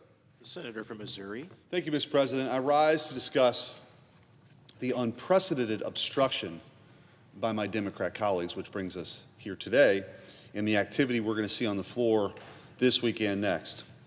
Article 1, Section 2, Clause 2 of the Constitution requires that every officer of the United States receive the advice and consent of the Senate. This is a very important function. At times it can seem tedious, I suppose, on the floor when we're voting on some of these, but this is contemplated by our founding fathers to be a really important part of the process of getting good qualified people in important positions in the executive branch. With that power comes responsibility, a duty. And the Democrats have completely abandoned that duty to provide the advice and consent, instead moving forward with complete obstruction. Unprecedented. Now, that term gets thrown around a lot in this town. Every day somebody says something's unprecedented, and it's not actually unprecedented. This really is unprecedented. In the almost 250 years of our country, and of course a little bit sooner than that, when we had the first Congress, a little bit later than that when we had our first Congress, we've never seen anything like this. Like, not even close. The minority leader would rather burn all the norms down than do it like we've done it before. Even though that process is sort of eroded to some degree in recent years, never anything like this. And for those of you watching at home or in the gallery here today, we're glad to have you. The Senate kind of operates in 3 calendars. Let's just put it in those terms, 3 operational modes. One is the legislative calendar, when we have bills that come up, the NDAA, the continuing resolution, appropriations bills, that kind of stuff. Now, let's be clear. What the minority leader has already said he would do, and what Democrats in this chamber have already voted for, which is to completely eliminate the legislative filibuster. If they were in charge, if they were in the position that Republicans are in right now, they'd blow it up. It's gone. DC's added as a state, maybe Puerto Rico, court packing. I mean, they voted on this stuff. I'm not making this up. They campaign on this stuff. That's what the minority leader would like to have happen on the legislative calendar. Let's talk about the impeachment calendar. Well, last year, we saw the Secretary of Homeland Security, Alejandro Mayorkas, impeached by the House of Representatives. The articles of impeachment are transferred over here. We're all sitting on our desks. And for the first time in the history of this country, there wasn't a trial. Now, trials looked a little bit different. Sometimes they're in committee, sometimes they're in front of the full Senate, but not a single instance in the history of this country where the person who was impeached who either is still alive or in that office, hasn't had a trial. So he blew that up. And now we're dealing with the executive calendar, which is essentially where all the personnel decisions are made. We approve ambassadors, we approve cabinet secretaries, judges, U.S. attorneys, marshals, all that stuff. There has been not a single instance, not one time, has there been a unanimous consent granted in this chamber. Not once. That's never happened before. And we'll talk about some of those details here as we move a little bit further along in this debate. But just to add a little meat onto the bones, in defiance of the vision of the founders, the Democrat obstruction leaves President Trump on pace to have just 426 nominees confirmed by the end of the 119th Congress. That's if we're working at the pace, which is unprecedented. I don't mind it. We can be here. I'm not afraid of hard work. But if we're here as much as we've been here just to get to that number, which is the lowest in history, less than half of what Joe Biden had at this point in time, 817, or even President Trump's first term of 715. So at the end of the first Congress, those are the numbers. So it's not even close. It's less than half of the total number. By the end of his term, we're projecting that a mere 872 confirmations, so the full 4 years, would actually get through. And that would be the first time in the history of the country that that number would fall below 1,000, compared to Joe Biden's 1,175 and President Trump's first term, which is about that same number, about 1,200, and President Obama's staggering number of almost 1,500. So it's not just slow, it's sabotage, echoing the darkest days of the most partisan feuds that we had threatening our young republic 200 years ago. Democrats have required cloture 360% more in President Trump's first term, in his first term's 200 days, than in his first. 137 nominees subjected to it, nearly double Biden's 71 and far beyond Obama's paltry 9. In the past, over 50% of every president's nominees were confirmed via voice vote or unanimous consent, until this year, where President Trump has received 0.0. Blutarsky. That's unprecedented. Under Obama, in his first 200 days, 292 nominees passed by voice vote alone.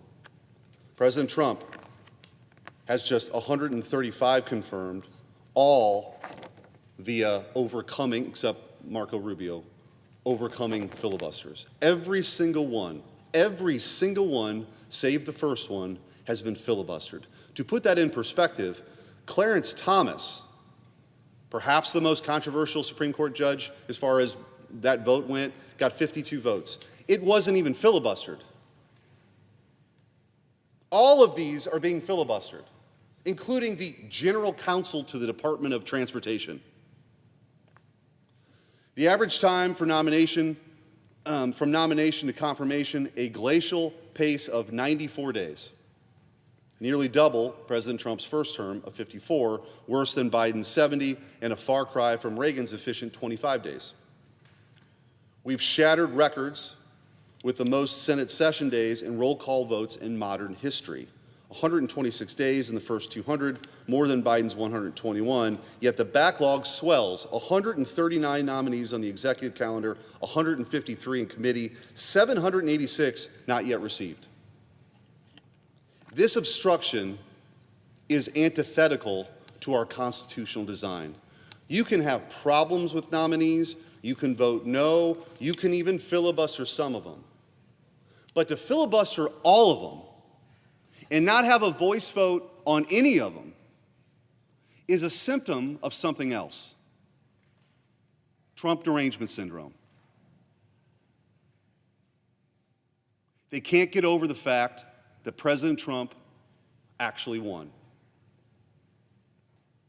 They thought by coming on this floor, as the minority leader did so often, of calling half the country MAGA extremists, trying to bankrupt him and his family and throw him in jail for the rest of their life, of his life, they thought that thing was over.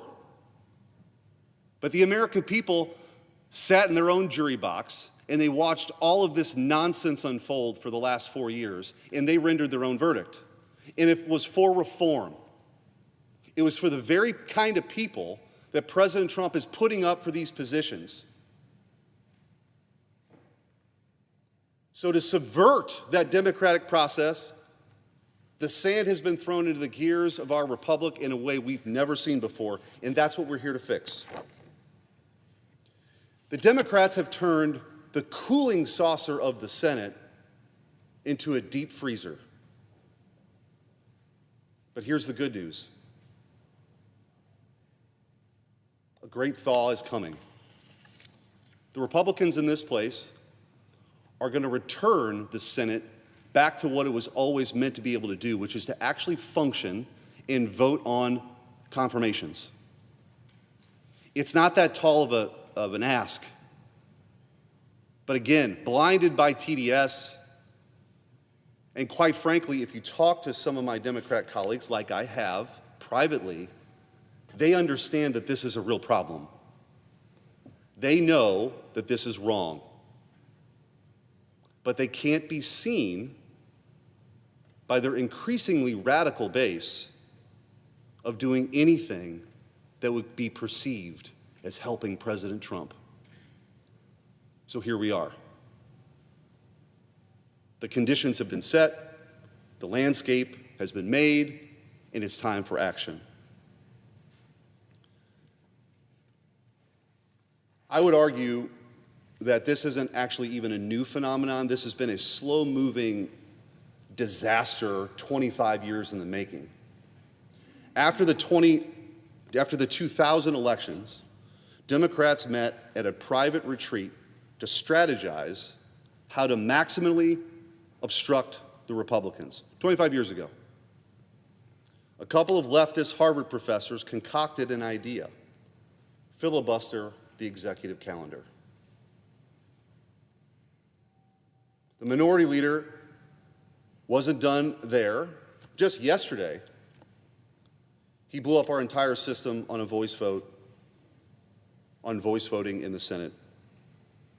When push came to shove, he would rather blow up all the norms of this place to hold on to the power that is slipping away from him.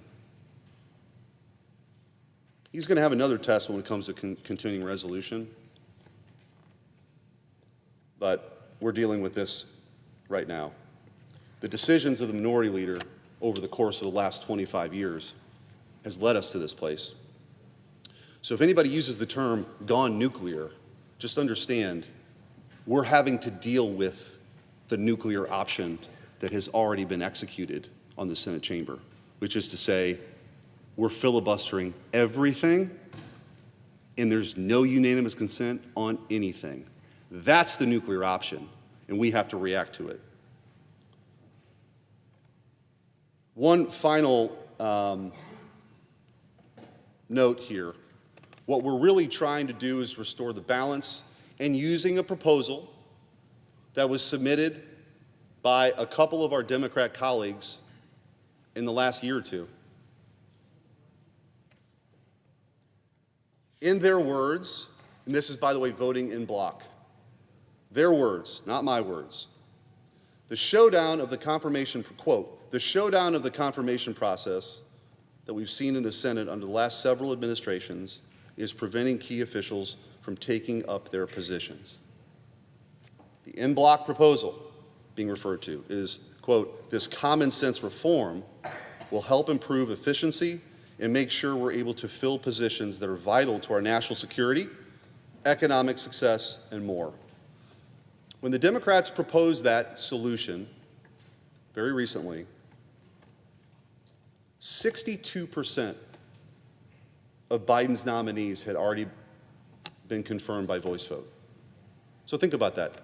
2/3 of his people were in place, and they were calling for the reform. Guess how many have been confirmed by voice vote now? 0%. So, we're going to take them up on their offer of reform. And I appreciate the majority leader moving this forward to restore, again, the very important balance that our founders knew was necessary for this republic to survive. America demands no less. Thank you, Mr. President.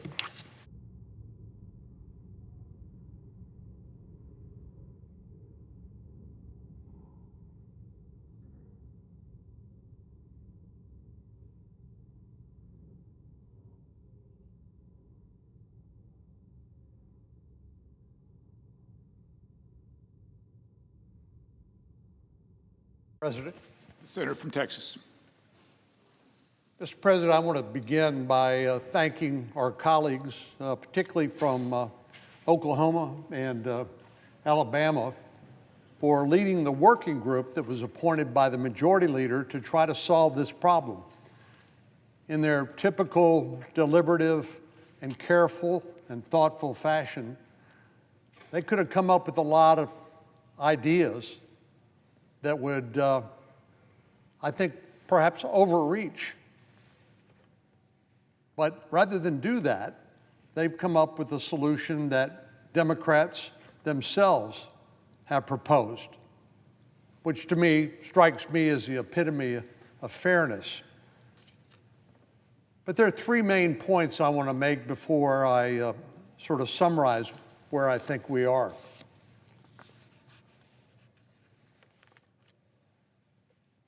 First of all, as my colleagues have eloquently noted, we have exhausted virtually every other alternative to this vote to overrule the parliamentarian and establish a new precedent, which is an alternative to a formal rule change which takes 67 votes.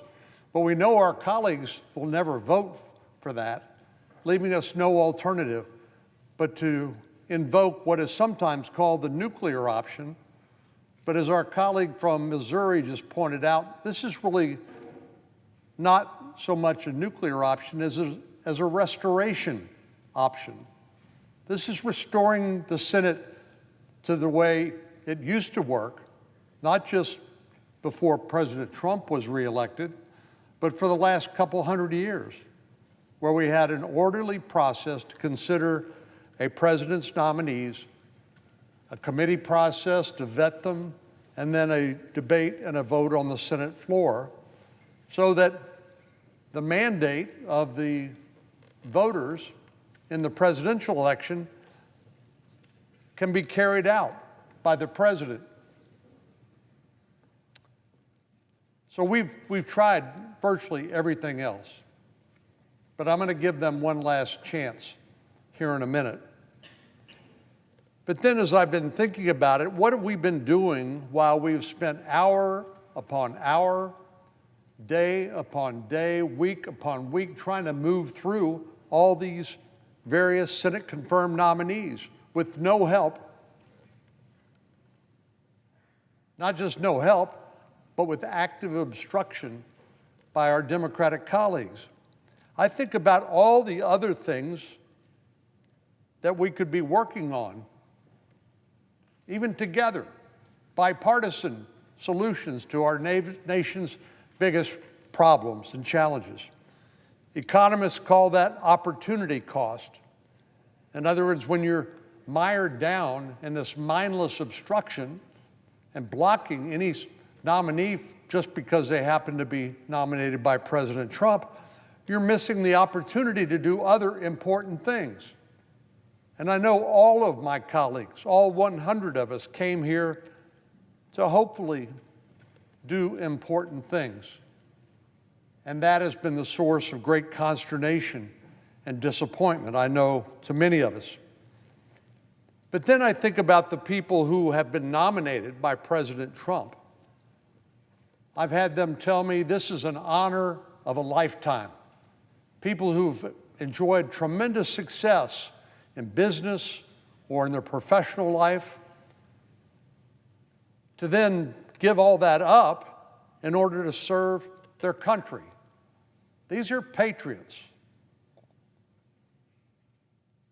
And it is profoundly unfair to them, to their families, and to the American people to continue to block these nominees and leave them basically hanging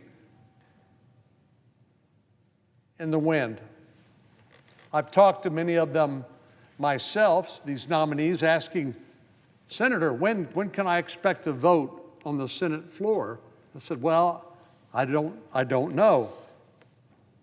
Many of them have said, well, I've had to quit my job or sell my business. I've had to go through a rigorous vetting process for ethics and legal conflicts of interest, and I'm waiting. And my family is waiting, not knowing whether we will be going to maybe an embassy somewhere around the world or serve in some other important position here in Washington, D.C. in the Trump administration. So this is profoundly unfair to them. And we wonder whether we are having a hard time getting good people to want to serve in government. Well, thankfully, there are still people who are willing to do it despite the way they get treated when they are nominated. Thank goodness there are still good people who want to serve. Our nation depends on it. But just to summarize, More than 140 of President Trump's nominees are waiting to be voted on as we speak. I don't know how you argue the converse of what I feel to be the case, which is the president won the election on November the 5th, and he's entitled to his team. He's at least entitled to an up or down vote on the nominations. And the American people are the ones who actually gave him that mandate. And this is a kick in the teeth, a punch in the gut to those voters who voted for President Trump in this last election, expecting that he would bring change to Washington, D.C. But he can't accomplish that mandate without his team. As we've heard, Senate Democrats are now engaged in an unprecedented level of obstruction, preventing these nominees from being confirmed, burning up all the floor time when we're in session on waiting around to vote on these nominees, most of whom in the past would have been confirmed by a voice vote or some sort of expedited process, by consent even, but not with Donald J. Trump as president. Democrats have taken a completely different approach and obstructing each and every one of his nominees.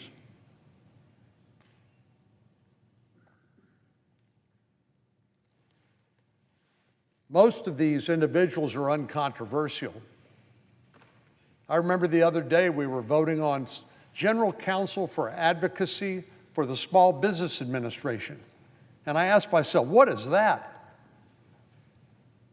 And yes, maybe, just maybe, we should limit the number of Senate-confirmed positions. I think that might be a good exercise to go through and see, are there people who currently require Senate confirmation that it really isn't necessary because they only serve for a short period of time under the leadership of maybe a cabinet-confirmed, a member of the president's cabinet that is Senate-confirmed. But under President George Herbert Walker Bush and President Clinton, 98% of those nominees were confirmed by unanimous consent. Under George W. Bush and President Obama, 90% were confirmed by unanimous consent.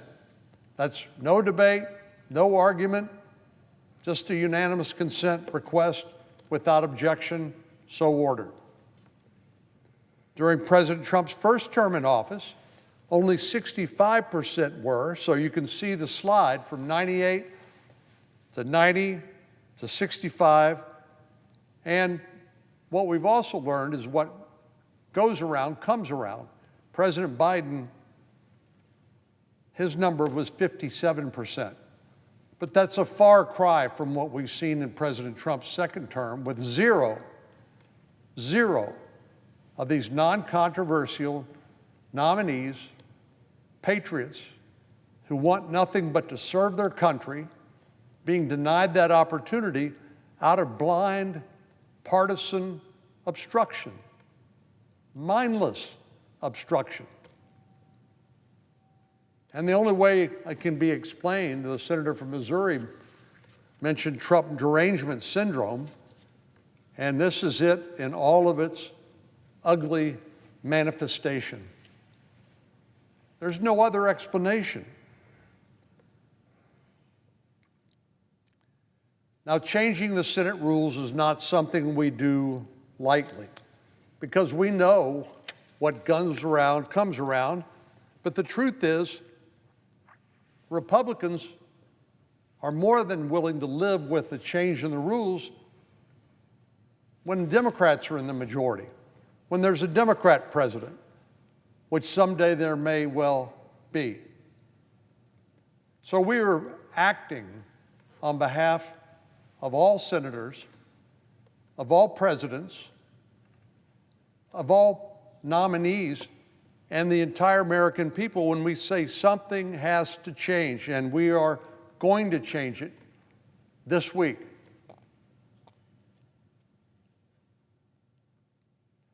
I know all of us would prefer to deal with this in some way other than overruling the parliamentarian and invoking the so-called nuclear option, but we've exhausted all of the other possibilities. With one exception, perhaps. In a moment, I'm going to propose a unanimous consent request on a resolution that would allow the majority leader to call up at least 10 nominees advanced out of the same committee to be considered for a vote in block or altogether. This is something very similar to that which the chairman of the Rules Committee, Senator Klobuchar from Minnesota, and Angus King, an independent from Maine, had proposed in 2023. And if Democrats were really interested in solving the problem, if they were really interested in restoring the Senate to its previous reputation as the world's greatest deliberative body, they wouldn't object, they would agree. It's their idea.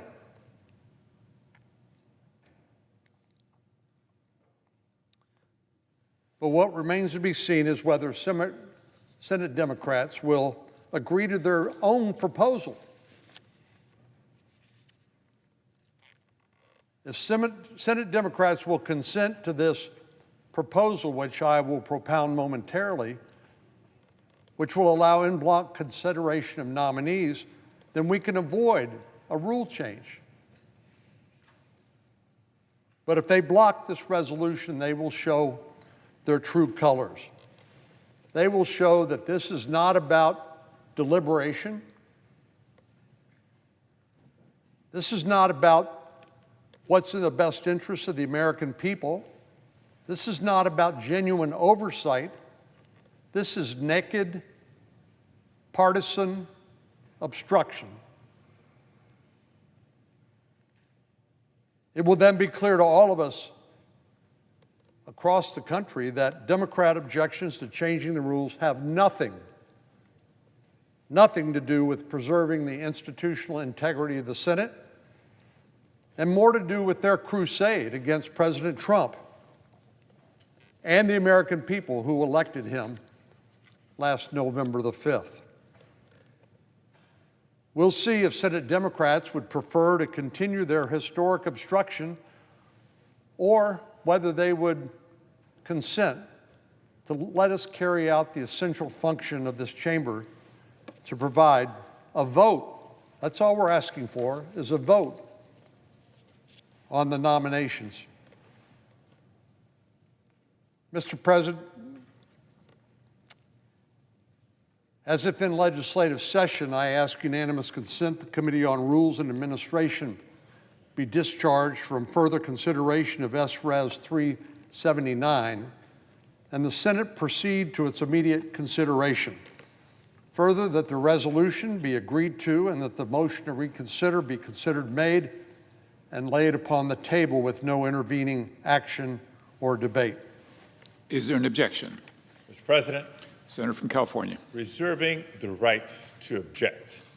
I've been listening to my colleague from Texas, and part of what he said a couple of times over the last several minutes was looking for some sort of explanation as to why Democrats are doing what we're doing. So let me attempt to respond to that.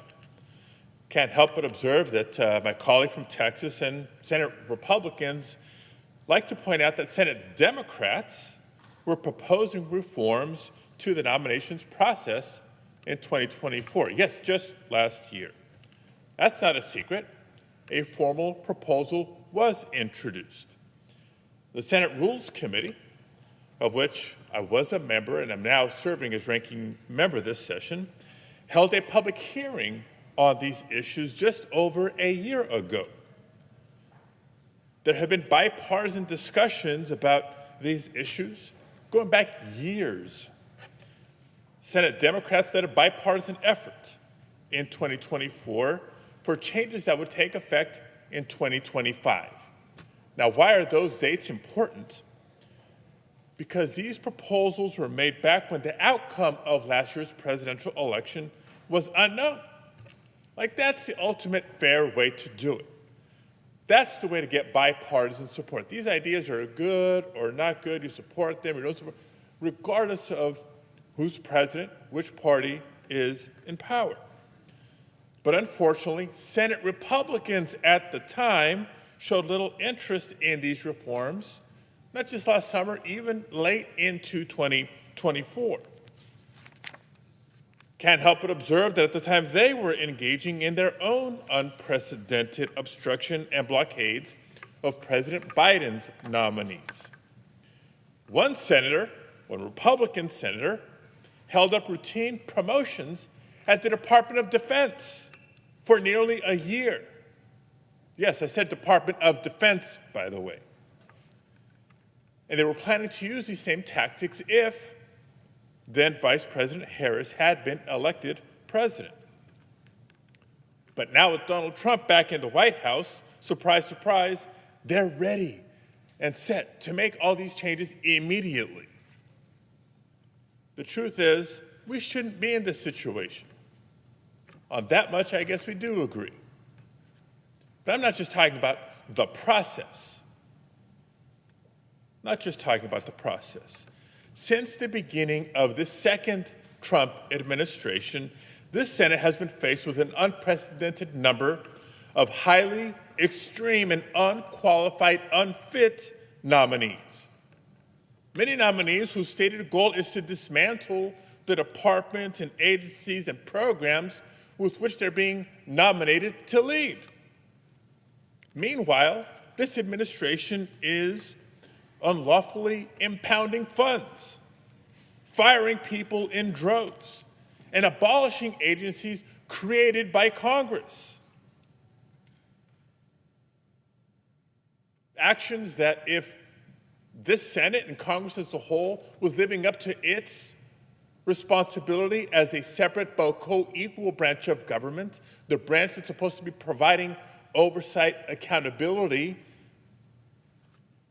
that's so lacking by the majority. Yet, still, given all that, Senate Democrats have been willing to negotiate. We've been partners in good faith. There was even a bipartisan agreement on the table just before the August recess that we just returned from, a proposal that would expedite some of the less objectionable nominees. All the administration had to do was accommodate some reasonable requests, bipartisan requests, for that matter, from a number of senators. Now, that's the normal process. Presidents and administrations of both parties have cooperated with senators from both parties for decades to ensure confirmation of nominees. But Trump rejected that option just weeks ago. The president himself told Leader Schumer and Senate Democrats to, quote, go to hell before the recess. Those three words are the perfect summary of how this president views Congress. It shows his contempt for Congress. And that's why we're in this situation when it comes to his nominees. Many, again, of whom are extreme and unfit in so many unprecedented ways. Talk about unprecedented. The way this administration is behaving is unprecedented. This is not normal. Now, it's clear that the president rejected a reasonable bipartisan agreement before the recess, and I appreciate my Republican colleagues' new interest in the 2024 proposal to reform the nomination process. So in that spirit of bipartisan cooperation, I think this is a very good chance that we can pass this with a very simple amendment to make the resolution effective January 20th, 2029. Nobody here knows who the president will be then. Nobody knows which party will control the White House or be in the majority in this body by then. Nobody can predict that, and that's exactly the point. If the rule is good, then let's do it not knowing who is going to be in power when it takes effect. So I invite discussion, negotiation about the effective date in this resolution, or, as my colleague from Texas suggested, maybe even revisiting the list of which nominees should require Senate confirmation. But this resolution doesn't even begin to discuss or address that. So as this resolution is currently drafted, it is unacceptable, and therefore I object. Mr. President. The objection is heard. The senator from Texas. Mr. President, of course, I'm disappointed that our colleagues from California objecting on behalf of the Democrats in the chamber. But I just want to summarize what I think I heard him say. First, Democrats are prepared to hold all these nominees hostage pending some sort of agreement. Well, you heard from the senator from Alabama, the senator from Missouri, the senator from Oklahoma, all talk about the endless discussions with individual members of the Senate Democrats, many of whom are sympathetic to the problem, but were powerless to change it.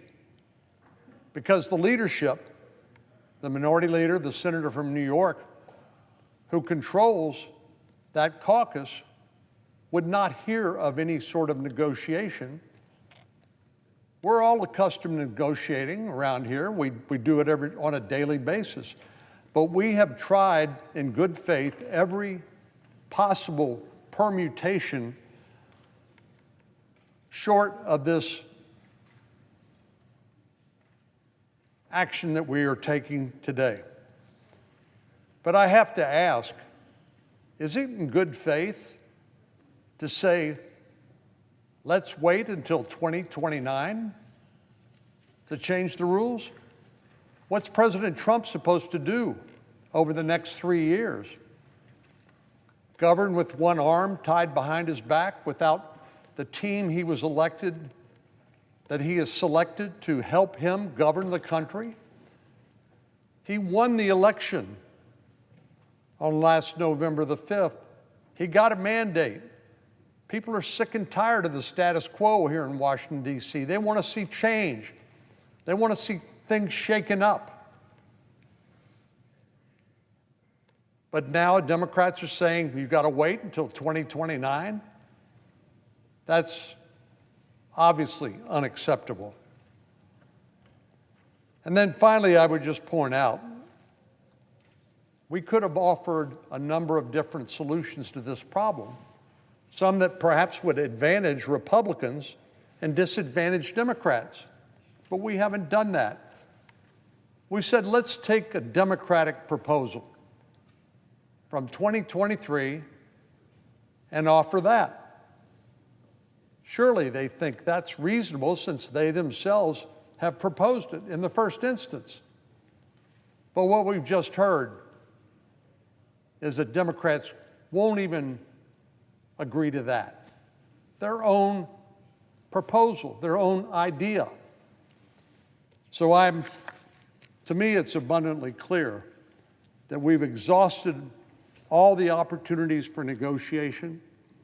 We've vetted a number of different alternatives, but it is this all-consuming, mindless, partisan objection to President Trump and his policies that are blinding our Democratic colleagues from doing what they know is right, which is to having a way with debate and with votes to give the American people a president who has a team to carry through the policies that they voted for on November the 5th. So, Mr. President, I am disappointed but not surprised. But I think we've done everything we can. This obstruction has to end, and it will end very soon.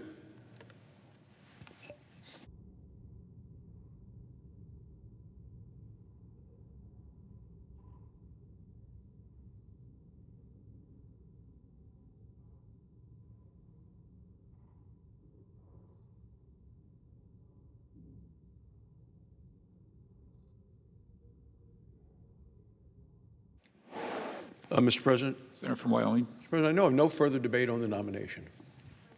Is there further debate? Hearing none, the question's on the nomination. Yeas and nays, is there a sufficient second? It appears to be. The clerk will call the roll. Ms. Alsobrooks, Ms. Baldwin, Mr. Banks, Mr. Barrasso,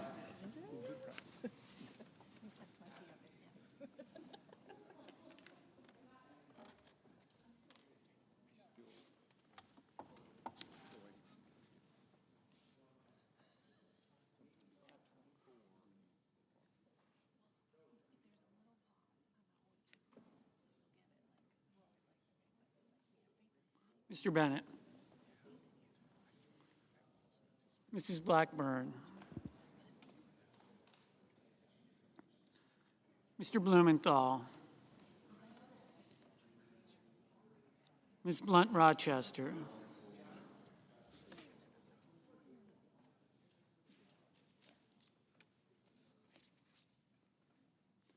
Mr. Booker, Mr. Bozeman, Mrs. Brett, Mr. Budd,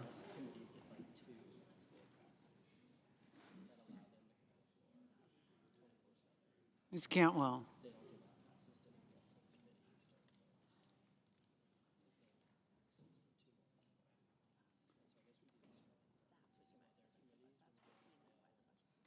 Mrs. Capito,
Mr. Cassidy, Ms. Collins, Mr. Coons, Mr. Cornyn, Ms. Cortez Masto, Mr. Cotton, Mr. Kramer, Mr. Crapo, Mr. Cruz, Mr. Curtis, Mr. Daines, Ms. Duckworth, Mr. Durbin, Ms. Ernst, Mr. Fetterman, Mrs. Fisher, Mr. Gallego, Mrs. Gillibrand, Mr. Graham, Mr. Grassley, Mr. Haggerty, Ms. Hassan, Mr. Hawley, Mr. Heinrich, Mr. Hickenlooper, Ms. Hirono, Mr. Hoven, Mr. Husted, Mrs. Hyde-Smith, Mr. Johnson,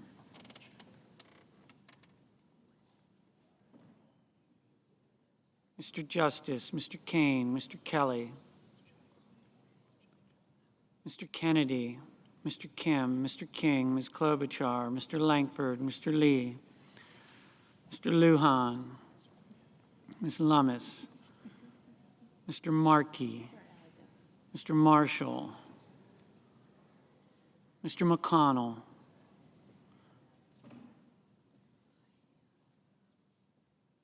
Mr. McCormick, Mr. Merkley,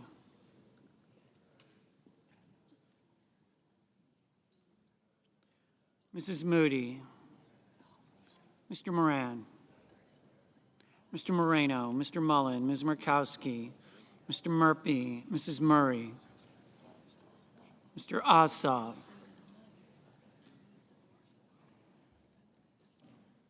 Mr. Padilla,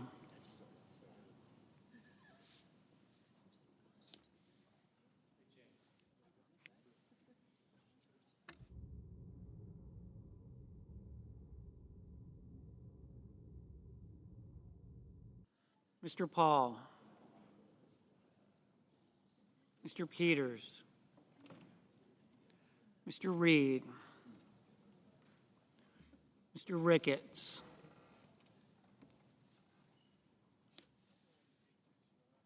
Mr. Resch, Ms. Rosen, Mr. Rounds, Mr. Sanders, Mr. Schatz, Mr. Schiff,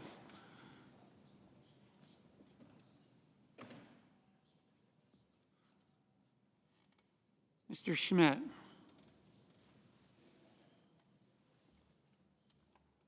Mr. Schumer, Mr. Scott of Florida, Mr. Scott of South Carolina, Mrs. Shaheen,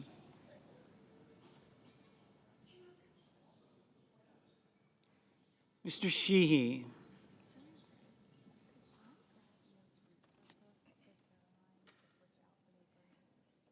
Ms. Slotkin, Ms. Smith, Mr. Sullivan, Mr. Thune, Mr. Tillis, Mr. Tuberville, Mr. Van Hollen,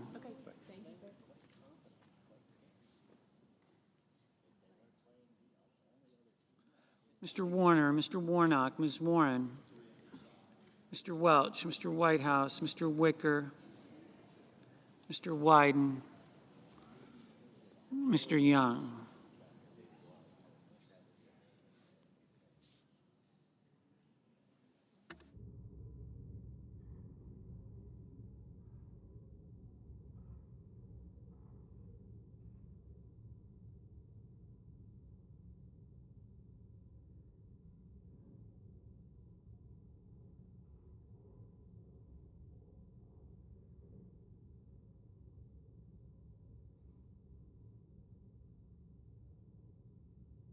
Senators voting in the affirmative: Barrasso, Britt, Capito, Cornyn, Curtis, Langford, Thune.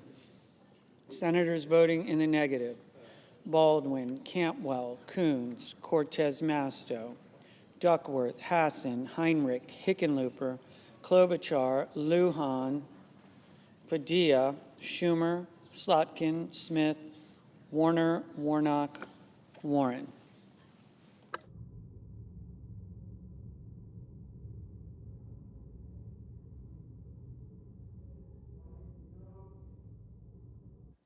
Mr. Wyden, Mr. Wyden? No.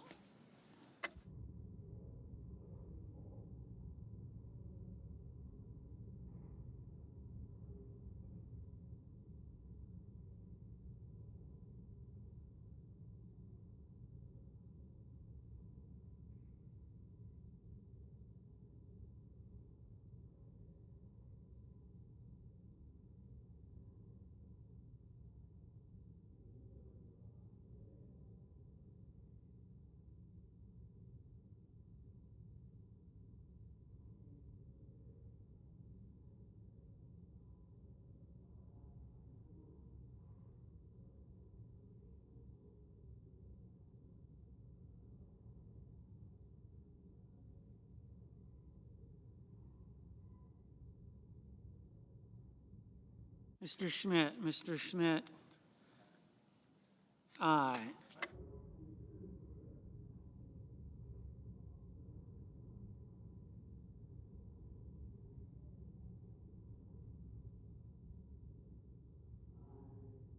Mr. Wicker? Mr. Wicker? Aye.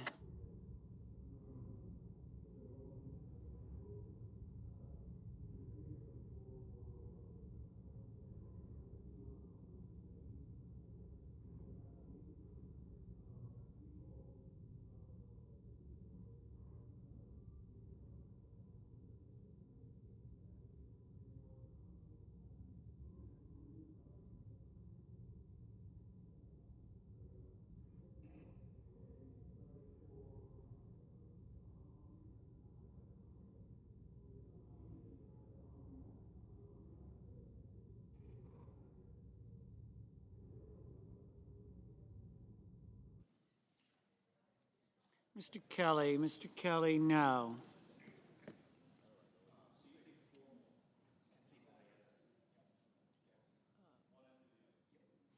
Mrs. Moody? Mrs. Moody? Aye.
Mr. Merkley?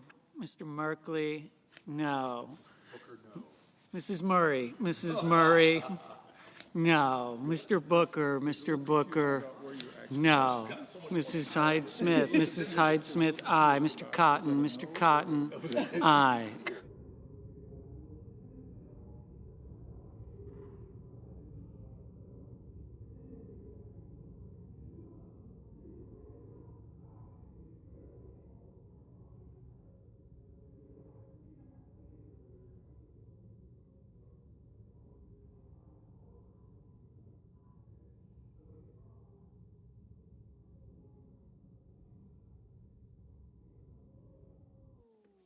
Mr. Schatz?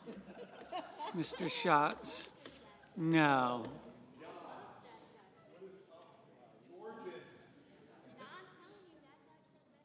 Mr. Scott? Mr. Scott of Florida? Aye.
Mr. Cruz.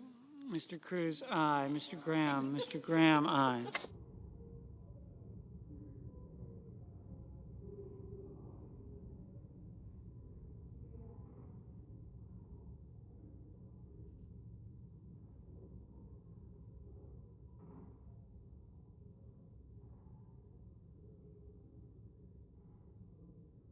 Mr. Ossoff. Mr. Ossoff, no.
Mr. Budd, aye.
Mr. Murphy, no.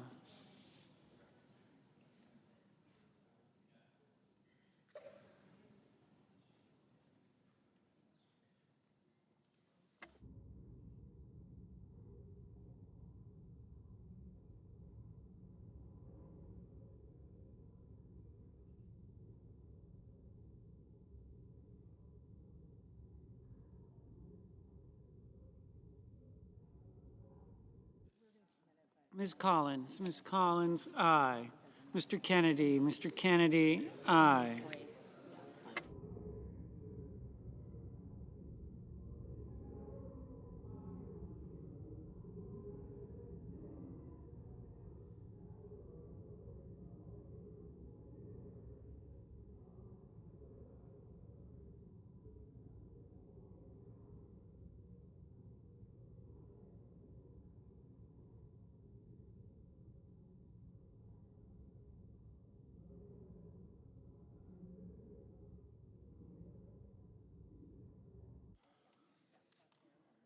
Ms. Rosen, no.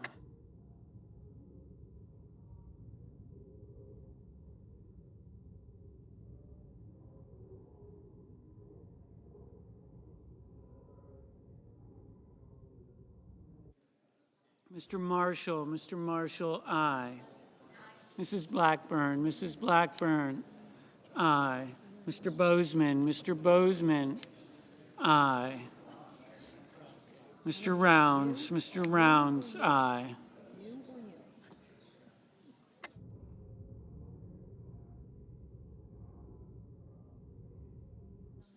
Mr.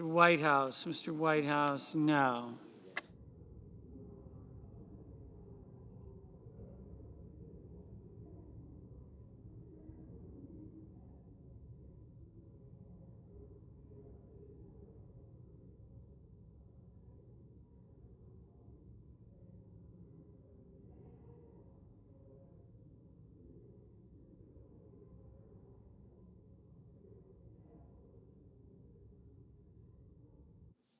Mr. Daines, aye.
Mr. Kim, no.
Mr. Moreno, aye.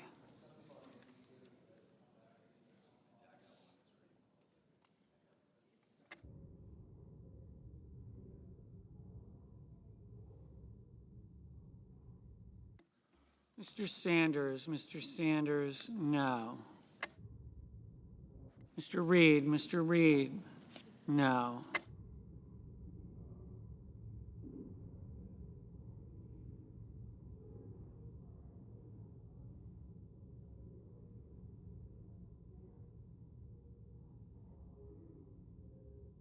Mr. Blumenthal, Mr. Blumenthal, no.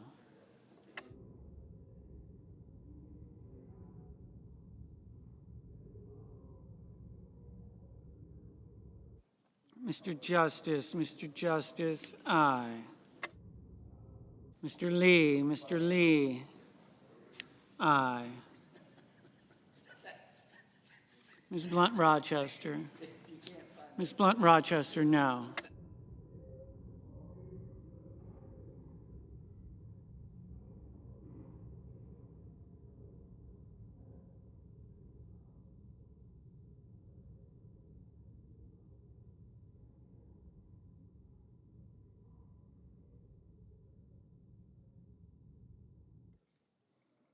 Mr.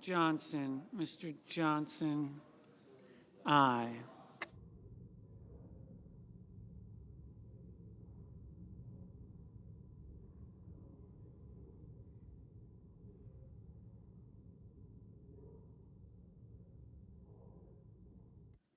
Mr. Paul, aye. Mr. Grassley, aye.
Mr. Moran, aye.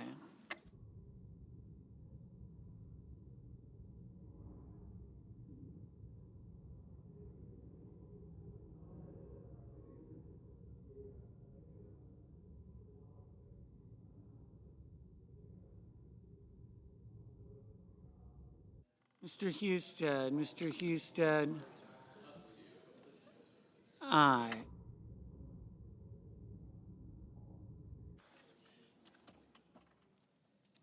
Mr. Sheehy, aye.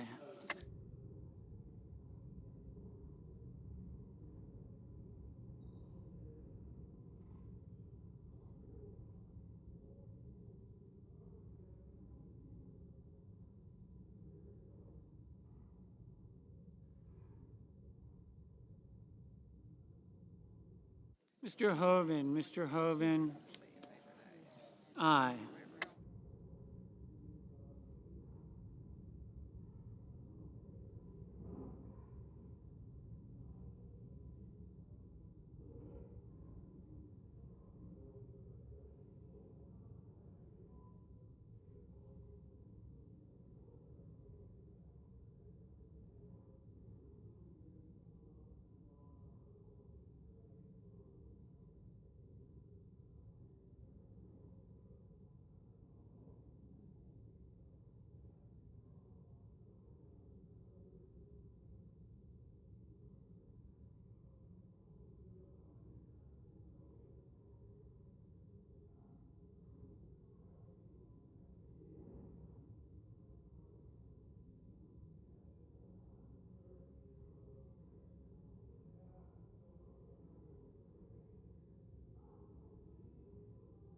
Mr. Markey, no.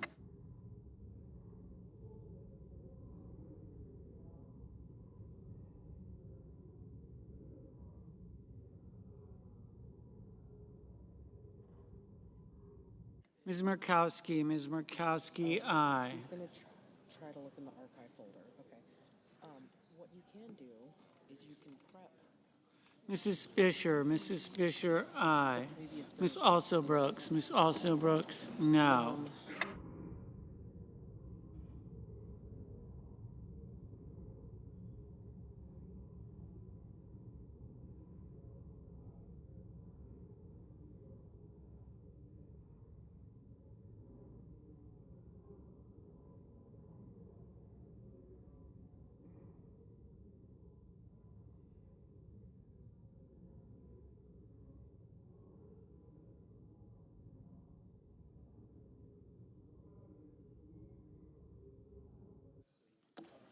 Ms. Ernst, aye. Mr. Young, aye.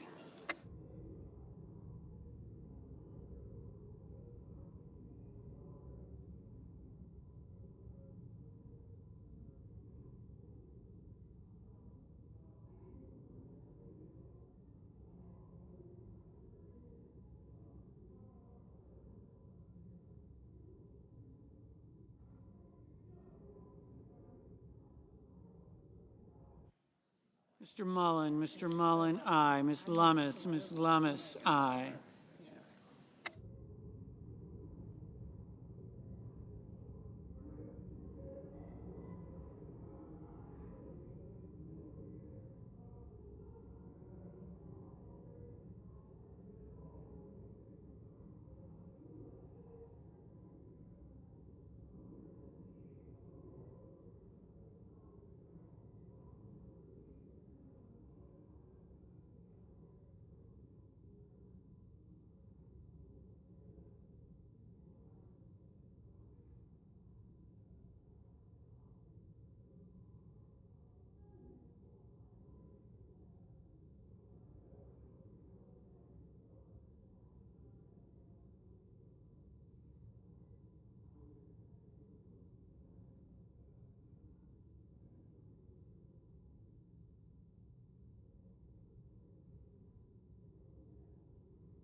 Mr. McCormick, aye.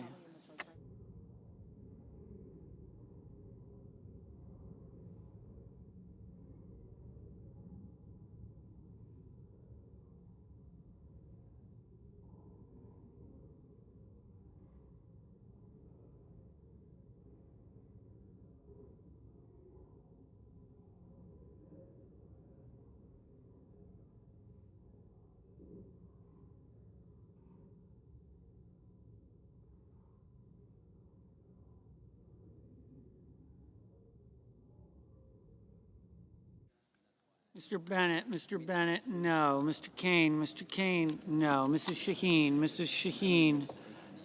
no. Mr. Crapo, aye. Mr. Tuberville, aye.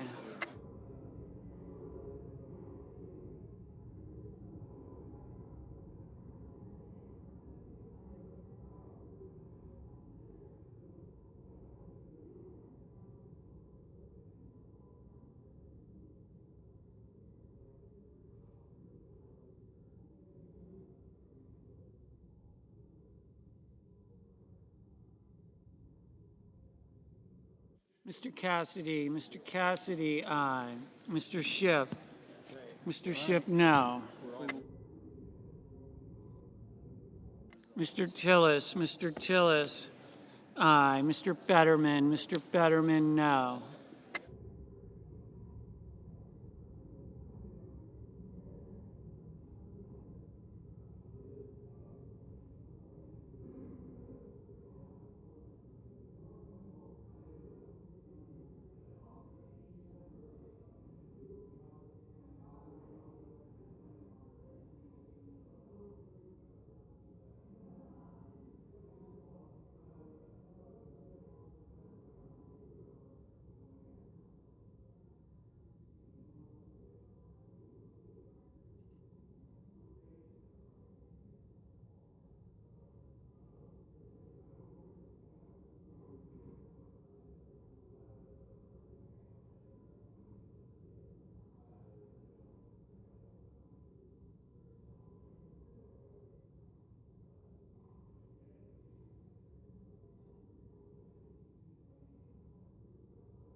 Mr. Banks, aye.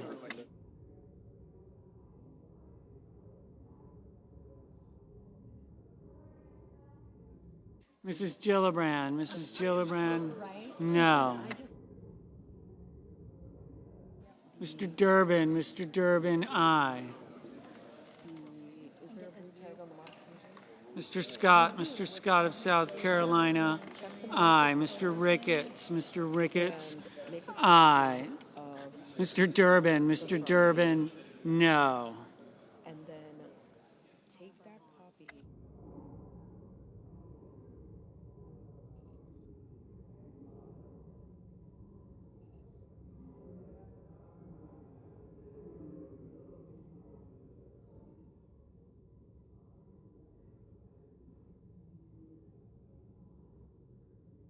Mr. Risch, aye. Mr. King, no.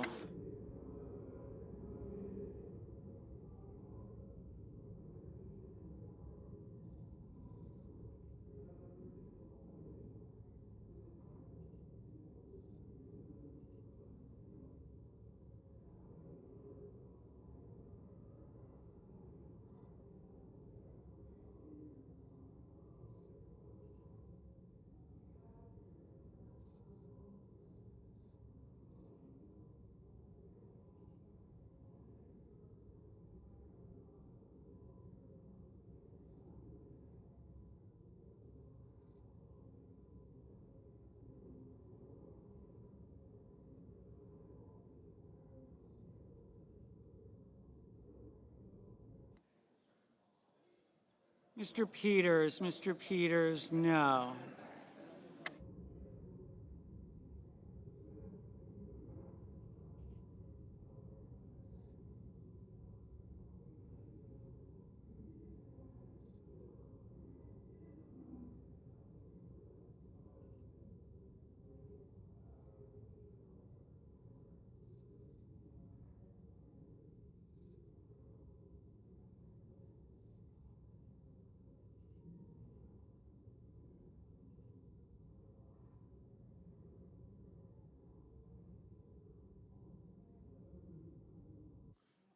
Mr. Welch, aye.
Mr. Gallego, no.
Mr. Hawley. Mr. Hawley. Aye.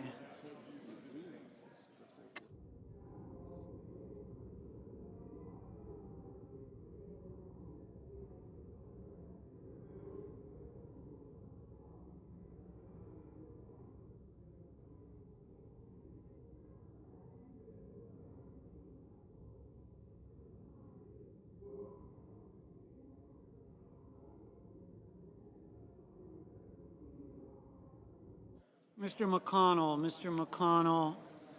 Aye.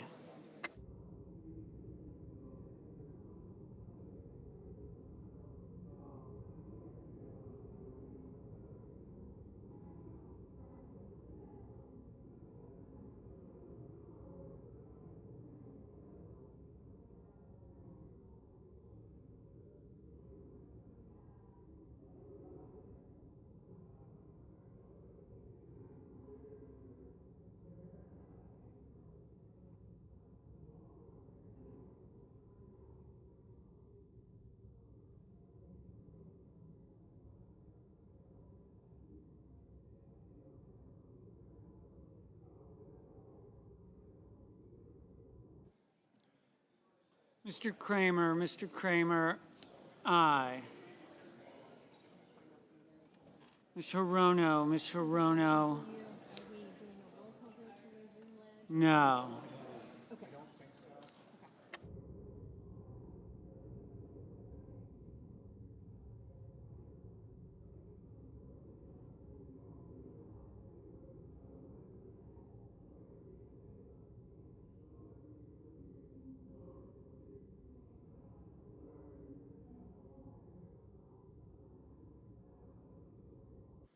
Mr. Sullivan. Mr. Sullivan.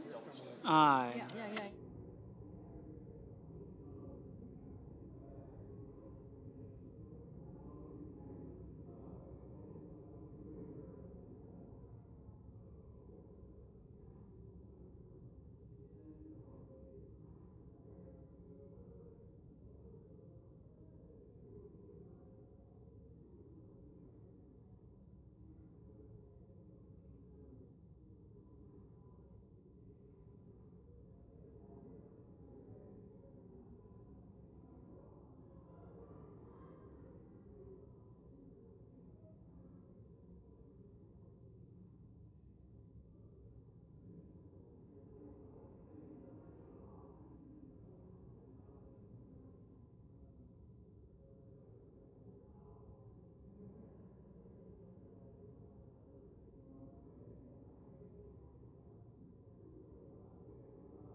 On this vote, the yeas are 53, the nays are 45. The nomination is confirmed. Under the previous order, the motion to reconsider is considered made and laid on the table, and the President will be immediately notified of the Senate's action. Mr. President. Majority Leader. I move to proceed to legislative session. The questions on the motion. All in favor say aye. Aye. Those opposed? No. Not yet. The ayes appear to have it.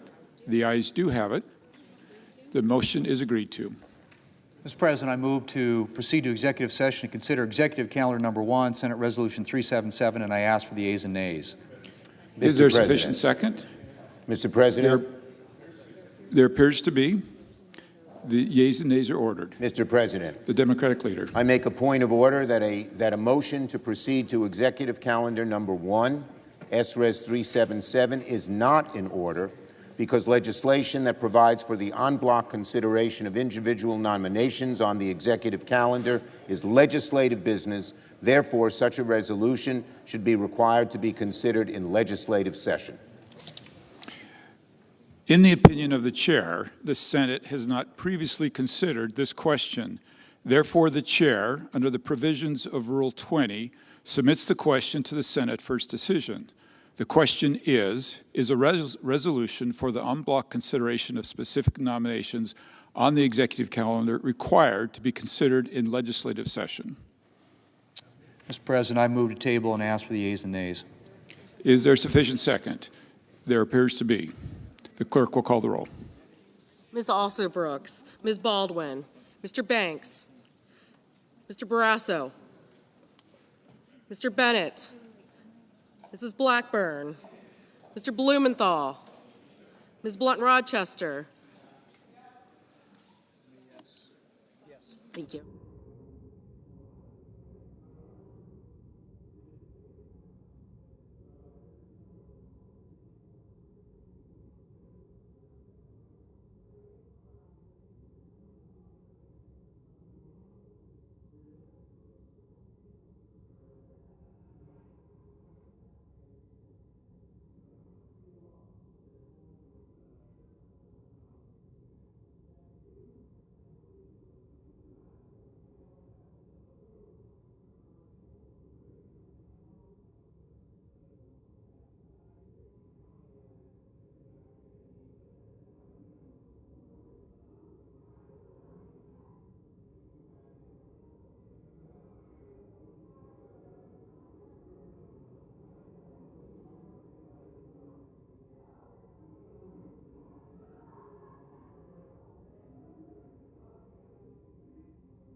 Mr. Bennett, Mrs. Blackburn, Mr. Blumenthal,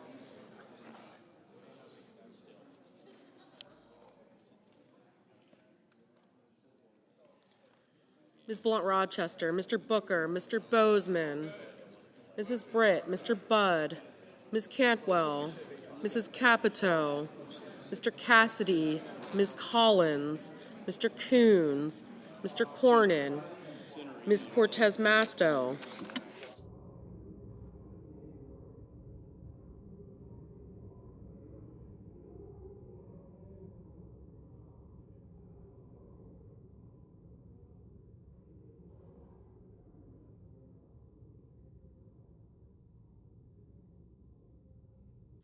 Mr. Cotton, Mr. Kramer, Mr. Crapo, Mr. Cruz, Mr. Curtis. Thank you.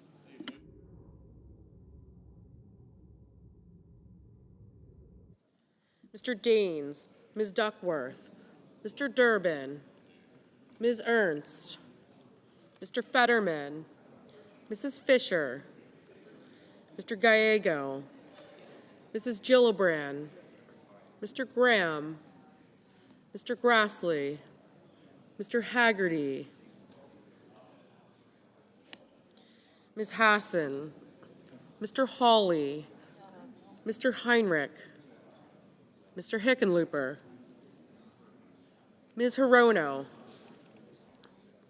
Mr. Hoven, Mr. Husted, Mrs. Hyde-Smith, Mr. Johnson, Mr. Justice, Mr. Kane, Mr. Kelly, Mr. Kennedy, Mr. Kim, Mr. King, Ms. Klobuchar, Mr. Langford, Mr. Lee, Mr. Lujan, Ms. Lummis, Mr. Markey, Mr. Marshall,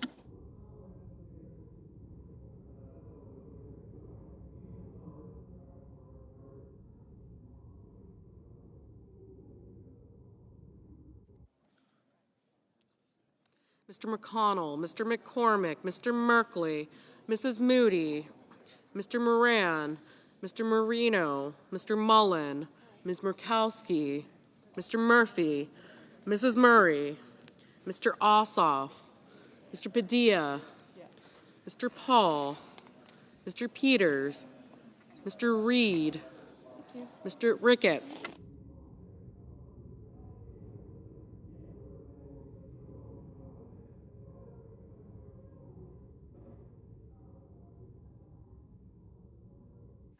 Mr. Risch, Ms. Rosen, Mr. Rounds, Mr. Sanders, Mr. Schatz,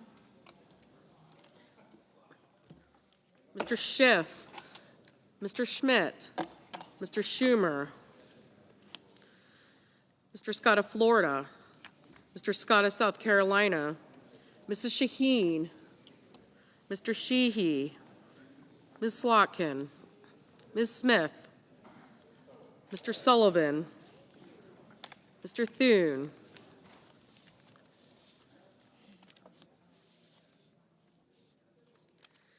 Mr. Tillis, Mr. Tuberville, Mr. Van Hollen, Mr. Warner,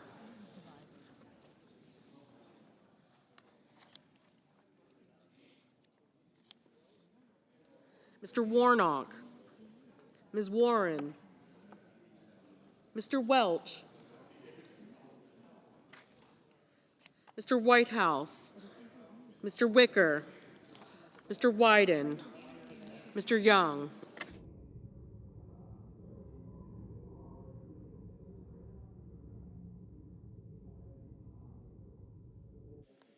Senators voting in the affirmative: Barrasso, Britt, Cassidy, Cornyn, Kramer, Curtis, Ernst, Fisher, Graham, Hawley, Husted, Hyde-Smith, Johnson, Langford, Lummis, McConnell, McCormick, Marino, Mullen, Paul, Ricketts, Risch, Scott of South Carolina, Tillis, Tuberville, and Young. Senators voting.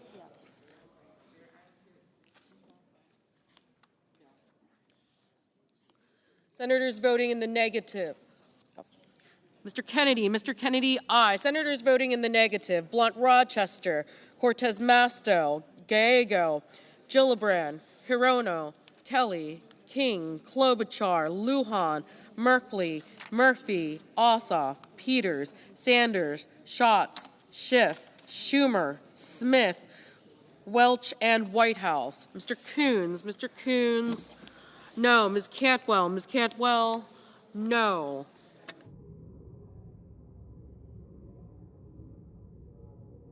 Mrs. Capito, aye.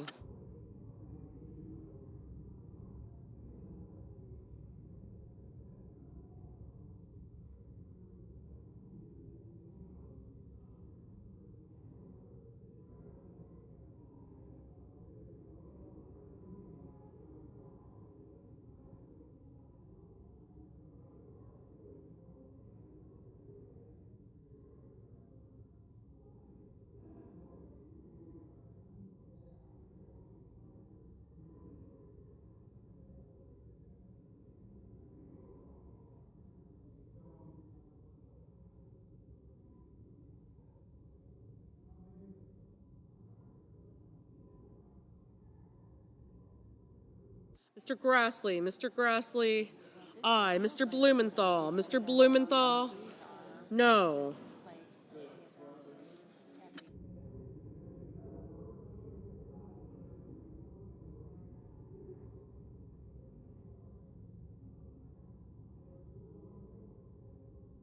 Mr. Fetterman, no.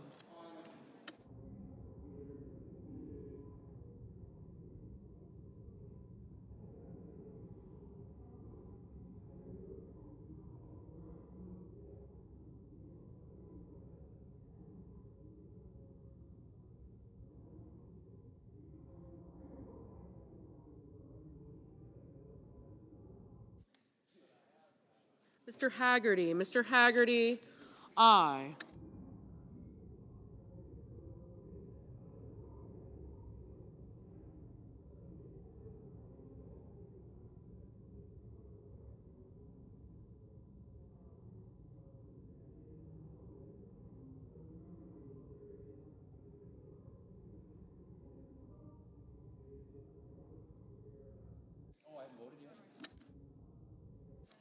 Mr. Thune. Mr. Thune, aye.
Mrs. Shaheen. Mrs. Shaheen, no.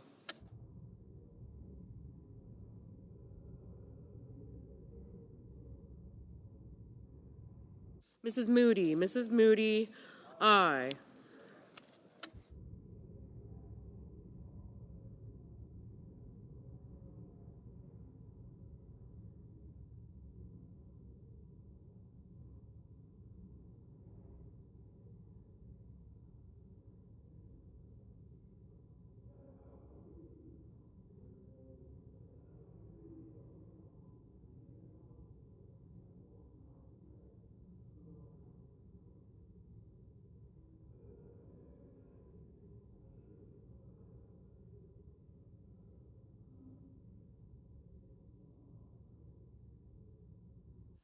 Mr. Kane. Mr. Kane, no.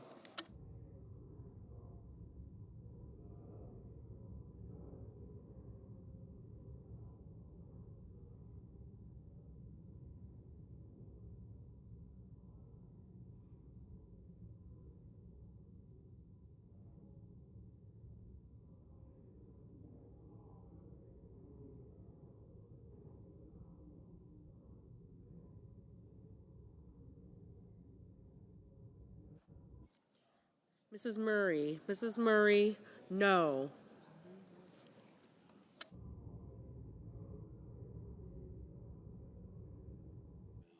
Mr. Banks. Mr. Banks, aye.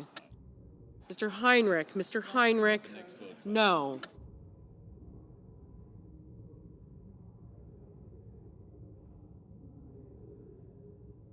Ms. Murkowski. Ms. Murkowski, aye. Ms. Duckworth. Ms. Duckworth, no.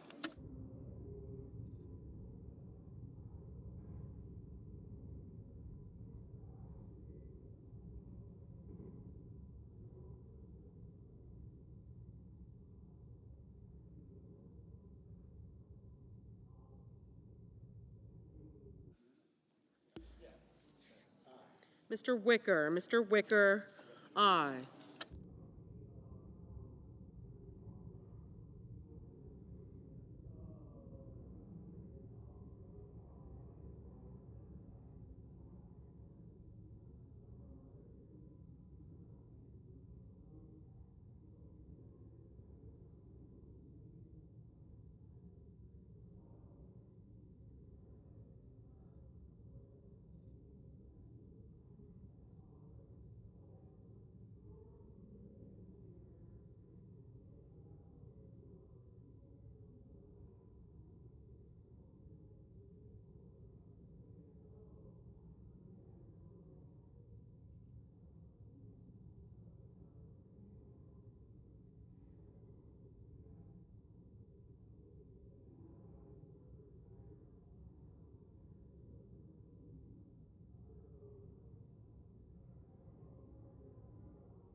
Mr. Justice, Mr. Justice, aye.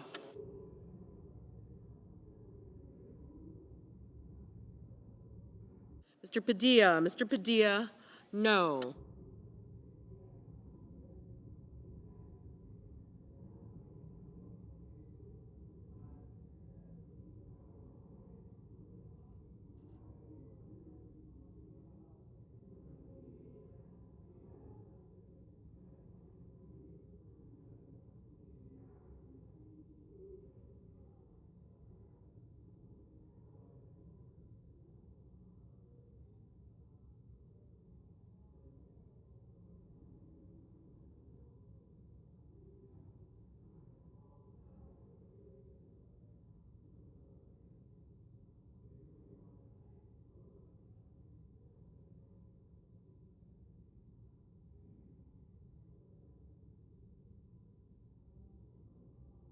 Mr. Rounds, aye.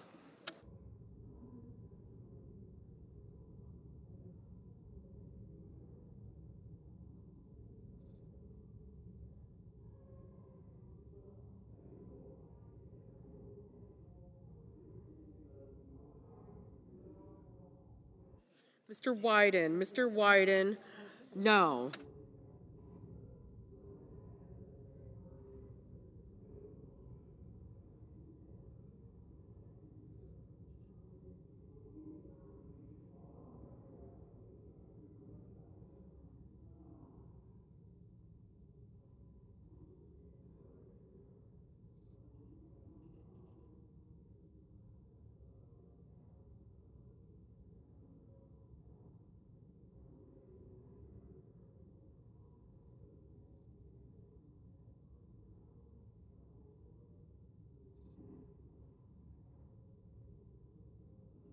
Mr.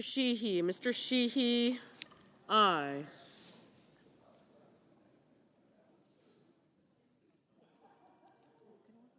Mr. Crapo, aye.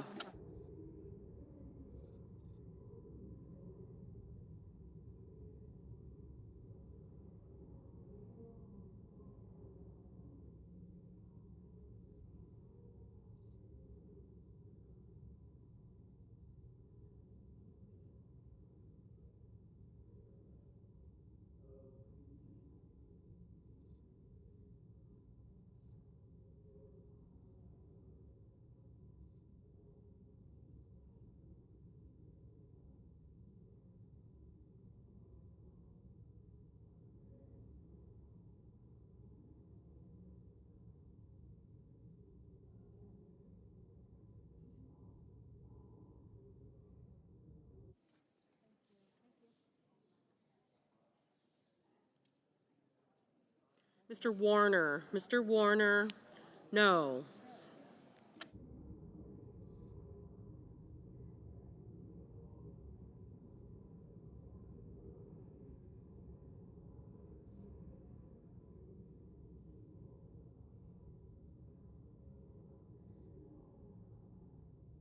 Ms. Baldwin, no.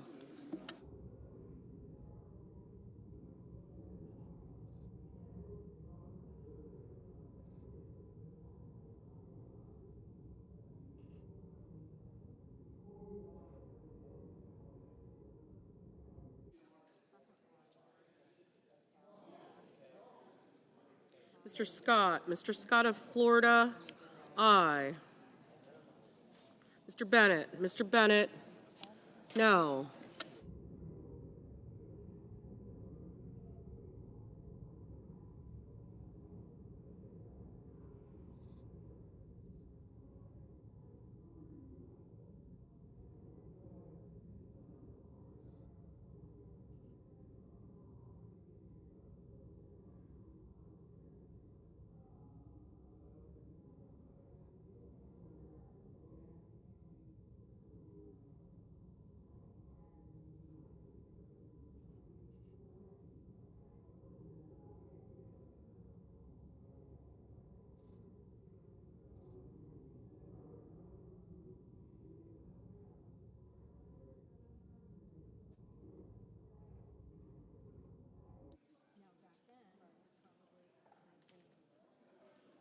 Ms. Warren. Ms. Warren, no. Mr. Markey. Mr. Markey, no.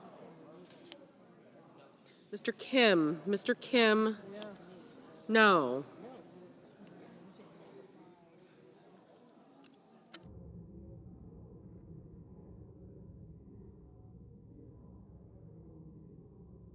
Mr. Bozeman. Mr. Bozeman, aye.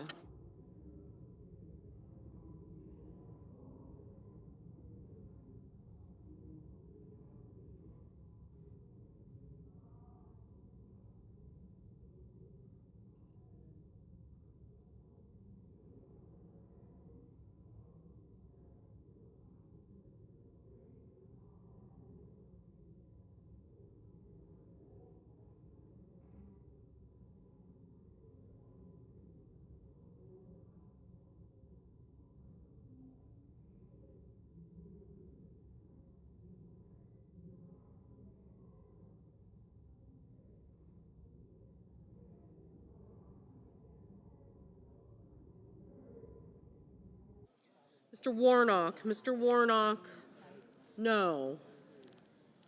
Mr. Cotton. Mr. Cotton, aye. Mr. Schmidt. Mr. Schmidt, aye. Mr. Durbin. Mr. Durbin, no. Mr. Reed. Mr. Reed, no. Mr. Moran. Mr. Moran, aye.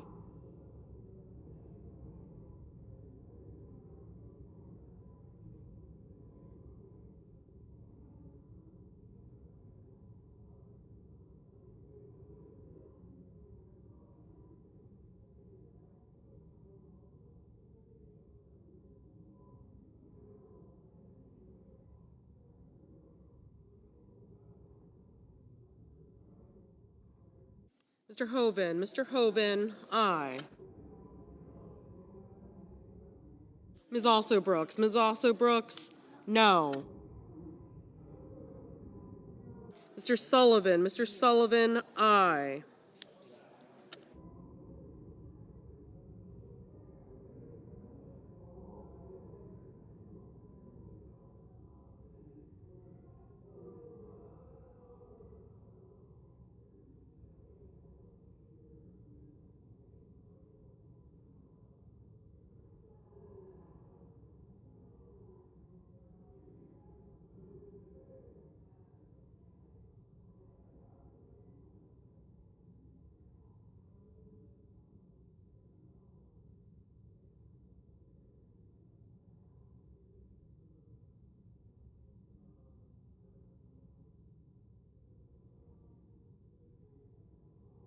Mr. Hickenlooper. Mr. Hickenlooper, no.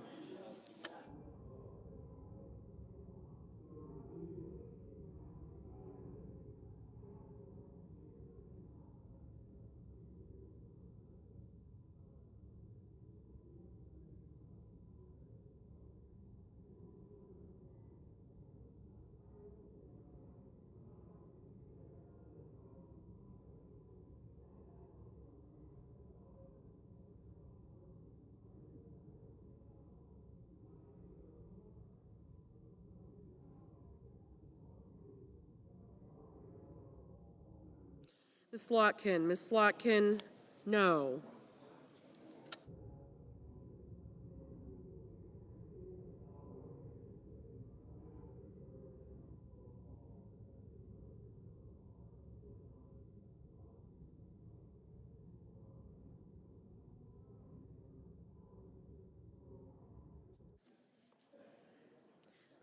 Mr. Booker. Mr. Booker, no.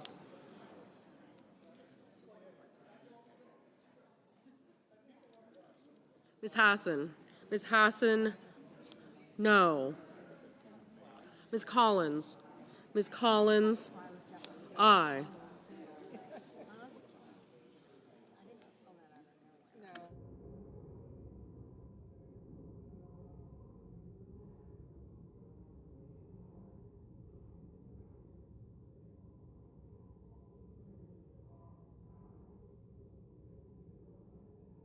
Mr. Lee. Mr. Lee, aye.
Mr. Budd. Mr. Budd, aye.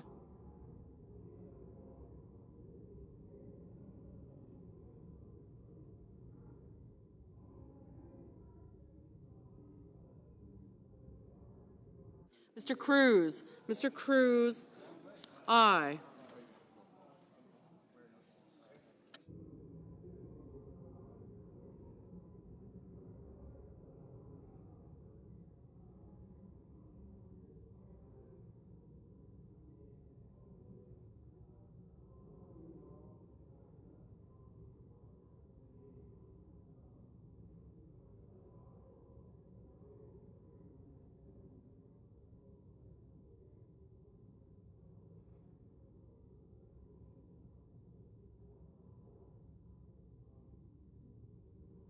Mrs. Blackburn. Mrs. Blackburn, aye.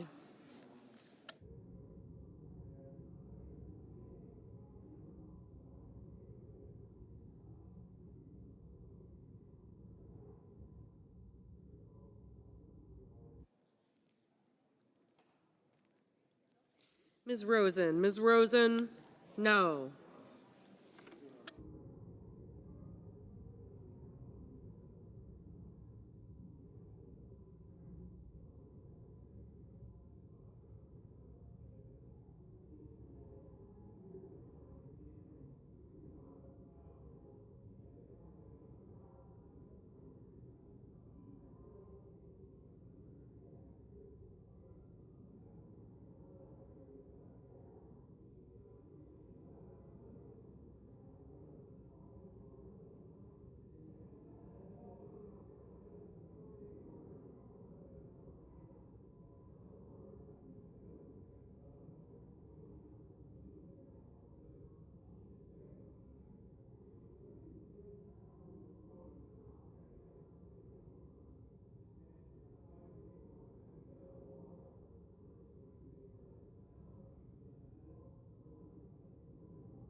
Mr. Marshall. Mr. Marshall, aye.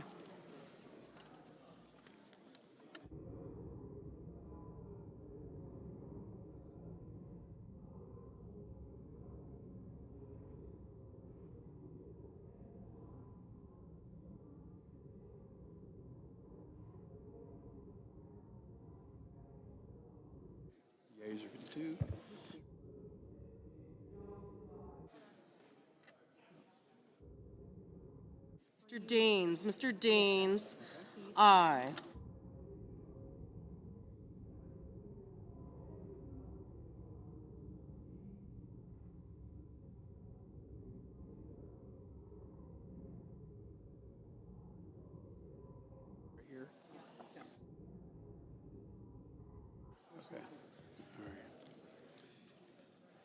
On this vote, the yeas are 53, the nays are 46. The motion is agreed to.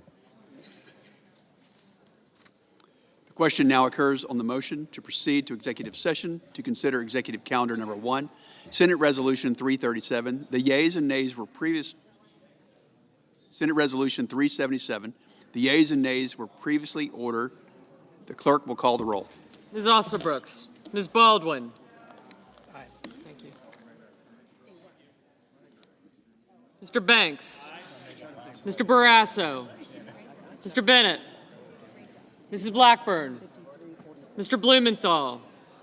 Ms. Rochester. Mr. Booker. Thank you. Mr. Bozeman. I got you.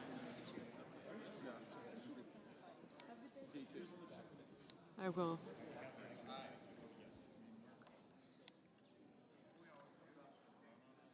I got him. Thank you.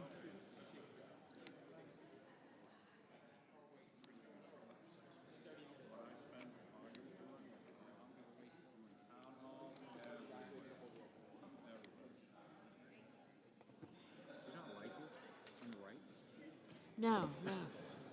Thank you, thank you. Thanks, bye.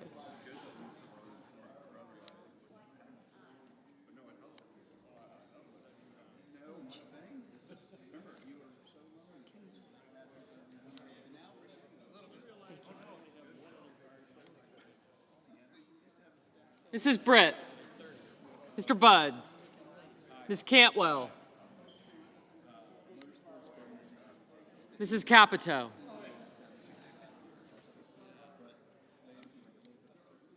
Mr. Cassidy.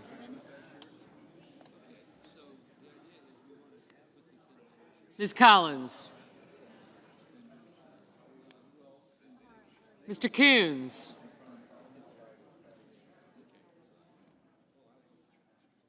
Mr. Cornyn. Ms. Cortez Masto. Mr. Cotton. Mr. Kramer. Mr. Crapo. Mr. Cruz. Mr. Curtis.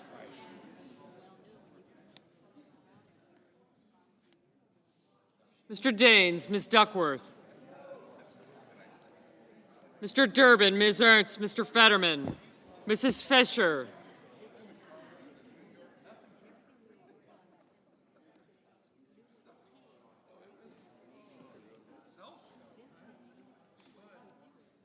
Thank you.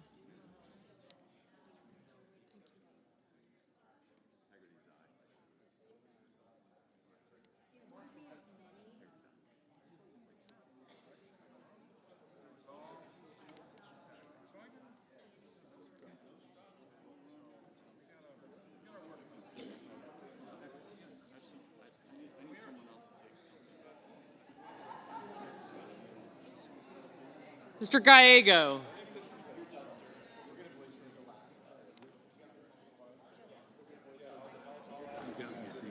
Yeah.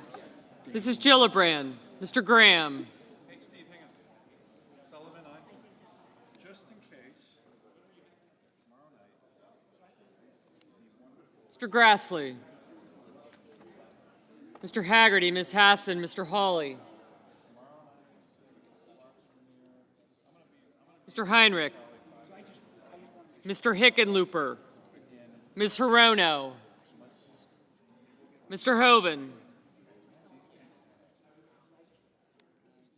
Mr. Husted. Mrs. Hyde-Smith. Mr. Johnson, Mr. Justice. Mr. Kane, Mr. Kelly, Mr. Kennedy, Mr. Kim. I did not. Thank you. Come and eat some of that. Mr. King.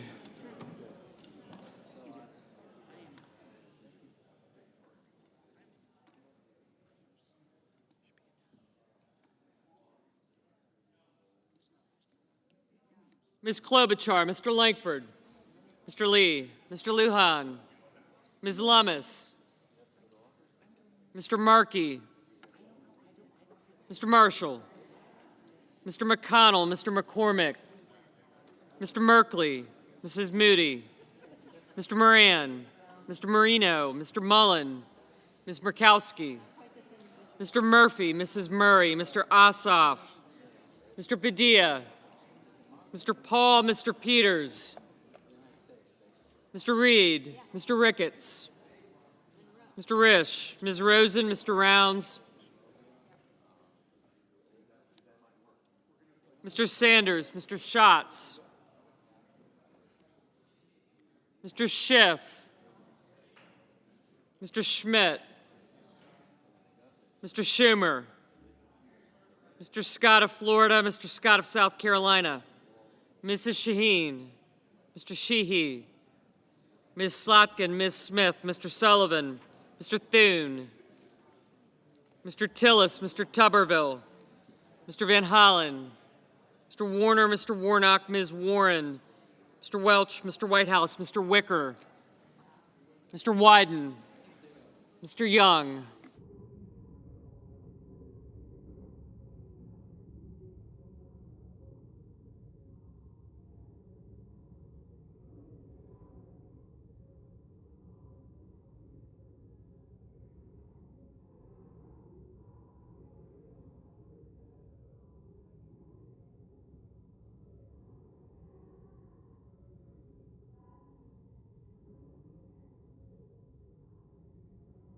Senators voting in the affirmative: Banks, Blackburn, Budd, Collins, Kramer, Crapo, Cruz, Curtis, Daines, Ernst, Haggerty, Hawley, Hyde-Smith, Johnson, Kennedy, Lee, Marshall, McConnell, Risch, Rounds, Scott of Florida, Sullivan, Tillis, Tuberville, and Wicker.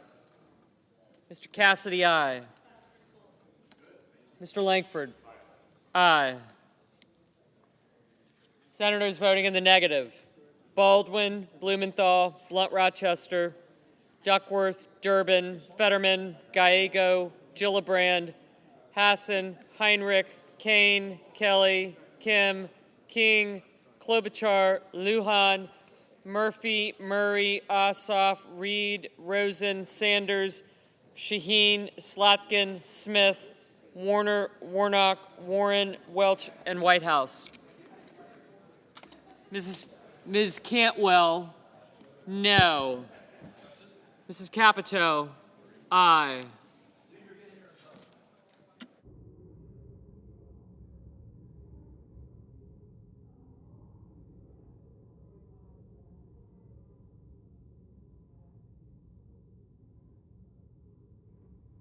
Mr. Thune, aye. And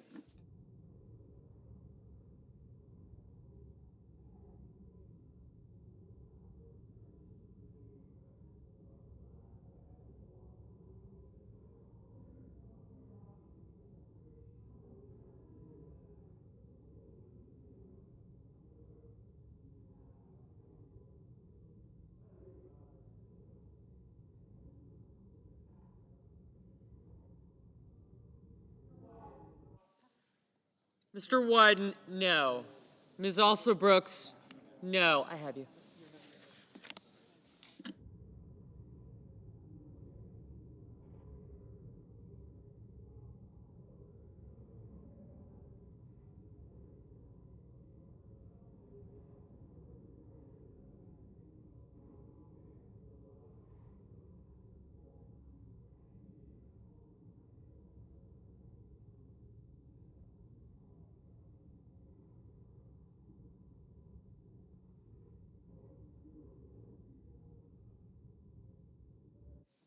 Mr. Padilla, no. Mr. Graham, aye.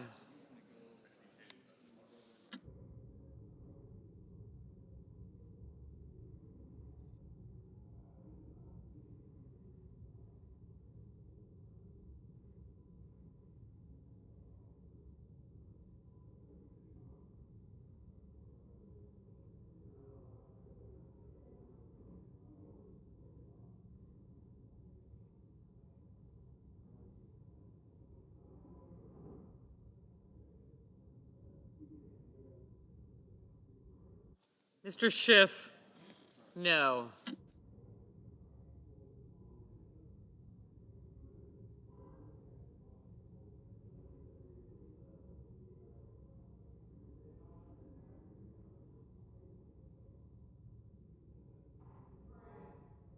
Mr. Moran, aye.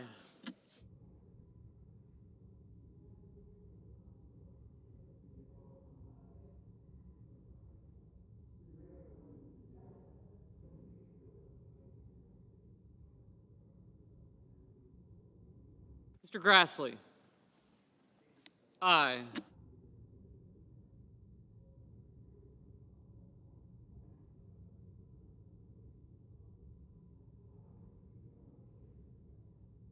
Mr. Hickenlooper, no.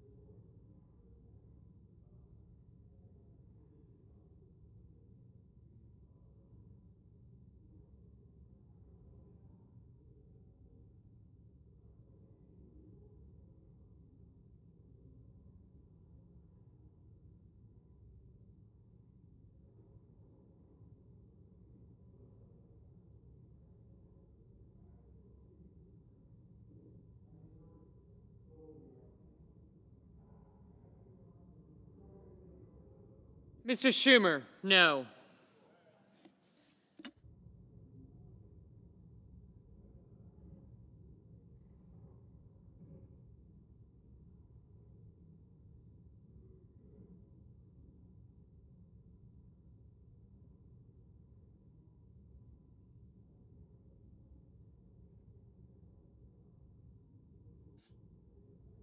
Mr. Bozeman, aye. Mr. Hoven, aye.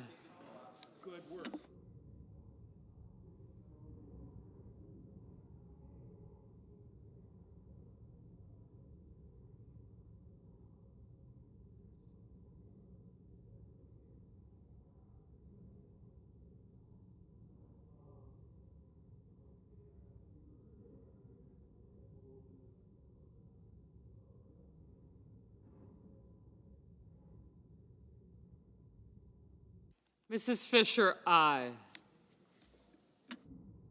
Mr. Bennett, no.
Mr. Cornyn, aye.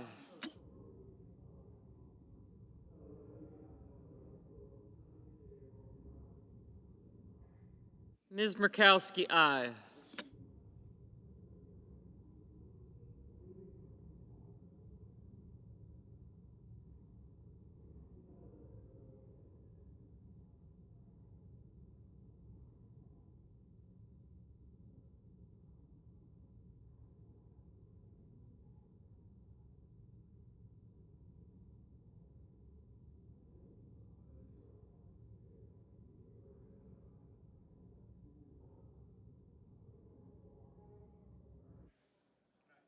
Mr. Paul, aye.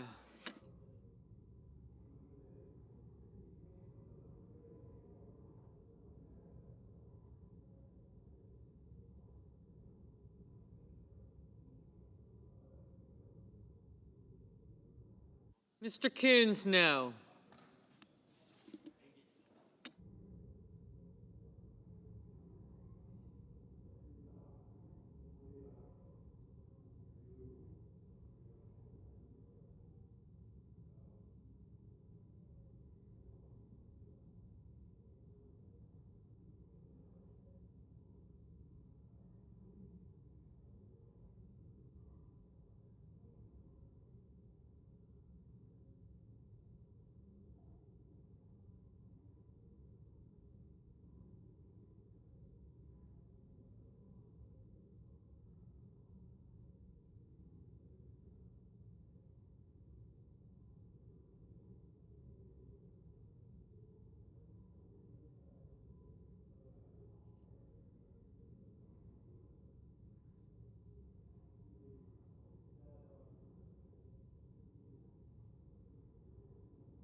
Ms. Cortez Masto, no.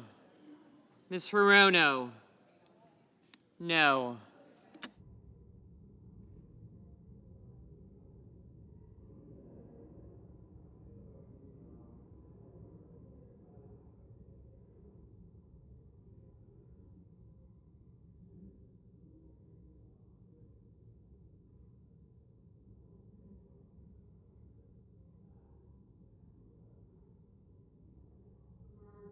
Mr. Markey, no.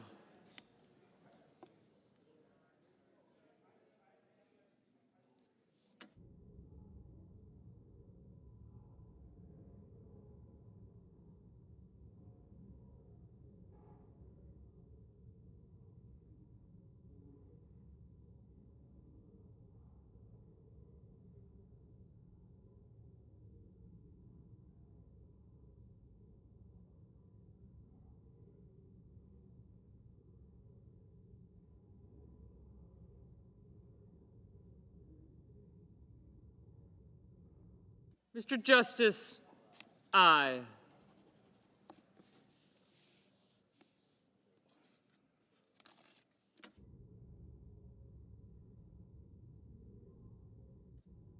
Mr. Merkley, no.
Mr. Young, aye.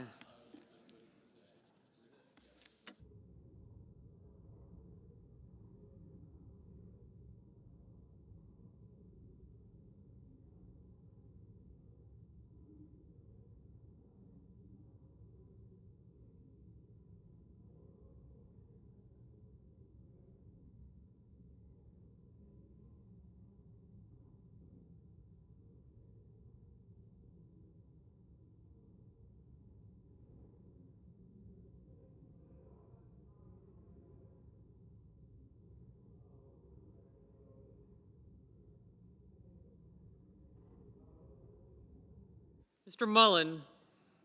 Aye.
Mr. Husted?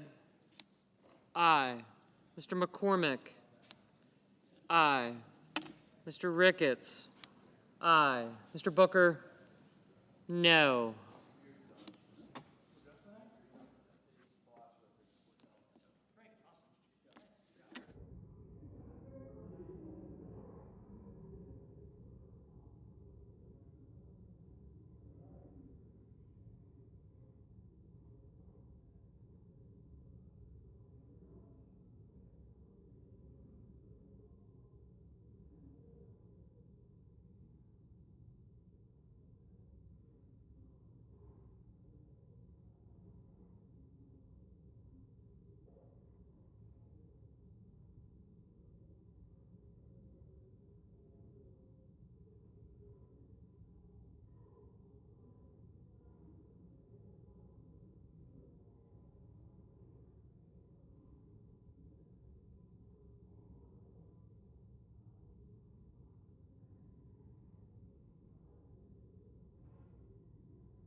Mr. Cotton? Aye.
Mr. Schmidt, aye.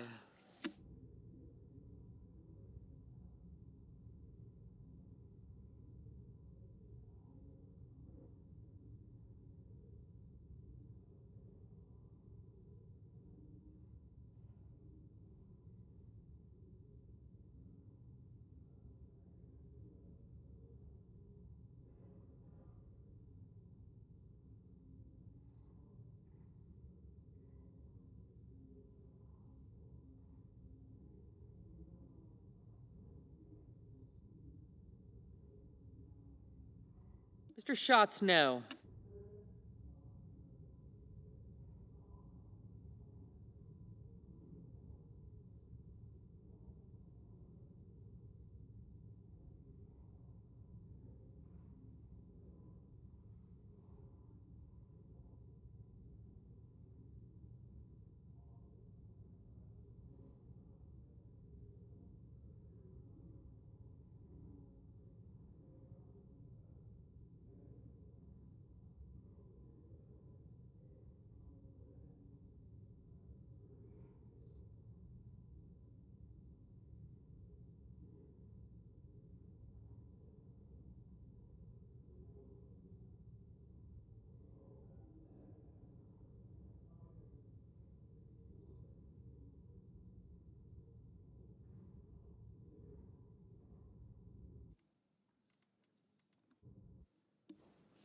Mr. Barrasso, aye. Mr. Sheehy, aye.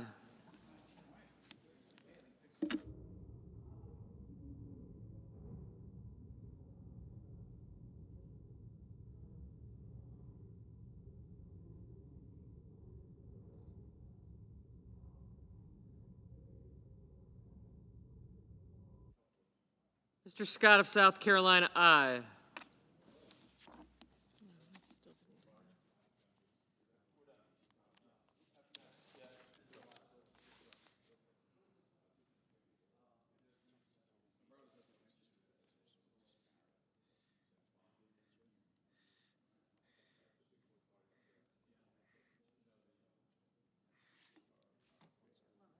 Thank you. Ms. Lummis, aye.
Mrs. Britt, aye.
Mr. Marino, aye.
Mrs. Moody,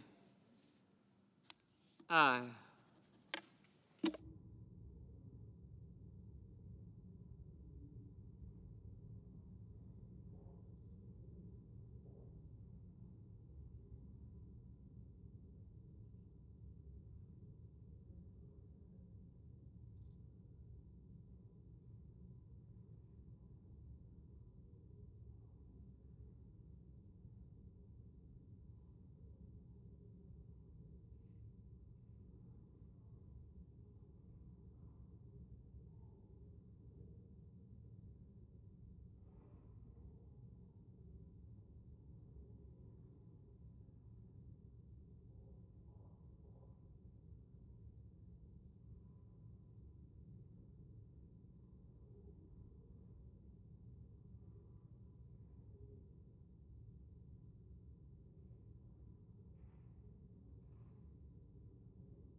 The yeas are 53, the nays are 45, and the motion is agreed to.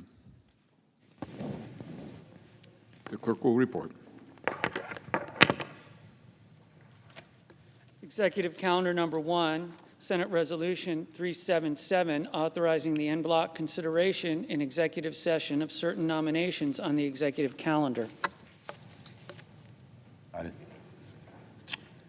Mr. President, I send a cloture motion to the desk for Executive Calendar Number 1, SRES 377. The clerk will report the cloture motion.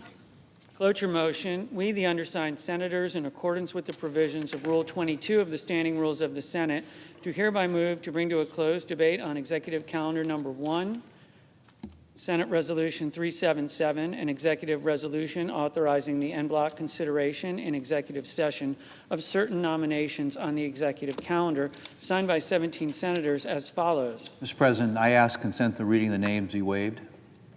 Without objection. Mr. President, I move to proceed to legislative session. The question is on the motion. All in favor say aye. Aye. Those opposed, no. The ayes appear to have it. The ayes do have it. The motion is agreed to.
Mr. President, Senator from Wyoming.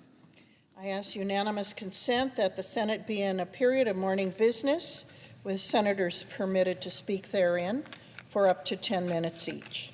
Without objection.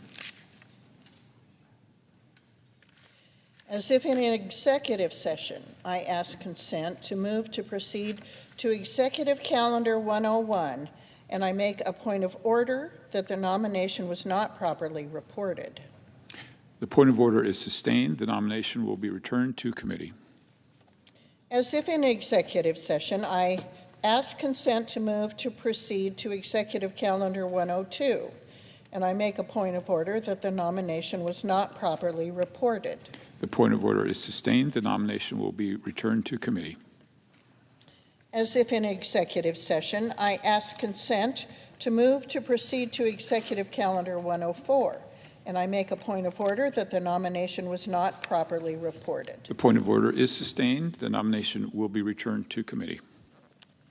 As if in executive session, I ask consent to move to proceed to Executive Calendar 146, and I make a point of order that the nomination was not properly reported. The point of order is sustained. The nomination will be returned to committee. As if in executive session, I ask consent to move to proceed to Executive Calendar 147, and I make a point of order that the nomination was not properly reported. The point of order is sustained. The nomination will be returned to committee. As if in executive session, I ask consent to move to proceed to Executive Calendar 148, and I make a point of order that the nomination was not properly reported. The point of order is sustained. The nomination will be returned to committee. As if in executive session, I ask consent to move to proceed to Executive Calendar Number 150, and I make a point of order that the nomination was not properly reported. The point of order is sustained. The nomination will be returned to committee.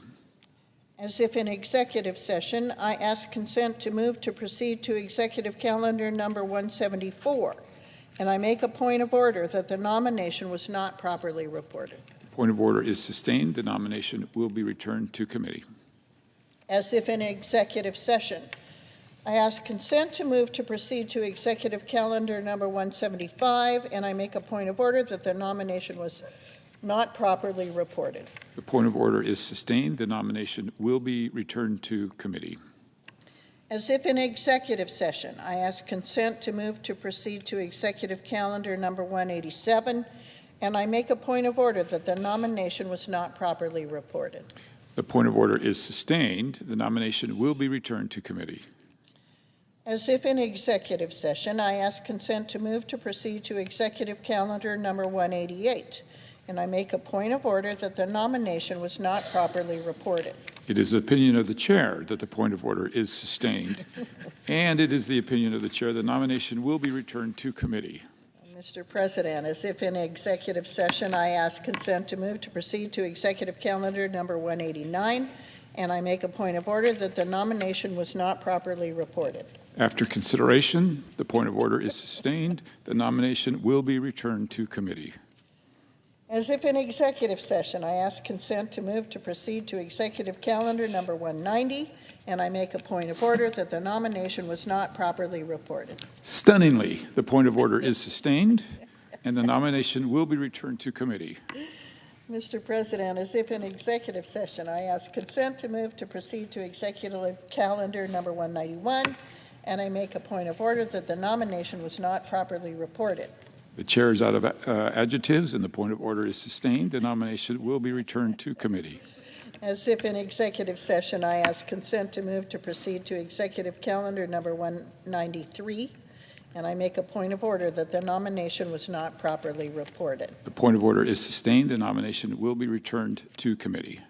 As if in executive session, I ask consent to move to proceed to executive calendar number 194, and I make a point of order that the nomination was not properly reported. The point of order is sustained. The nomination will be returned to committee. As if in executive session, I ask consent to move to proceed to executive calendar number 195, and I make a point of order that the nomination was not properly reported. The point of order is sustained. The nomination will be returned to committee. As if in executive session, I ask consent to move to proceed to executive calendar number 287, and I make a point of order that the nomination was not properly reported. The point of order is sustained. The nomination will be returned to committee. As if in executive session, I ask consent to move to proceed to executive calendar number 288, and I make a point of order that the nomination was not properly reported. Point of order is sustained. The nomination will be returned to committee. As if in executive session, I ask consent to move to proceed to executive calendar number 308, and I make a point of order that the nomination was not properly reported. The point of order is sustained. The nomination will be returned to committee. As if in executive session, I ask consent to move to proceed to executive calendar number 309, and I make a point of order that the nomination was not properly reported. The point of order is sustained. The nomination will be returned to committee. As if in executive session, I ask consent to move to proceed to executive calendar number 343, and I make a point of order that the nomination was not properly reported. The point of order is sustained. The nomination will be returned to committee. As if in executive session, I ask consent to move to proceed to executive calendar number 351, and I make a point of order that the nomination was not properly reported. The point of order is sustained, and the nomination will be returned to committee. I understand that there are two bills at the desk, and I ask for their first reading en bloc. The clerk will read the titles of the bills for the first time. S-2748, a bill to establish a program to beautify the District of Columbia and to establish the District of Columbia Safe and Beautiful Commission and for other purposes. H.R. 4553, an act making appropriations for energy and water development and related agencies for the fiscal year ending September 30th, 2026, and for other purposes. I now ask for a second reading, and I object to my own request, all en bloc. Objection having been heard, the bills will receive their second reading on the next legislative day. Mr. President, I ask unanimous consent that the appointment at the desk appear separately in the record as if made by the chair. Without objection. Mr. President, I ask unanimous consent that Rick Berger and Brad Patout, members of Senator Wicker's committee staff, be granted full floor passes for the remainder of the consideration of calendar number 115 S2296 FY 2026 National Defense Authorization Act. Without objection. Mr. President, I have 3 requests for committees to meet during today's session of the Senate. They have the approval of the majority and minority leaders. Duly noted. I ask unanimous consent that when the Senate completes its business today, it stands adjourned until 10 a.m. on Wednesday, September 10th. That following the prayer and pledge, the Journal of Proceedings be approved to date, the morning hour be deemed expired, the time for the 2 leaders be reserved for their use later in the day, morning business be closed, and the Senate resume consideration of calendar number 115 S2296, the National Defense Authorization Act. Without objection. So ordered. If there is no further business to come before the Senate, I ask that it stand adjourned under the previous order following the remarks of Senator Whitehouse. Without objection.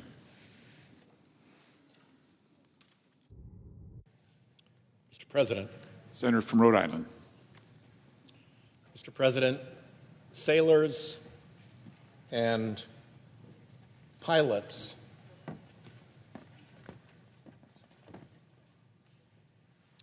know to look out for dangerous weather ahead. Politicians can get lost in the moment. We are on the verge of a major economic shock, but Congress is lost in the moment, not paying attention. Well, when that economic shock hits, I want people to know how and why we failed to protect them. The shock is simple. Climate change makes property insurance unpredictable, so insurance prices soar, insurers withdraw from high-risk regions, and fake or flimsy insurance populates the market. As the insurance market goes, so goes the mortgage market, given the many linkages between insurance and mortgages. As mortgage markets fail, property values fall, since there is way less demand for real estate properties that are unmortgageable. The combination threatens a reprise of the 2008 Great Recession or worse. It's what economists call systemic risk, the scariest word in the economic lexicon because it means the damage cascades throughout the entire economy, hitting everyone. Remember 2008. Everybody hurt. This cascade is pretty broadly predicted by insurers, economists, bankers, regulators, even the big short guy who predicted the Great Recession. The Economist magazine has warned of a $25 trillion hit to global real estate values. Yes, I said trillion. Even climate-shy Fed Chair Powell predicted whole regions of the U.S. would soon go without mortgages. So, why the big fail here? Why aren't we paying attention to the great climate insurance collapse that is looming and predicted? To understand that, you have to understand the 4 phases of climate denial, because fossil fuel-funded climate denial is the root of the danger. Phase 1 of climate denial for the fossil fuel industry was simple: bury the evidence. Decades ago, many decades ago, scientists in the fossil fuel industry warned about climate change. Exxon, Chevron, Shell, American Petroleum Institute, all got internal warnings decades ago of the danger ahead. Instead of facing up to the problem and looking for solutions, they buried the evidence and acted as if they'd never been told. Just keep it secret was phase 1. Phase 2 was to begin actively misleading the public. 2 things coincided to kick off phase 2. One was scientists outside the fossil fuel industry beginning to publicly discuss the climate dangers of fossil fuel combustion. And not just fringe scientists either, but leading scientists from places like NASA. NASA's pretty good with science, you know, man on the moon, rovers driving around Mars. Anyway, Congress perked up. Hearings were held. And what Exxon and others knew was brought out into the public daylight. The second thing that kicked off phase 2 was a federal court decision against the tobacco industry and its front groups for fraudulently misleading the public about the dangers of tobacco.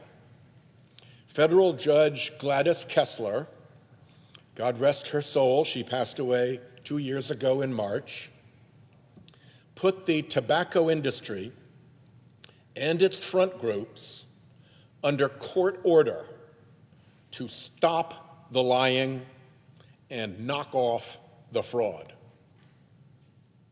No more lying, no more fraud. That decision put the tobacco industry's denial operation out of work, at least on tobacco. But it gave fossil fuel a prefab denial operation to take over.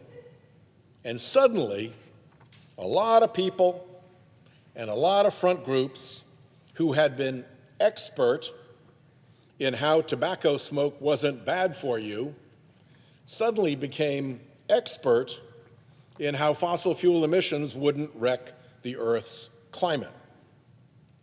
So that kicked off phase 2, with public recognition of the dangers and attention of Congress. The tobacco fraud operation became the fossil fuel fraud operation. Same entities, same people, same tactics. For years, the fossil fuel industry used that operation and actually expanded and multiplied that tobacco operation to sow false doubt about climate science and to fraudulently suggest we'd all be worse off if we solved the fossil fuel emissions problem. One sidebar here. That all seems terribly expensive. Well, yes and no. Yes, in that billions and billions of dollars were spent on the climate denial fraud operation.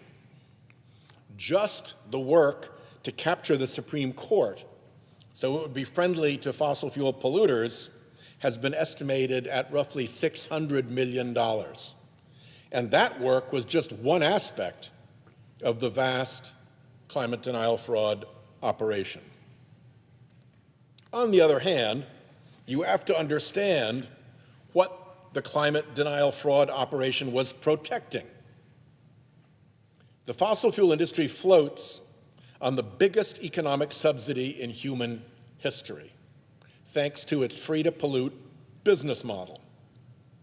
The value to fossil fuel interests of that subsidy from being allowed to pollute for free has been calculated by the International Monetary Fund at north of $600 billion every year.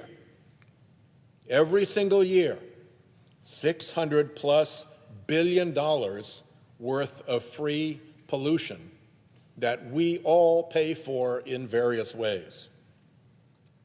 Honest calculations of what's called the social cost of carbon pollution differ a bit, but they are all in the hundreds of billions of dollars.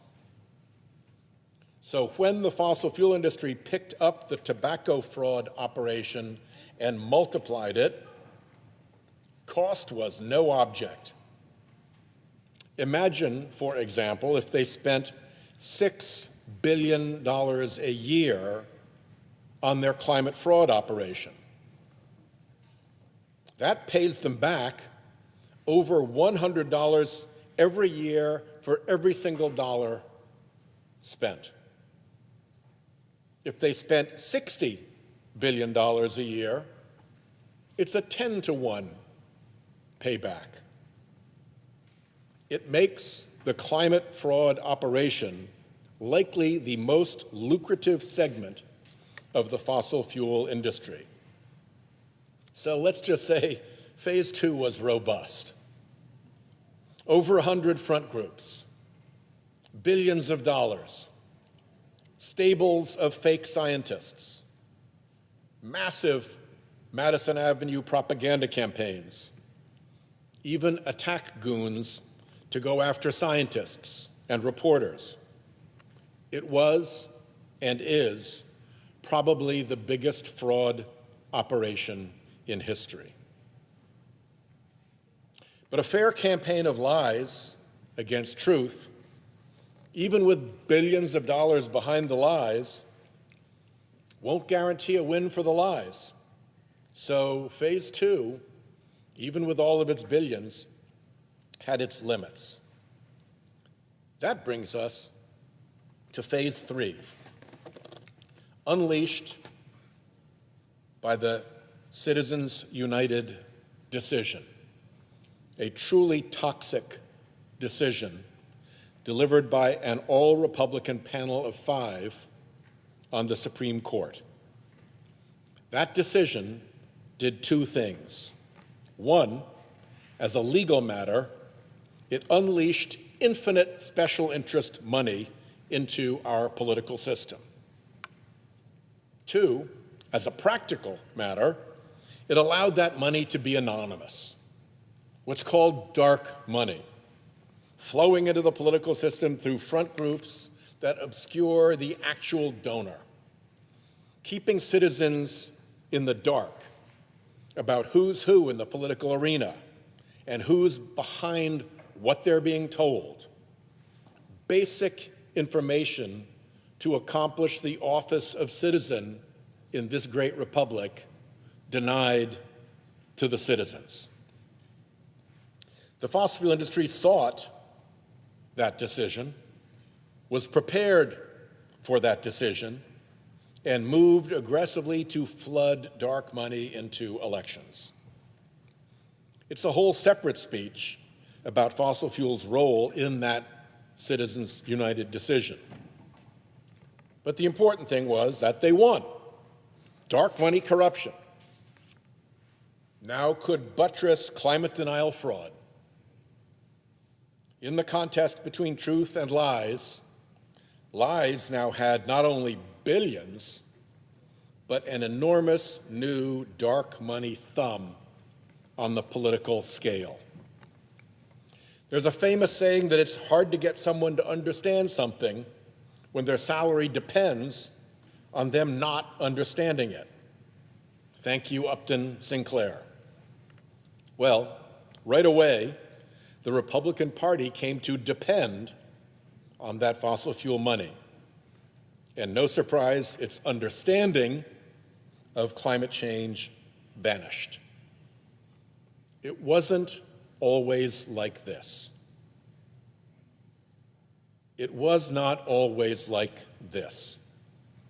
Not on corruption, not on climate denial.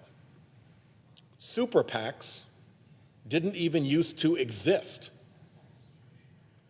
Non-disclosing 501c4s stayed out of political elections. Entities like Donors Trust that exist solely to launder off donor identities just were not a thing.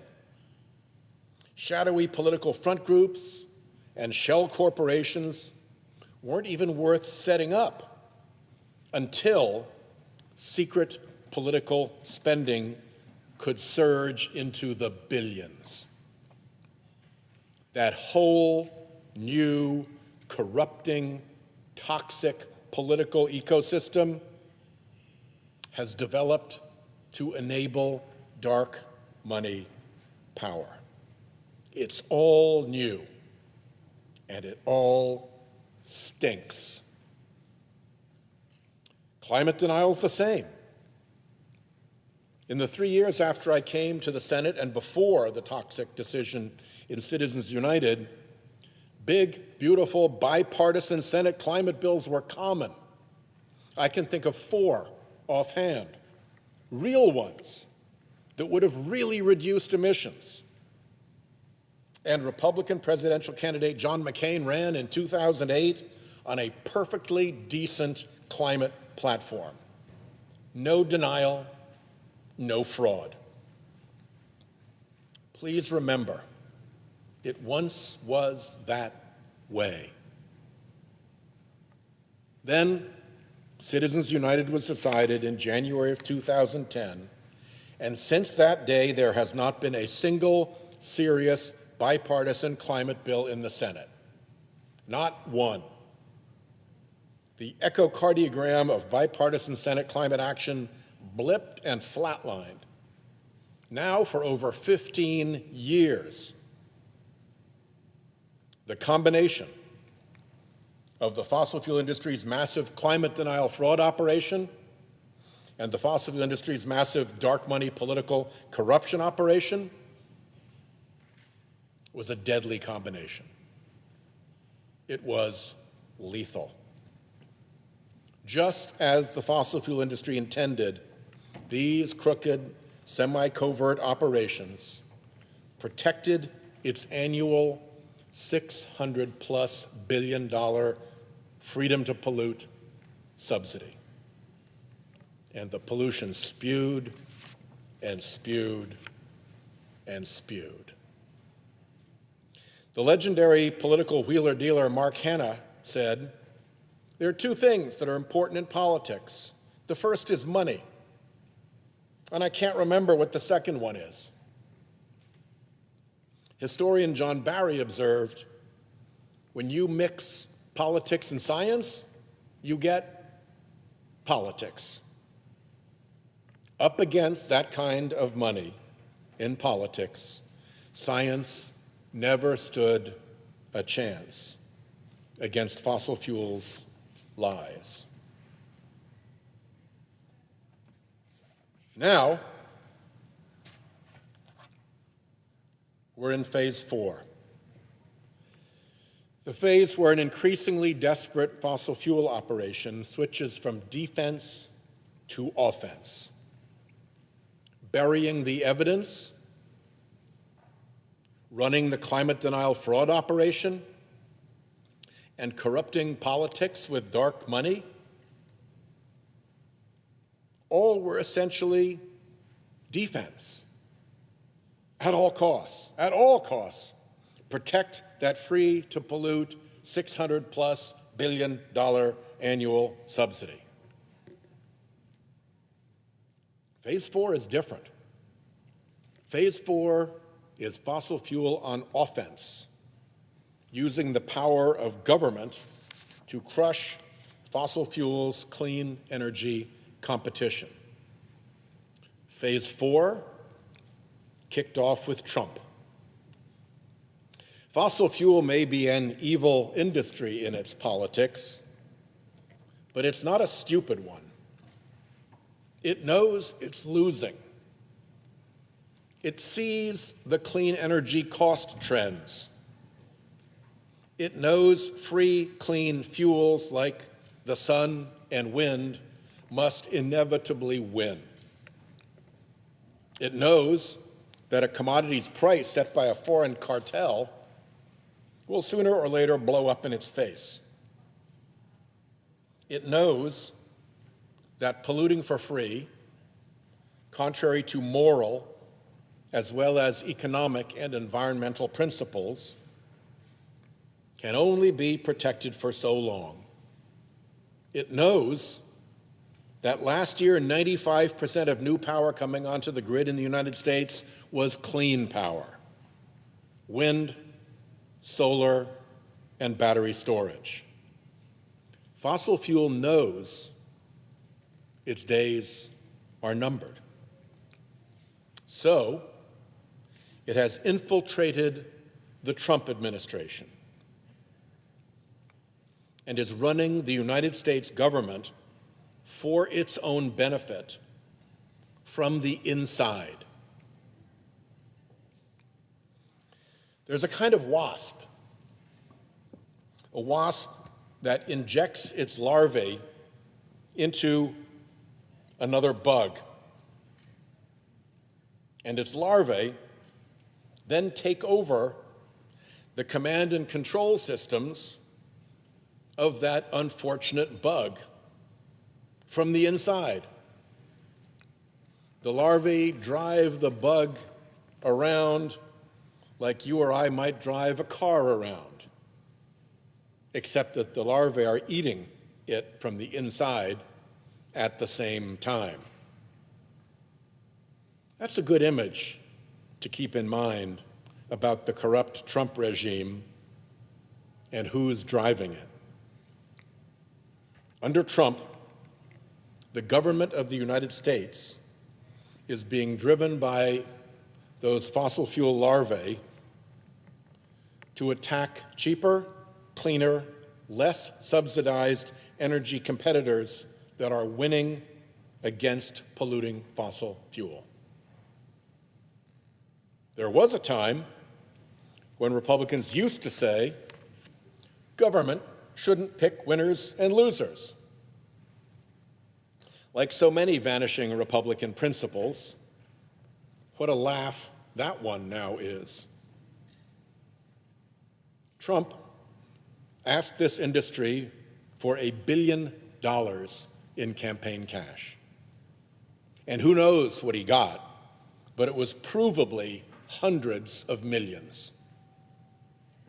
The Republican Party is as dependent on fossil fuel dark money as a deep-sea diver is on his air hose. Pinch that flow just a little, and the diver will dance whatever jig he's told to dance to get his airflow back. So, Republicans dance the fossil fuel denial fraud jig. Just a highlights reel is enough to expose the rot. Trump's energy executive order denied that solar and wind energy were even energy, violating the very dictionary. Republicans went to bat using the Congressional Review Act to defend the worst methane leakers, the ones that weren't even meeting their own industry standards. Keep leaking, guys, was the message. Senate Republicans even went nuclear, overruling our parliamentarian to undo the auto emission standards followed by much of the country. Never mind the damage to the auto industry. Trump illegally shut down nearly finished wind farms whose clean electrons would displace gas-generated electrons as soon as next year.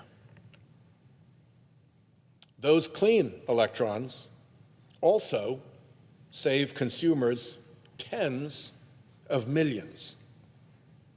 Less pollution, more savings. We can't have that, said Republicans.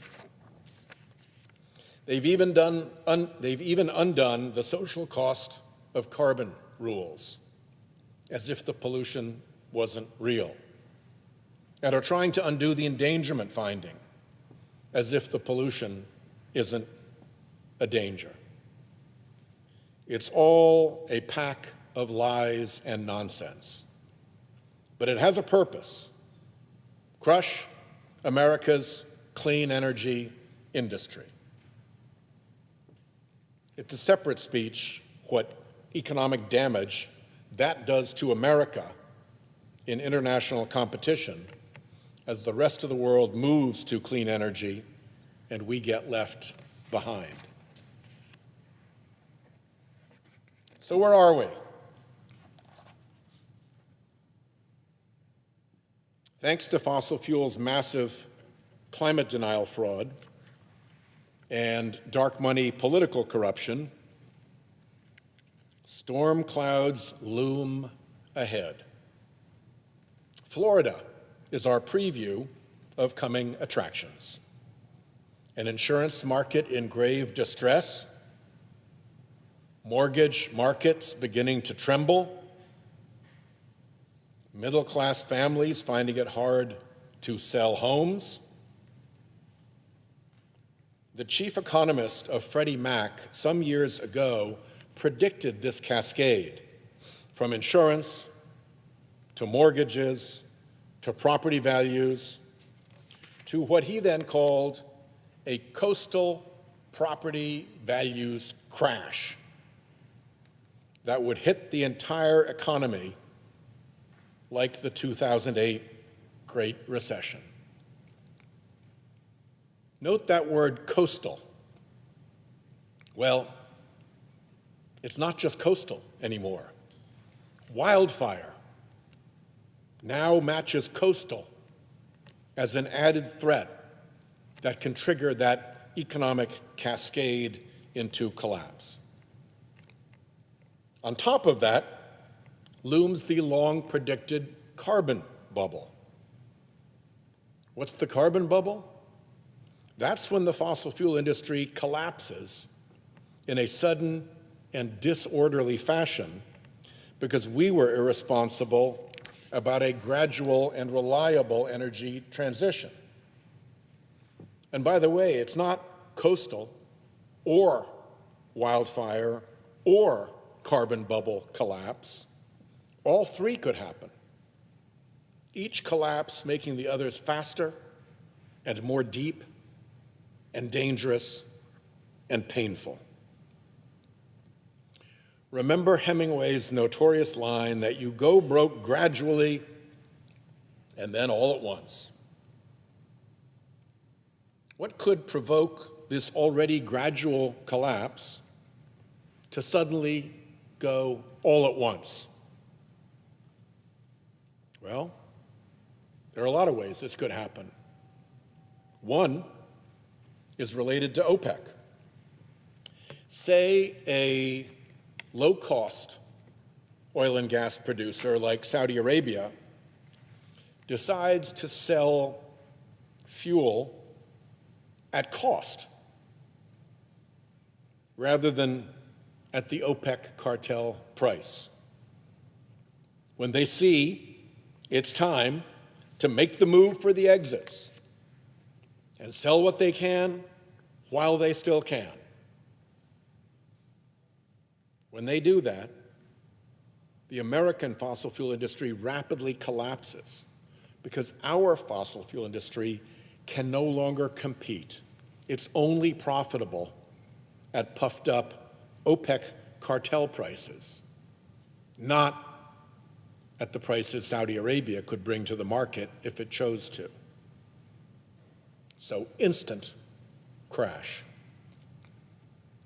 Here's another scenario. Fannie and Freddie,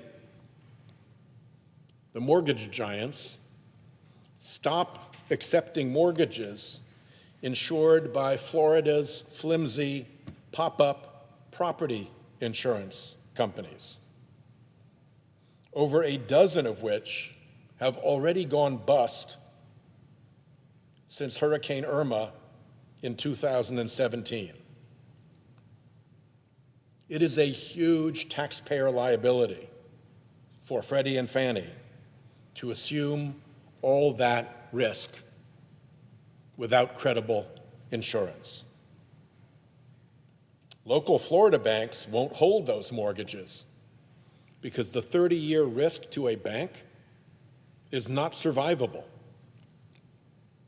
Florida becomes a region, Chairman Powell predicted, where you can't get mortgages anymore. A massive asset repricing then follows that triggers systemic economic damage, perhaps even cascading globally, as The Economist magazine warned.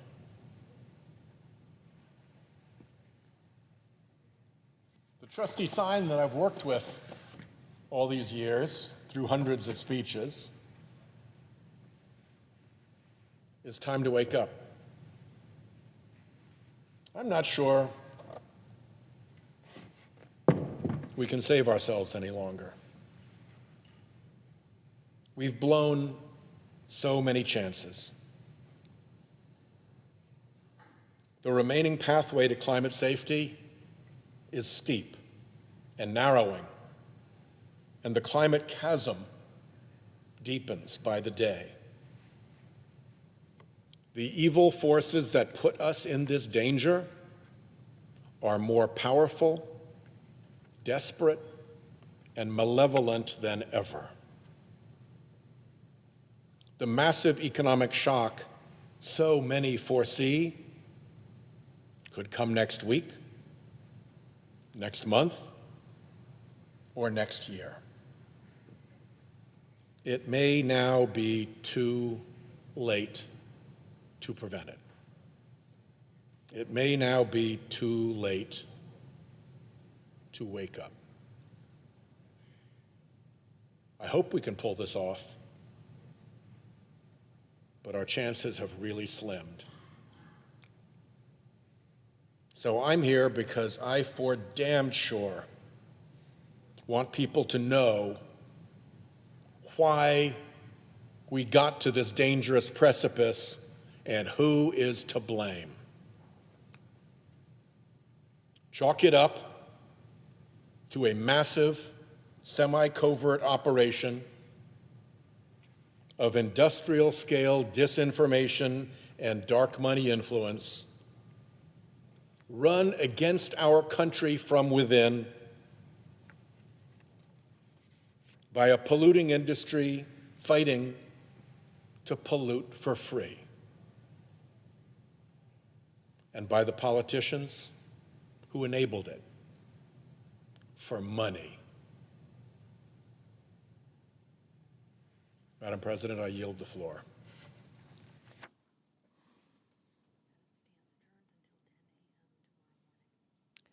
The Senate stands adjourned until 10 a.m. tomorrow morning.